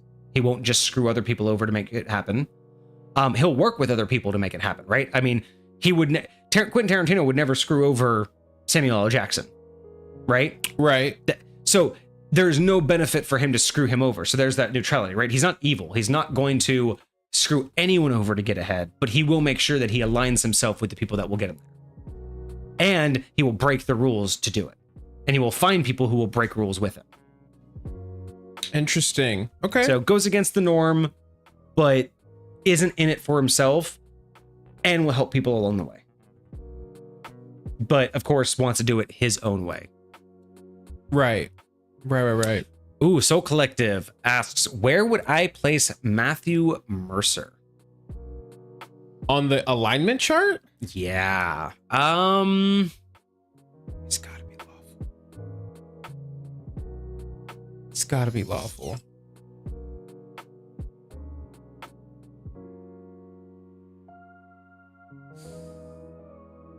But you know, I would argue against lawful, kind of, because he went and did his own thing. Like he didn't, like I just trying to expand upon like. But I would say that I mean, he did it legally. He did it within. He's very much bounds. about the rule set in general. So like, even though he's creating his own rules, it is rules that he's like the structure of things. Yeah, no, that he does. He does believe in doing things in a to. structured way, but he does it his own way for sure. He has his own flair to it. So in that particular case, sticking with that, he'd have to be lawful neutral. I'm agreeing with that. Very much agreeing with that, because a lot of what he does, like specifically as a DM, I've seen him in certain moments, like number one, he's totally down with like killing his players. Oh yeah, right. And not that that's necessarily an evil act, but again, but he's not there just for them, right? Like he's there for the propagation of everything, and it's his story. He will make sure people are having fun and people are enjoying themselves, but he will not compromise. So that's lawful neutral. That's good job. Yeah, good question. Thank you. That was a good question. Yeah, lawful neutral for Matt Mercer.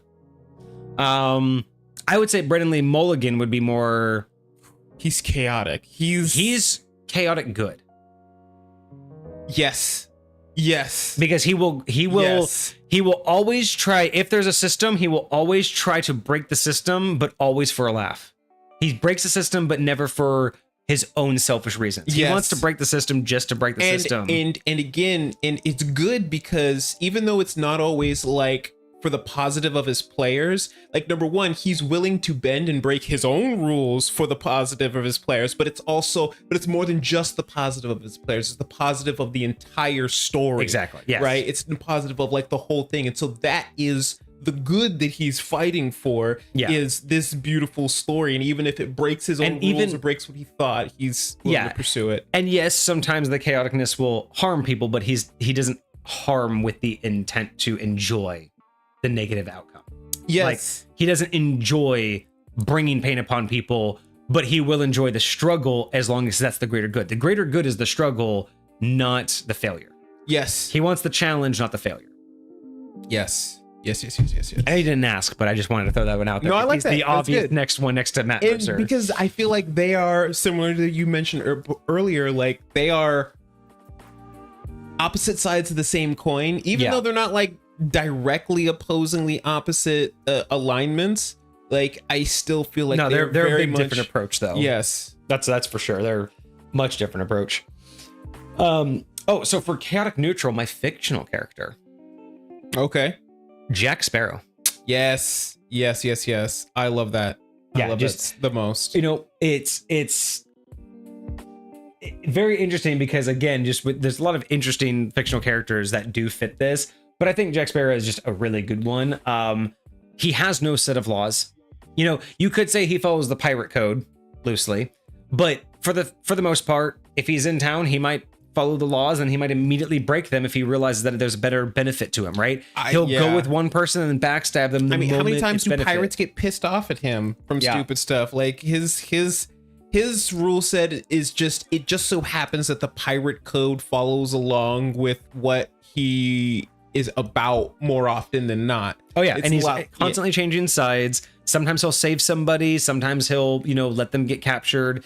He typically ends up trying to be selfish and get his on his own, but every once in a while, because that's where the chaos, he's not evil though, because every once in a while that chaoticness of his is purely in his heart right then and there. He's like, this one's for you.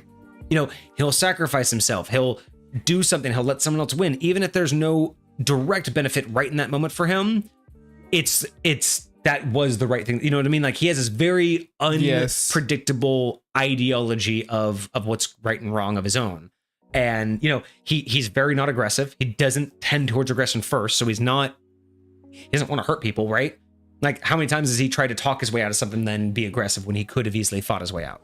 I mean, he could have killed Will. He could have let Barbosa, like he tried to talk Barbosa out of firing on the army. Like there's a lot of things that he does that constitutes he's willing to take the path of least resistance, which is not necessarily always this is not an evil character point of view. All right, I'm gonna be right back. All right, these ones are gonna be easy, so you could probably miss these next two. But for lawful evil, this one's gonna be super easy. These ones I think are gonna be no concern for argument. But our historical figure for lawful evil is, of course, one of the most iconic lawful evil characters. Adolf Hitler. I 100% think that this is just like a no-brainer. You know, someone who absolutely believed in a structured and a societal norm, used laws and government to, you know, further his absolutely just his atrocities of life. And the idea that he required order, authority, and obedience in order to get what he specifically wanted. It wasn't for the betterment of people, even though that was his message. He had an idea of what was perfect, and he was going to stop at nothing to get it. And he was going to use the systems that were in place in order to achieve it. Similarly, our fictional character for the lawful evil alignment is going to be Darth Vader. And again, I think this pretty much is a no-brainer. You know, you have someone who is committed to the Empire, you know, a very rigid, strict structure, who has, you know, a lot of rules and expectations for people to follow said rules, but all completely led by essentially two people with very strict biases and personal agendas. So, you know, the idea that using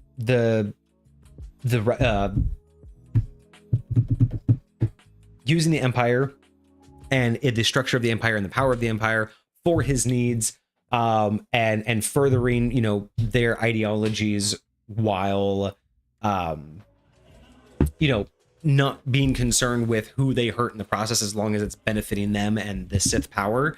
That's, I thought that was a pretty good, straightforward one, because you have, you know, controlling an entire army and structured, you know, civilization in space, while also being completely ruthless and just wanting to kill anything in your path that steps in your way. Very Sith behavior. Yeah. So Hitler and Darth Vader, pretty good for yes, lawful evil. All right. 2 more, and then we can get onto our scenario, and then we're done. All right. Neutral evil. My historical reference for neutral evil is the infamous Al Capone. I say this because looking at the way that he went about things, right? All his ideologies were about is power and wealth. Like his personal persona, he wanted, it wasn't about the family. It wasn't like other mobsters of his time where it was about the group and the family and the name. He wanted to be the leader. He wanted to own everything. He wanted to be the name on everything. So you had this high instinct for wanting all of this power. He used violence, corruption, anything that he could at his disposal to get it. So his neutrality is, if there was a system in place that he could abuse, he would abuse it. And if it was a system that was in place that was in his way, he would get rid of it. So if there was a politician he could pay off, he'd pay him off. And if there was a politician he couldn't pay off, he tried to dismantle whatever government organization that worked for, you know. So he doesn't like a certain congressman, he tries to get rid of, you know, that congressman or that position in government, right? Like his ideology was, if you're in my way, I'm just going to get rid of you or the position that holds you. Yeah. So he didn't care whether or not he used, that's where the neutral side of, he didn't care if he used the system or demolished it to get his way. The whole point was he was going to get his way, and he didn't care how he needed to get there.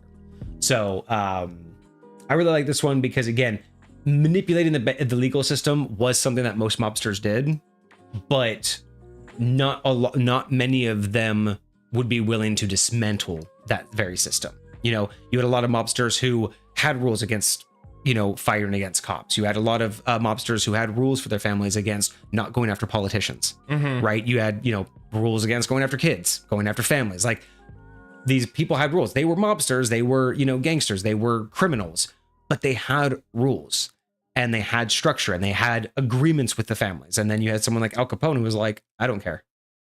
I'm going to get to the top. Your rules be damned. I will follow them until they no longer suit me. So, okay. Felt like that was a pretty solid one for, you know, for all of the gangsters I could have chosen. I feel like he really represented the idea of, I do like that. He'd be willing to undo all of the work. And that's why he was also not really liked by a lot of the other families. And, you know, why, when he came out here, why it was a big deal that he was fighting, you know, with the New York families too, because Yeah. he was just disrupting shit. He was doing what he wanted and not following the traditions, right? And that upset a lot of families. And then my fictional neutral evil, again from Lord of the Rings, even though again not my favorite, but has a lot of good references. Yeah. Gollum from Lord of the Rings. That's right. I mean, here I you like that a have lot. neutral I do. evil, right? You have a character, one of the best, like again, the Lord of the Rings just did really good on these representations, but what other character really represents being driven purely by selfishness? I will follow the law if it helps me. I will break the law if it helps me. Yeah, this one is, he doesn't care. He will manipulate, he will deceive, he will lie, he will hurt, he will do anything he deems in that exact moment what will get him closer to his goal. He doesn't care about if it's the right or wrong thing. He doesn't care about rules. All he cares about is, does this action get me closer? It's almost borderline chaotic. The difference is not everything he does is impulsive. He has impulsivity issues, but everything he does has been thought through, at least to the point of, I do believe it's going to get me my goal. Yes. And then again, the impulsivity can happen, which is fine. That's not necessarily a guaranteed trait, but we have shown that he does think through, and he does not have a end game, but he has a plan.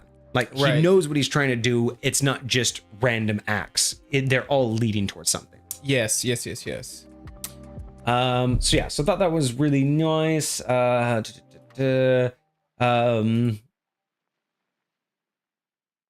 then finally, chaotic evil.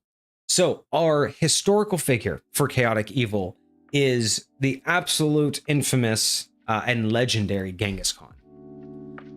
And the reason why I've chosen Genghis Khan for the chaotic evil aspect, chaotic being, he wanted to undo basically anything that was considered, not his.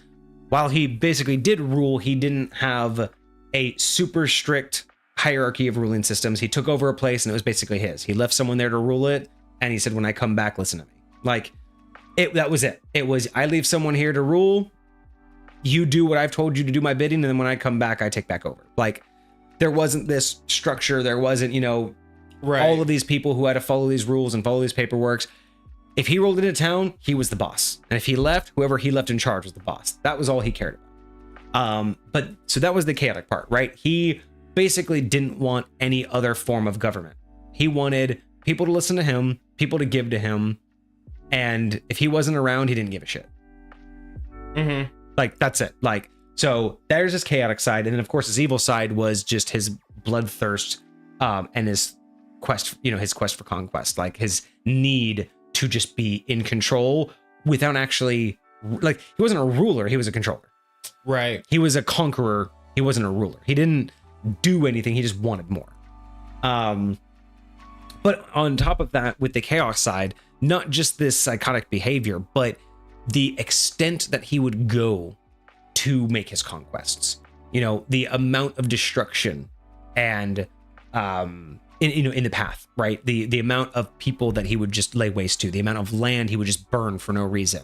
Instead of taking over a town, seeing what resources it had and squeezing them dry of their resources and utilizing that land for farmland and, getting that river, he would just burn crops. He would take what's already been farmed and then burn the rest, salt the fields, right? He would burn villages down and not leave any homes for people. He would just leave people homeless, like in the middle of a field. Like there was no rhyme or reason. It was just pure bloodthirst and conquest. So there was no, I'm going to make a better ruling class or I'm going to make a better hierarchy of rulers. It was, if I come to town, you're barely lucky to even stay alive because I left you with less, and there was no, you now serve me. It's just, you probably should hope I don't ever come back. Right. You're mine now, but hope I don't come back. Like, so I don't know. Great tactician, very brilliant, but his methods led to really just a conquest of land, but not a building of an empire. Right. Okay. And my fictional character for chaotic evil I think comes to no surprise to anyone, is the Joker. Top notch. I don't really think anybody can choose otherwise. Basically, the idea behind someone who has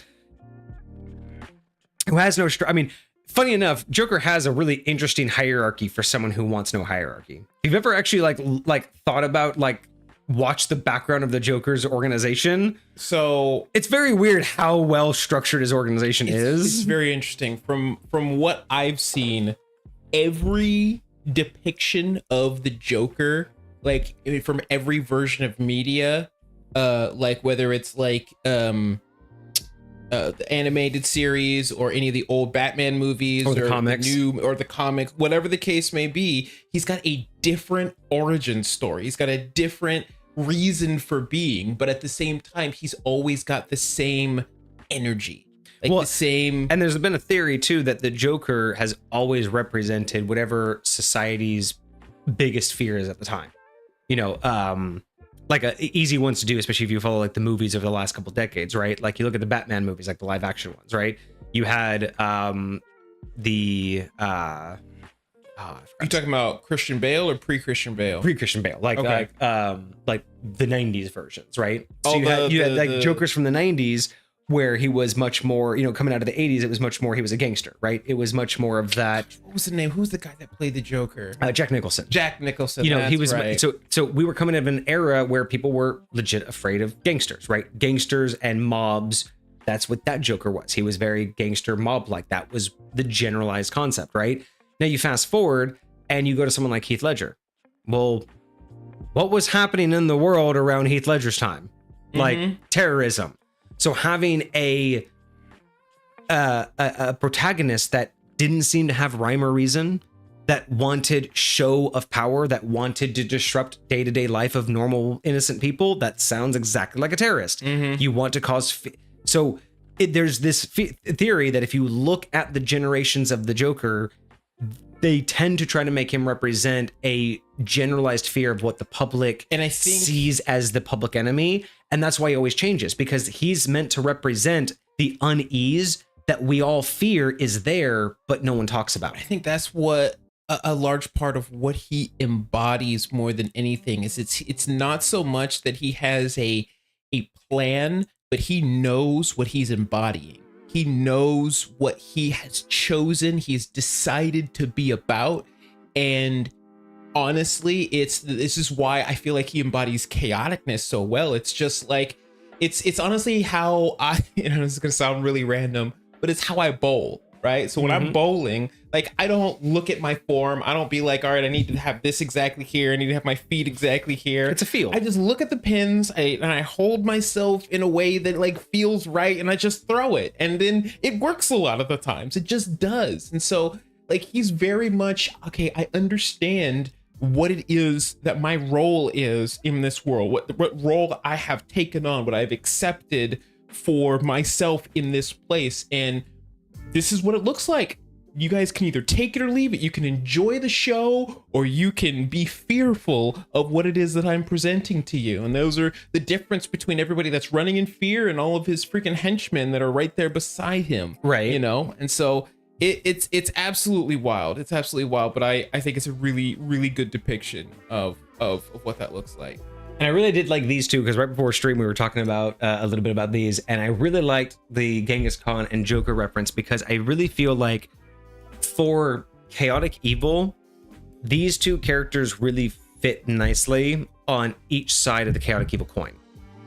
And I came up with this phrase that I wrote down because it just seems to make sense for me why these are two good extremes of the same thing. They are two sides of the extreme of chaotic evil, because you have, the way I put this down is Genghis Khan wanted everything to be his, even if it was on fire. The Joker wanted everything to be on fire, even if it was his. Yes, very much so. And that's very both much so. The exact concept of chaotic evil, right? Genghis Khan wanted to own everything. He didn't care if it was wasteland. He wanted to own it. So he would lay waste to it just to say he owned it. Whereas the Joker doesn't care what he owned.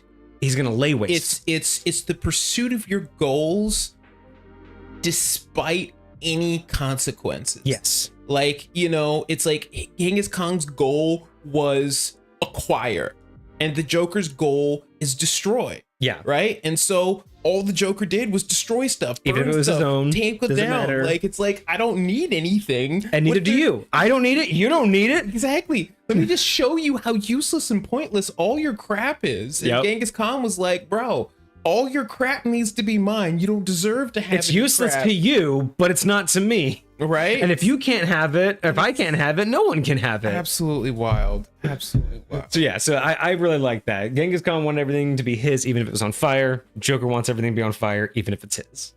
I feel like that's a nice little way to sum up what chaotic evil is. That's a good touch. That's very good.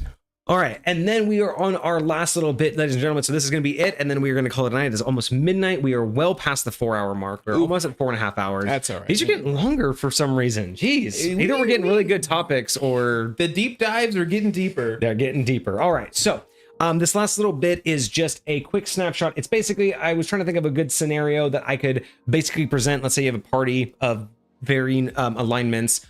They get sit with a situation. How is each going to react, right? I didn't want to get too pedantic and too specific on all of these details. I just wanted it to be a very quick, y'all roll up, you hear this news, what's your knee-jerk reaction? So let me know if I got these well. So let's say you have a party and you all come up into a village.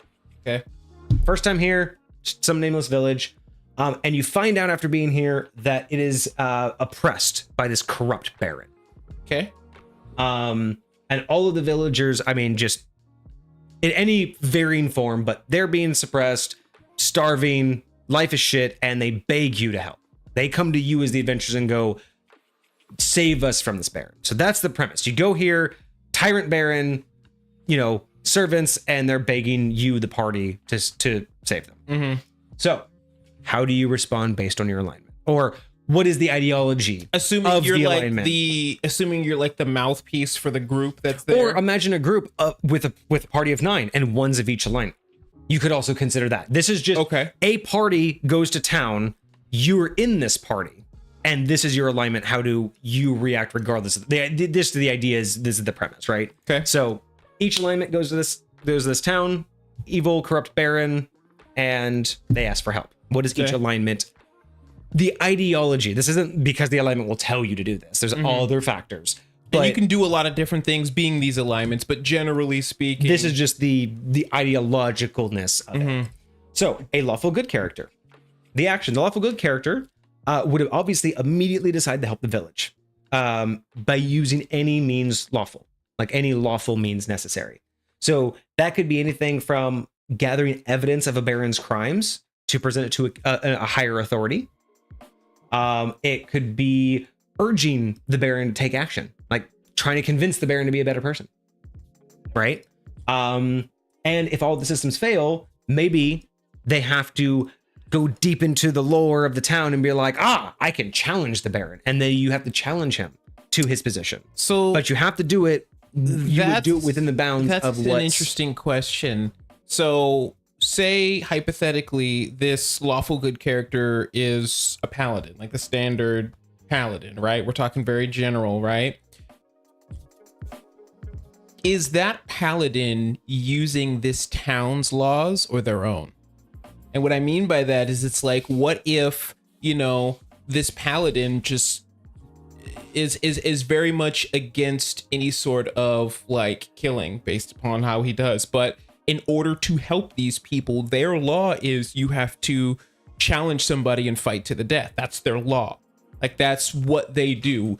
Would that paladin go down that road to accomplish even if that was the only lawful way to help them? So it goes down to, when you think about lawful in alignment doesn't mean the law. It means order and understanding, right? So while you believe that there needs to be laws, those laws may not apply to you if you don't live here, right? Like, that depends on how do you think about the lore. Do you walk into a town and you're suddenly on their laws? Like, you walk into a town and suddenly you can't do anything they say no to, or are you allowed leniency?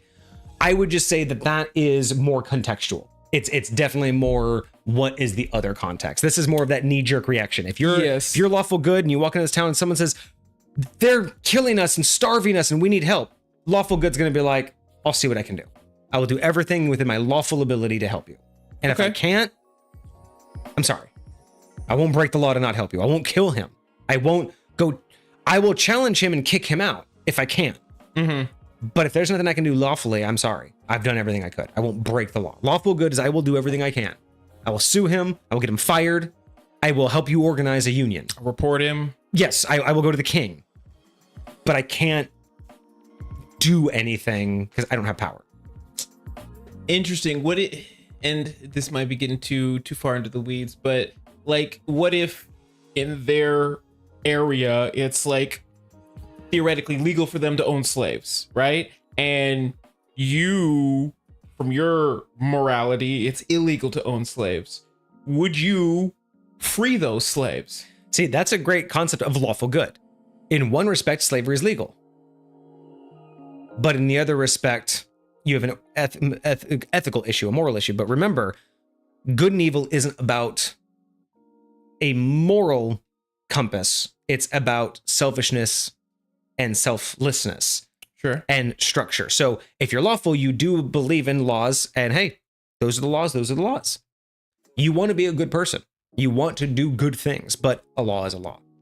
Do you even if it's not your law? So while you agree, hey, laws need to be done, if slave ownership is a law, that's fine. Now, would you accept a slave being beaten in front of you? Probably not.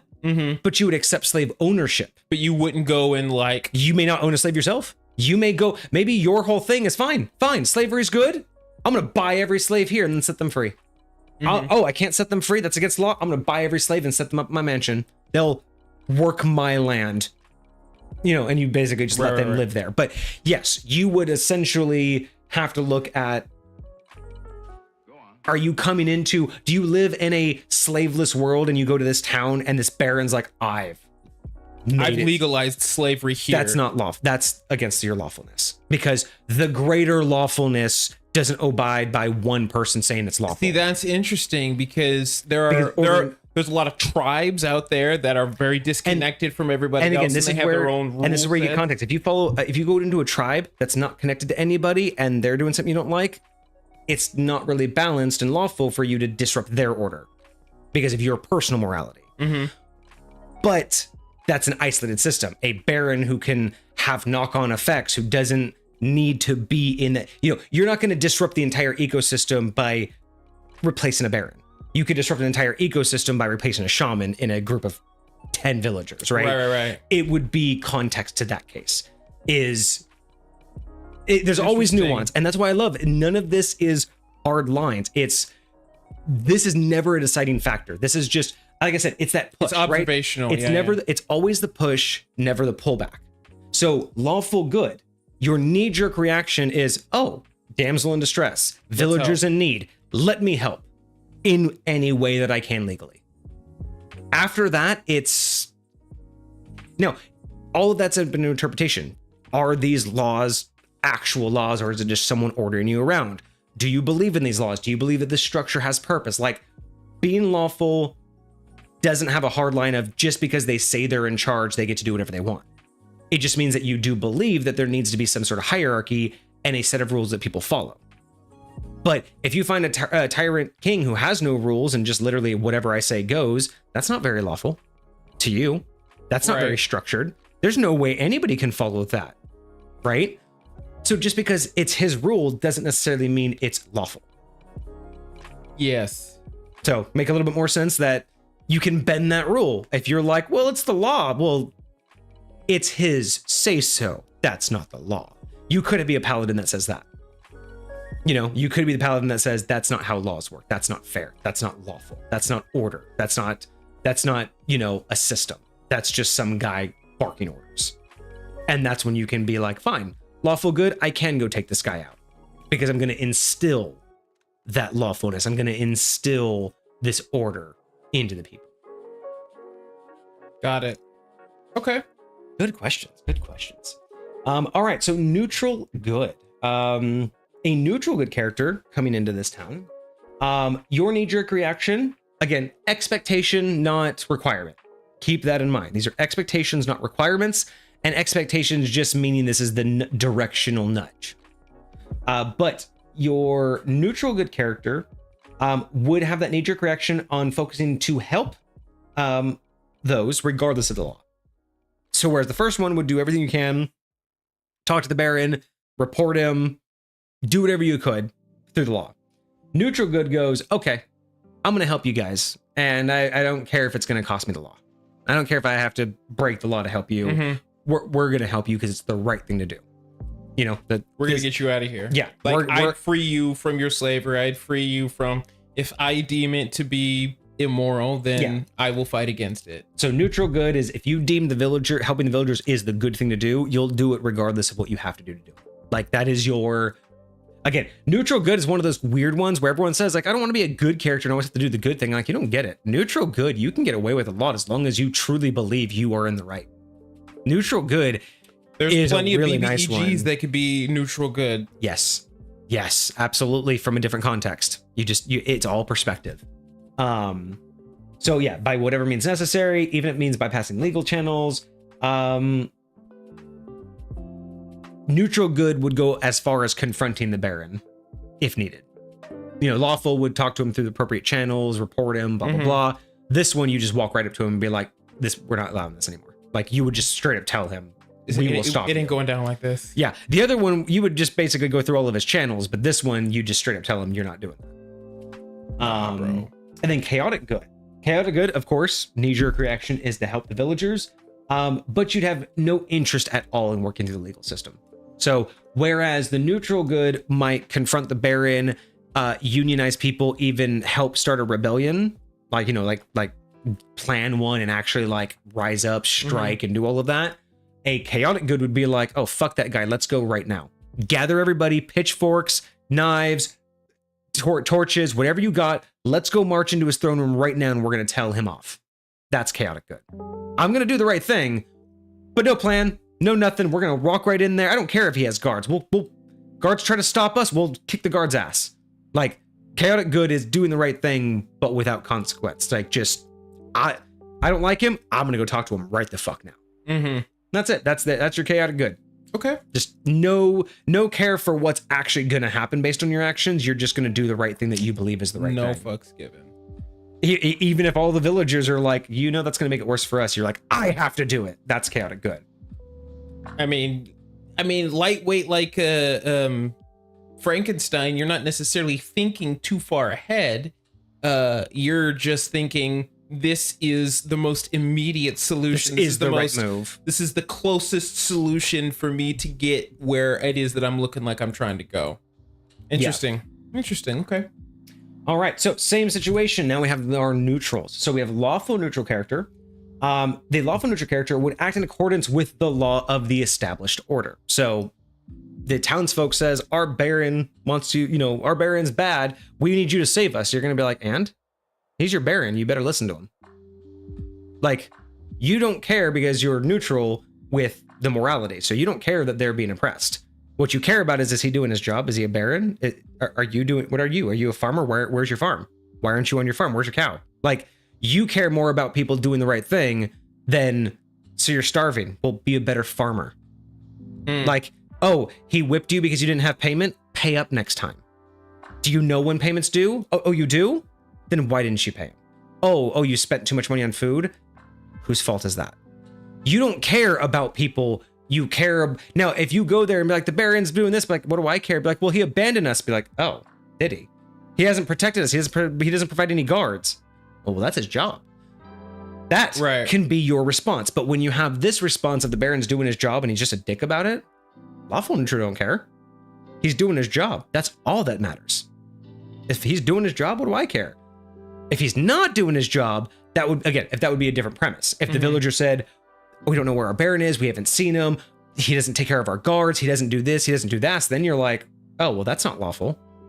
I don't care about you, but I'm gonna go figure out why this place isn't in, you know, ship shape.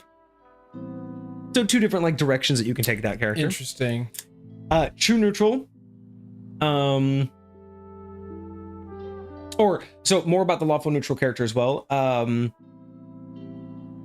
The keeping the established order doesn't matter on the villagers. And what matters is established order, right? So again, if the Baron's doing what he needs to do, they don't care about the villagers. But if the Baron isn't properly ruling, then they want to fix that part, right? It's about the organization. So this might lead them to investigate and follow up with what the Baron's doing. But if he's doing everything within his granted power, you shrug it off. Like if you find out the king granted him power and the king's like, hey, he can do whatever he wants with these people, you're going to go back to people and go, he can do whatever he wants to you. That's what they said. That's what the law says. But if you find out the Baron's doing something illegal, well, then you could be like, lawfulness. I don't care about them. What I care about is you doing your job, right? So that's that other side. You can beat them all you want, but do it with the official royal stick. Rule says you do it with the stick. We did it with the wrong stick. I'll kick your ass. I don't care if you beat them. Beat them with the right stick. So that's I like that idea. So your true neutral character, this one is essentially someone who's going to weigh the situation out. You're going to hear both sides and be like, okay, tell me why I care at all, right? Mm-hmm. Tell me where the imbalance is that I need to be bothered. Because you're not there to sway things, right? You're just there to maintain how the world is. So this can go anywhere from you just not taking any interest. But if you see absolutely no good reason, if it's just they make us work, sun up to sundown, be like, how long does it take to farm your lands? Well, sun up to sundown. So what you're trying to tell So me? You're saying that he's asking you to do the bare minimum to keep everyone alive. Problem? So again, true neutral is just a little bit more, you have to give me way better of a reason to give a shit. Right. Like, I don't care if he's oppressing you. I like, is it working? Is everyone alive? Like, is he about to burn down a forest or something? Like, make it matter. Make it make sense. But typically you would refuse taking sides, especially if the conflict isn't of any direct concern to you or the greater, again, this is some random town. You know what I mean? It's not some town that has like some significance to you. It's just a town that's already been like this. So you doing anything changes the outcome, which is not what you want to do. Right. And then chaotic neutral. Chaotic neutral, this one is where it's literally how you feel on that day. Did you get enough sleep? Is it overcast? Is it bright sunny day? Did you hear your favorite bird song on walking up here? Or did you stub your toe? That villager walks up and you're in a bad mood, you're just going to tell him to fuck right off. And if you're in a great benevolent mood, you're going to tell him everything he needs to hear so you can, until you go deal with that Baron. You know what I mean?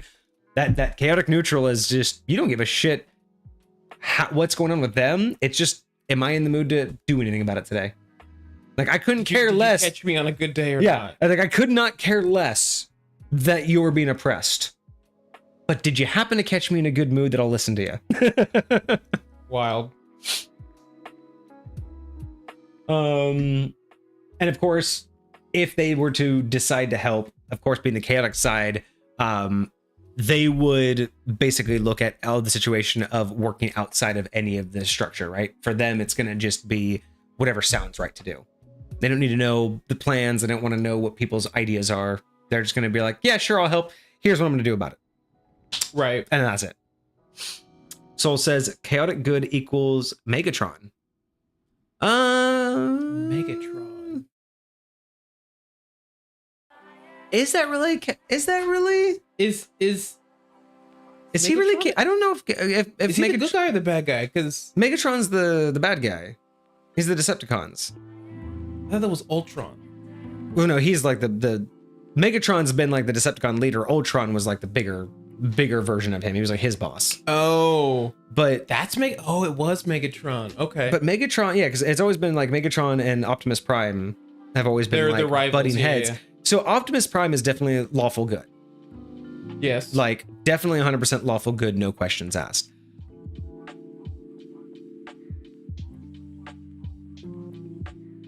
I don't know, lawful neutral maybe, but Megatron's also very self-motivated. So lawful evil, I would think, because he has his own structure. He still believes in the way of the machines. He still believes in the hierarchy of machines, but he just wants the hierarchy to be his own. He wants to be the ruler of the hierarchy, but he believes there should be a hierarchy. He just believes the Decepticons should be it. whereas Optimus Prime believes that the best person should be it, whether that's him or someone else. So I would say lawful evil actually for Megatron. Makes more sense that he wants the structure, but he wants to own the structure himself. Interesting. At least that's how I've always looked at his character arc. Ultron may be more chaotic evil. Wants to own everything at the cost of anything. That's fair. So interesting, yeah. Evil things for the right reason. He's fighting for the rebirth of his planet. Yeah. You could stretch that into again, a lot of people think they're doing the right thing. A lot of evil people think they're like, again, like we said, a lot of BBEGs could be neutral good. Yeah. Theoretically speaking. Yeah. Or neutral evil is what we said. Was it neutral evil? Yeah, no, it was neutral good. It's neutral good. Yeah. I don't know. I still would make the argument if his only goal was blindly restarting his planet, I would agree. I think that there's too much involved in him wanting to own it as well. I think there's more than enough evidence to show that Megatron wants to rule the Allspark. He wants to rule all of the Autobot planet, right? Like, I'm pretty sure his idea is not just revival, but he wants to revive it so they are the prominent creatures in the universe, right? Like, he wants to revive their planet so they can spread and conquer, as far as I can understand. So the way I look at that is that's still more on the evil basis, because he may want to bring all his people back, but he wants to do it not at the cost of himself, but he wants to rule them as well. If he were willing to sacrifice himself and Optimus Prime and anyone else at all costs to bring the planet back, I'd consider chaotic good. But I think he's too concerned with self-preservation and being the one to do it, that I think that constitutes his evilness. I'm actually curious if on that front, actually very curious why Thanos didn't include himself in that half of the snap. He did, I thought he admitted that he did. Did he? I thought, because at one point, like, I thought he was called out for never including himself in all of them, but I thought he at one point did. I thought he admitted, and maybe either that was a comic or maybe I'm wrong, but I could have sworn at one point he admitted that he never, well, because he never really used the gauntlet before. He would just do the killings himself. Well, I'm specifically talking about the snap where he took half of everybody. I'm pretty sure it was confirmed he was part of the snap.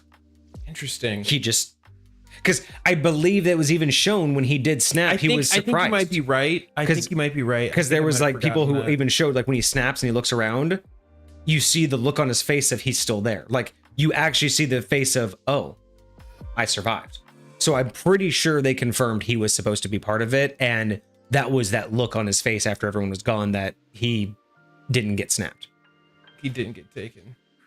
Because again, right after that, he immediately retired. He destroyed the gauntlet and immediately tried to retire. So, okay, he felt his job was done. So yeah, interesting enough. But see, there's also, so there's that. Thanos didn't want to rule. He had no intention of ruling all of it. He just wanted, his job was to balance the universe. So once he did it all at once, job over. He didn't have to keep traveling and conquering. His job was done. He did everything he wanted to all in one swoop. He got to retire.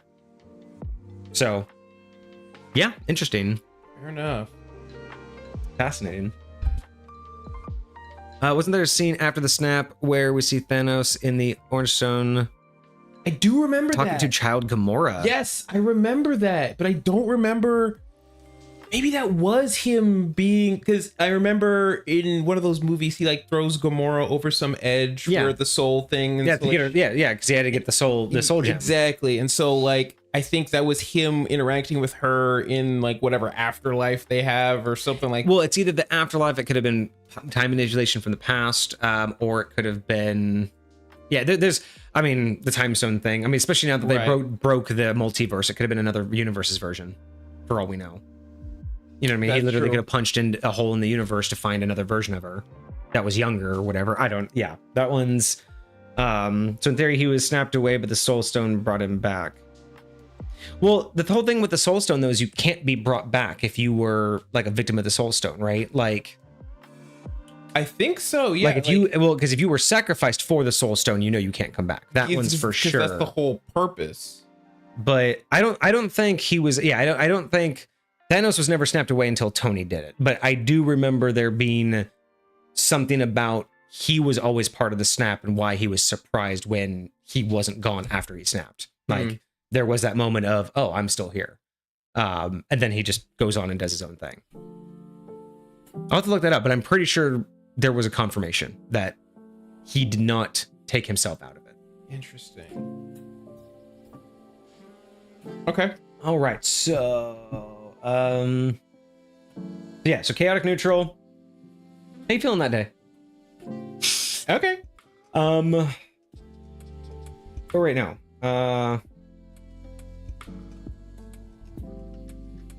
Oh yeah. So now we're on the evils, right? Did we already do the evils? I think that was the last ones. It was the last ones that we were on just now. Okay, yeah. So we're on the so lawful evil. So come across the town, they want you to help out.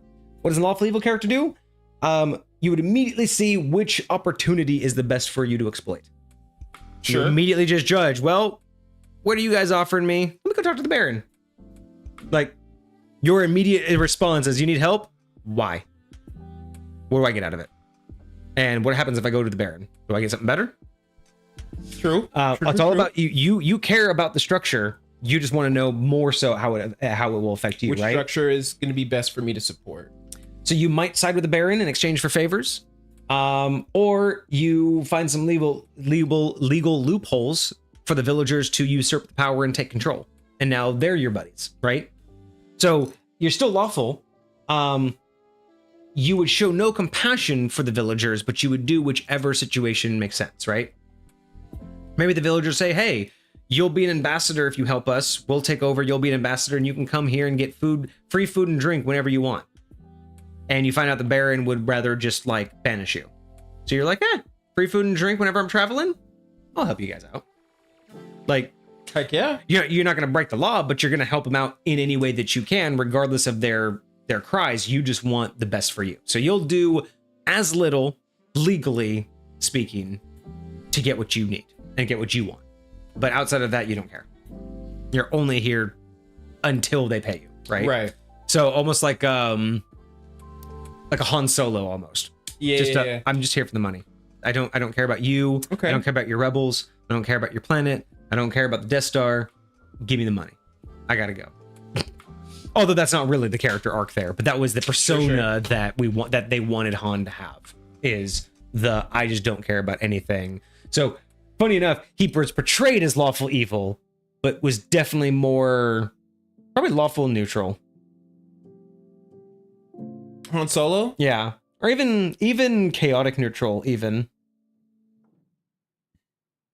Mainly because he doesn't really care about the hierarchy or structure, but he did tend to mostly be selfish.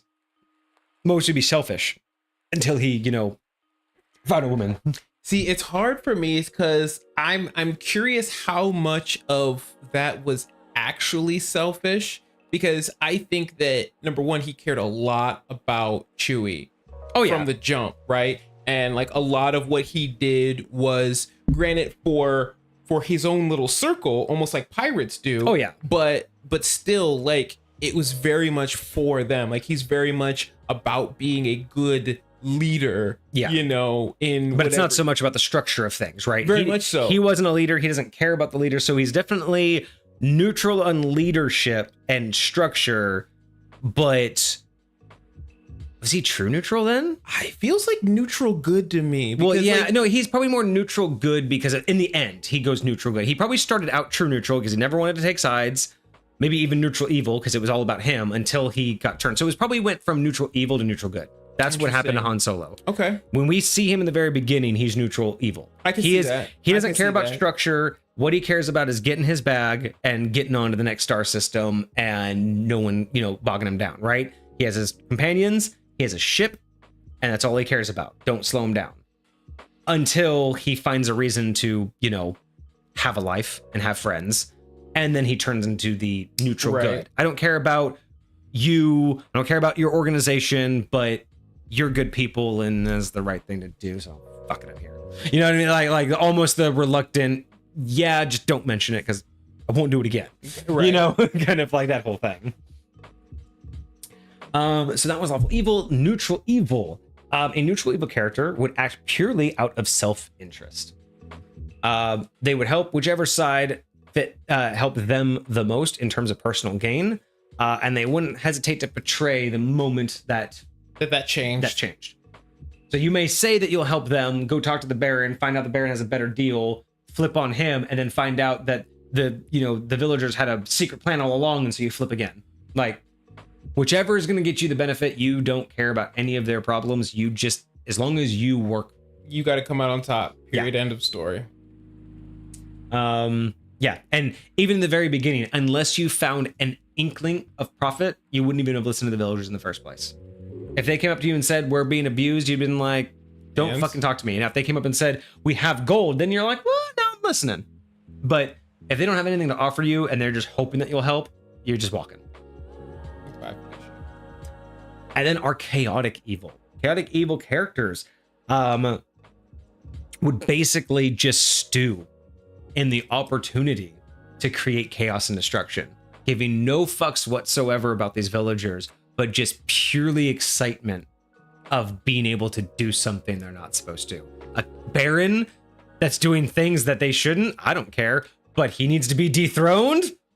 Let's fucking go, boys. That's the chaotic evil. It's the, I get to just fuck with things. Yes, let's do that. I don't care what happens afterwards. I don't care what I leave behind. I want that. Where would you put Loki on the spectrum?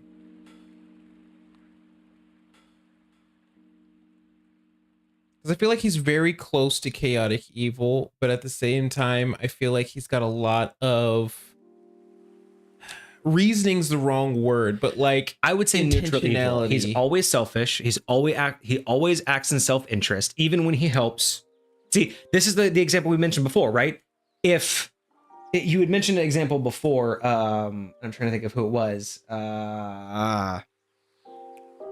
were talking about neutrality before, and you mentioned another character, and I said that there was no callback. Oh yes, Jack Sparrow.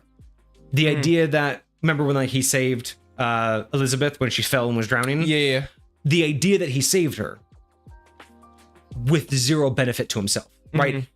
You made a good point. Maybe he was trying to show that he wasn't a bad person, but there was never a callback. He never made a comment. They never went back to that moment. He never made a slide. He was never. There was never a confirmation that was his goal, that he had an intent in mind. All we saw was a helpless woman who didn't deserve to drown, and he couldn't help himself but save her. Like, chivalry doesn't make him good or evil. It just, that was a aspect of him, right? So in that particular case, we never got a call back to show that he had any other ulterior motives other than she doesn't deserve that. Whereas with a chaotic evil character, trying